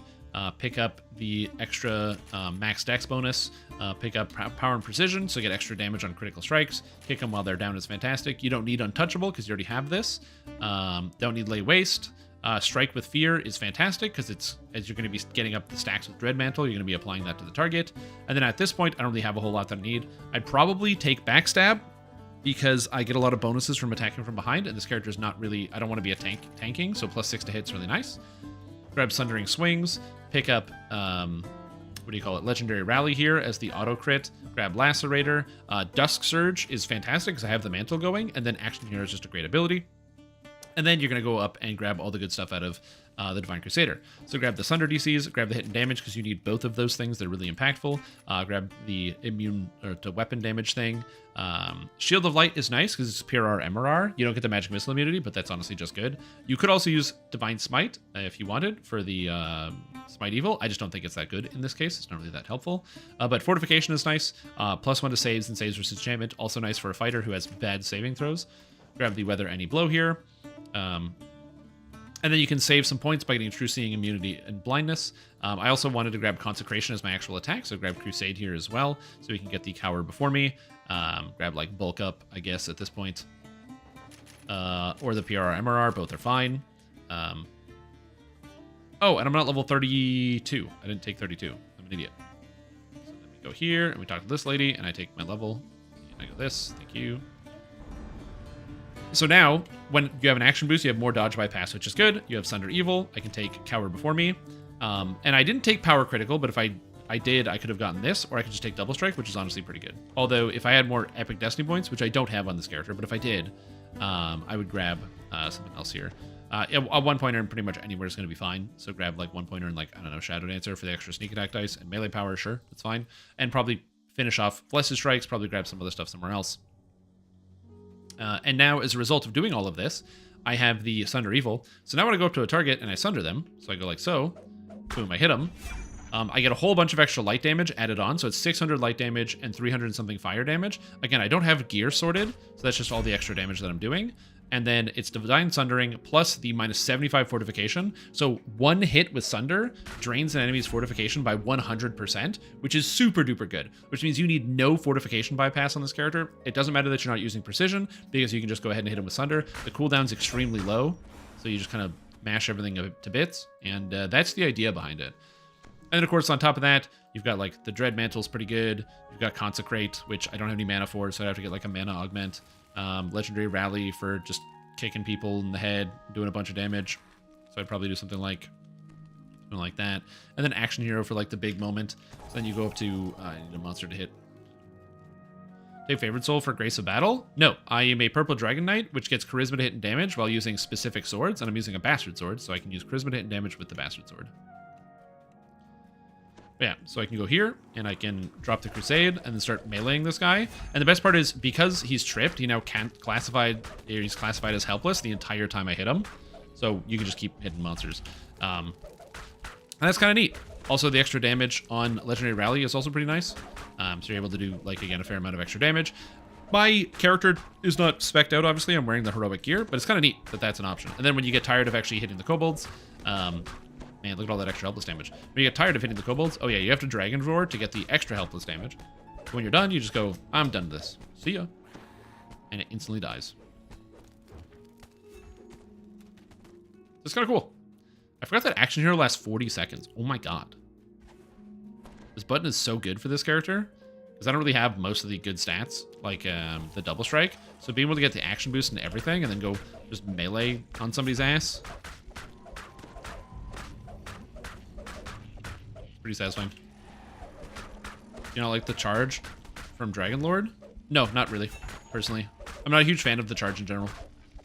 Anyway, so this is my character attacking. Obviously, it's a helpless target, but, you know, I'm hitting for 17,000 damage with heroic gear and 49 charisma on a first lifer. So, like, there's some cool stuff going on. I've always liked action here. I think it's really powerful. I can't wait to play a Dragonlord and do this. I'm so excited. Yeah, dude. Then you get ignition. Oh, yeah. Exactly. You get the ignition, of course.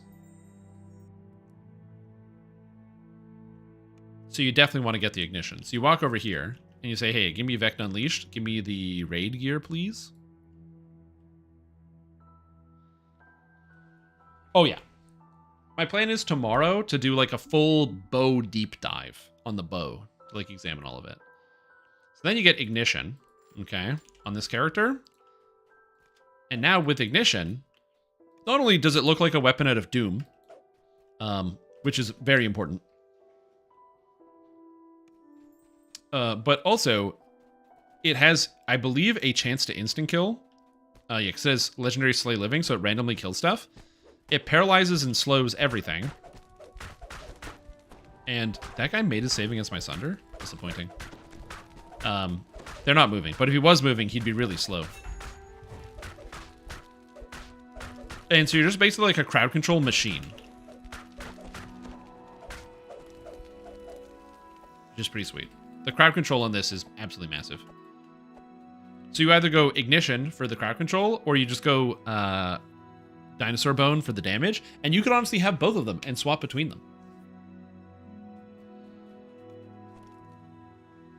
Again, it's kind of sick. And then you don't ever have to worry about running out of action boosts because you have action surge or dust surge, so it's just literally never going away. It also occurred to me,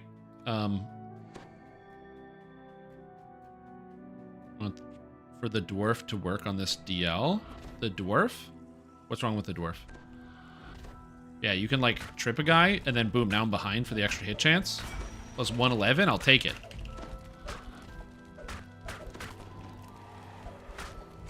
You get all the helpless damage.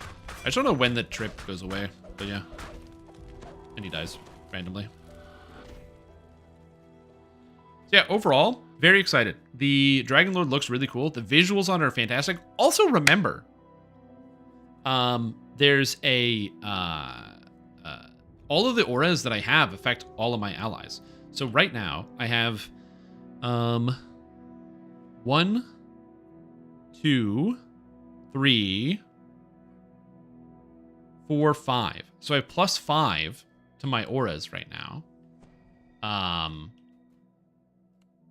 So that means to the entire raid, just for standing around, even though I'm not doing anything, I'm giving out +8 to damage. Now, granted, you'll probably have a bard casting Good Hope. So this is like an extra +6, which is still pretty good, stacking +6. Morale bonus tactical feats is only here, so it's +7 to tactics DCs, which is really good for other players. And an extra +9 melee power to everybody in the raid. That stacks with the 6 that Bard gives out. That's kind of cool. Now, because this one comes in at level 16, it means the devs were clever. You can't combine this with tier 5 of War Chanter and have the ultimate buffer. But it'd be kind of neat. But yeah, overall, I am a big fan. I really like Dragonlord. I'm excited to get to play it more.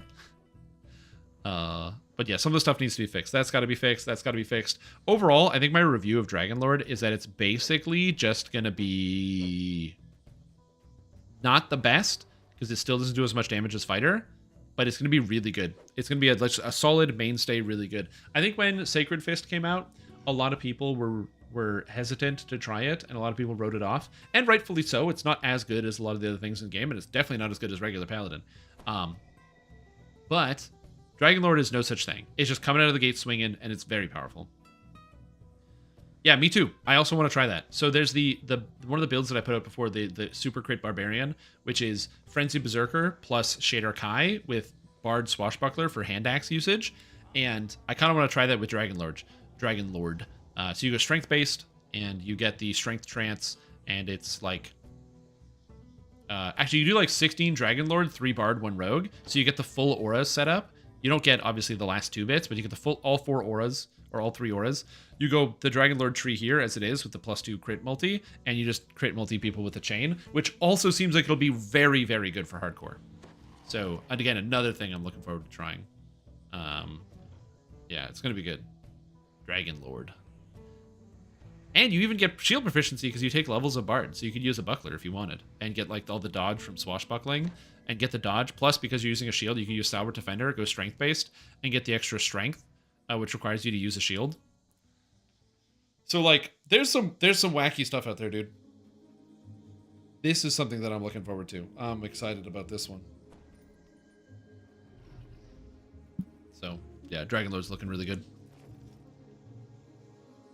But, yeah, we're going to be, like I said, I want to look at the Archer tomorrow, because some of the stuff they get... Do I have an elf? I might have an elf. Let me look. But a lot of the stuff in the Arcane Archer tree looks really interesting. A lot of the range changes. For those of you that did not see it, the ranged AoE abilities. Scattershot works like how you wanted Scattershot to work 100 years ago. Shadow Defense and Thundershock weapons are AoE. Exalted Shot and Avenging Shot. Inferno Shot, Final Strike, Headshot, Divine Vessel. Like, all these seems really good.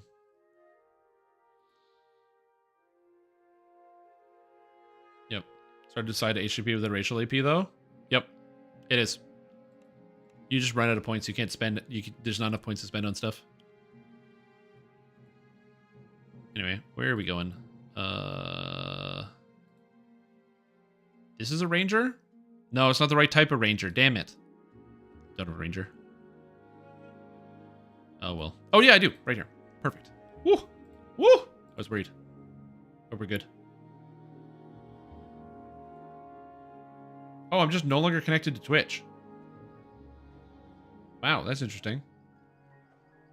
It literally says I'm live, and it says I'm not connected. That's cool.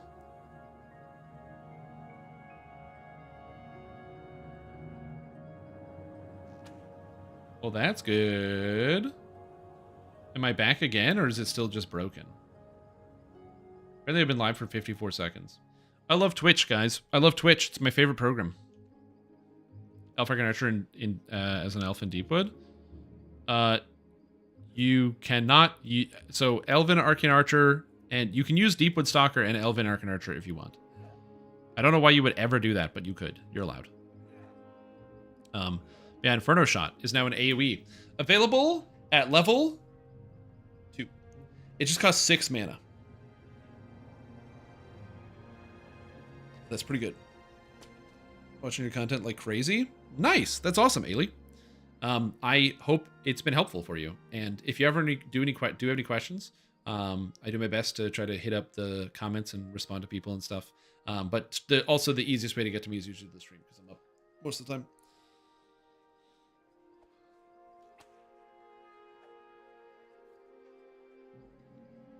But damn. I can't wait for Inferno Shot. Yeah, Twitch is bugged. Oh well. I don't have anything else to do today. I want to do the full Ranger thing tomorrow, so I'm actually going to end the stream. And then we can come back with fresh coat of paint and look at all the archery stuff, which I think is going to be working and hopefully be a lot of fun, especially since there's Inferno Shot here. Final Strike is also an AoE as well, which is looking like really, really cool. AoE ranged archery attack. AoE ranged archery attack. Like, oh, that's so sick. It's so sick. It's so sick. I can't wait. And then you get Horizon Walker with Scattershot, AoE ranged bow attack. Why does this say bow and this says archery? I don't know, but I'm angry. And I'm calling everybody out for this. What the hell? God damn it. Come on, guys. It happened today. Where's the consistency? Where's the beef? I should actually probably write that down. Bugs. It's not an important bug, but I do like consistency. because it just makes it so it's less confusing, because there is no difference, so it should be the same thing.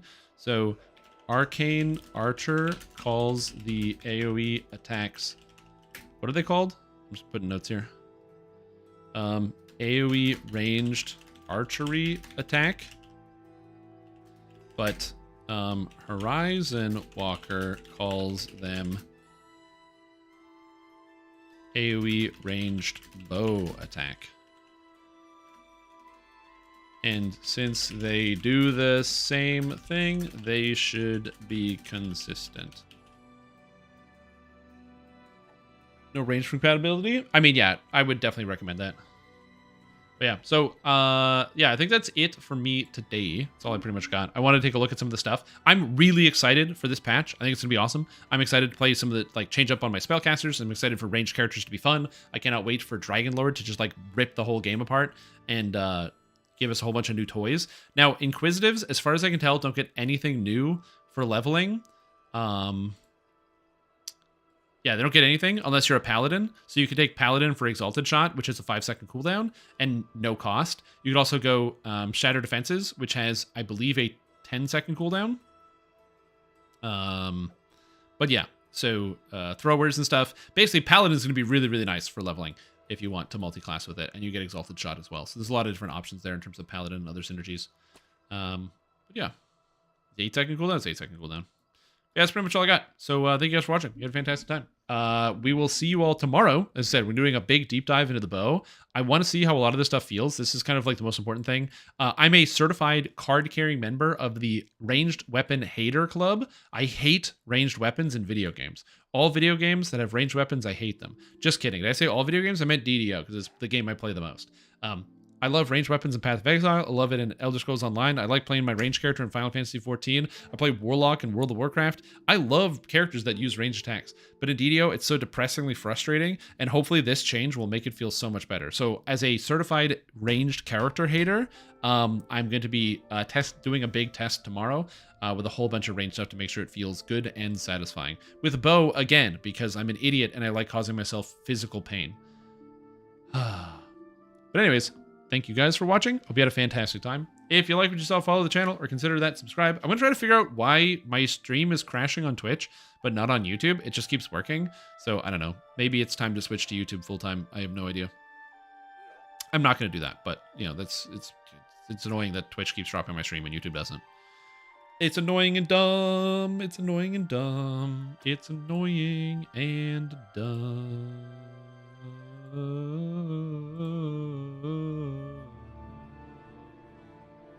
Yeah, Facebook Live, that's it. Yeah, you know what I should do for live streaming? I should just switch to cable television. I should just like take over. I should, you know, send an email to like one of the news stations or something and be like, yo, can I take over a slot? And then just stream it on TV. That's the idea. Makes it way easier. And Oblivion has the best music. It's so good. So relaxing. Yeah, because everywhere I don't get any notifications. I only get notifications on Twitch that I got a drop connection. It's really bizarre. Yeah, it's just annoying.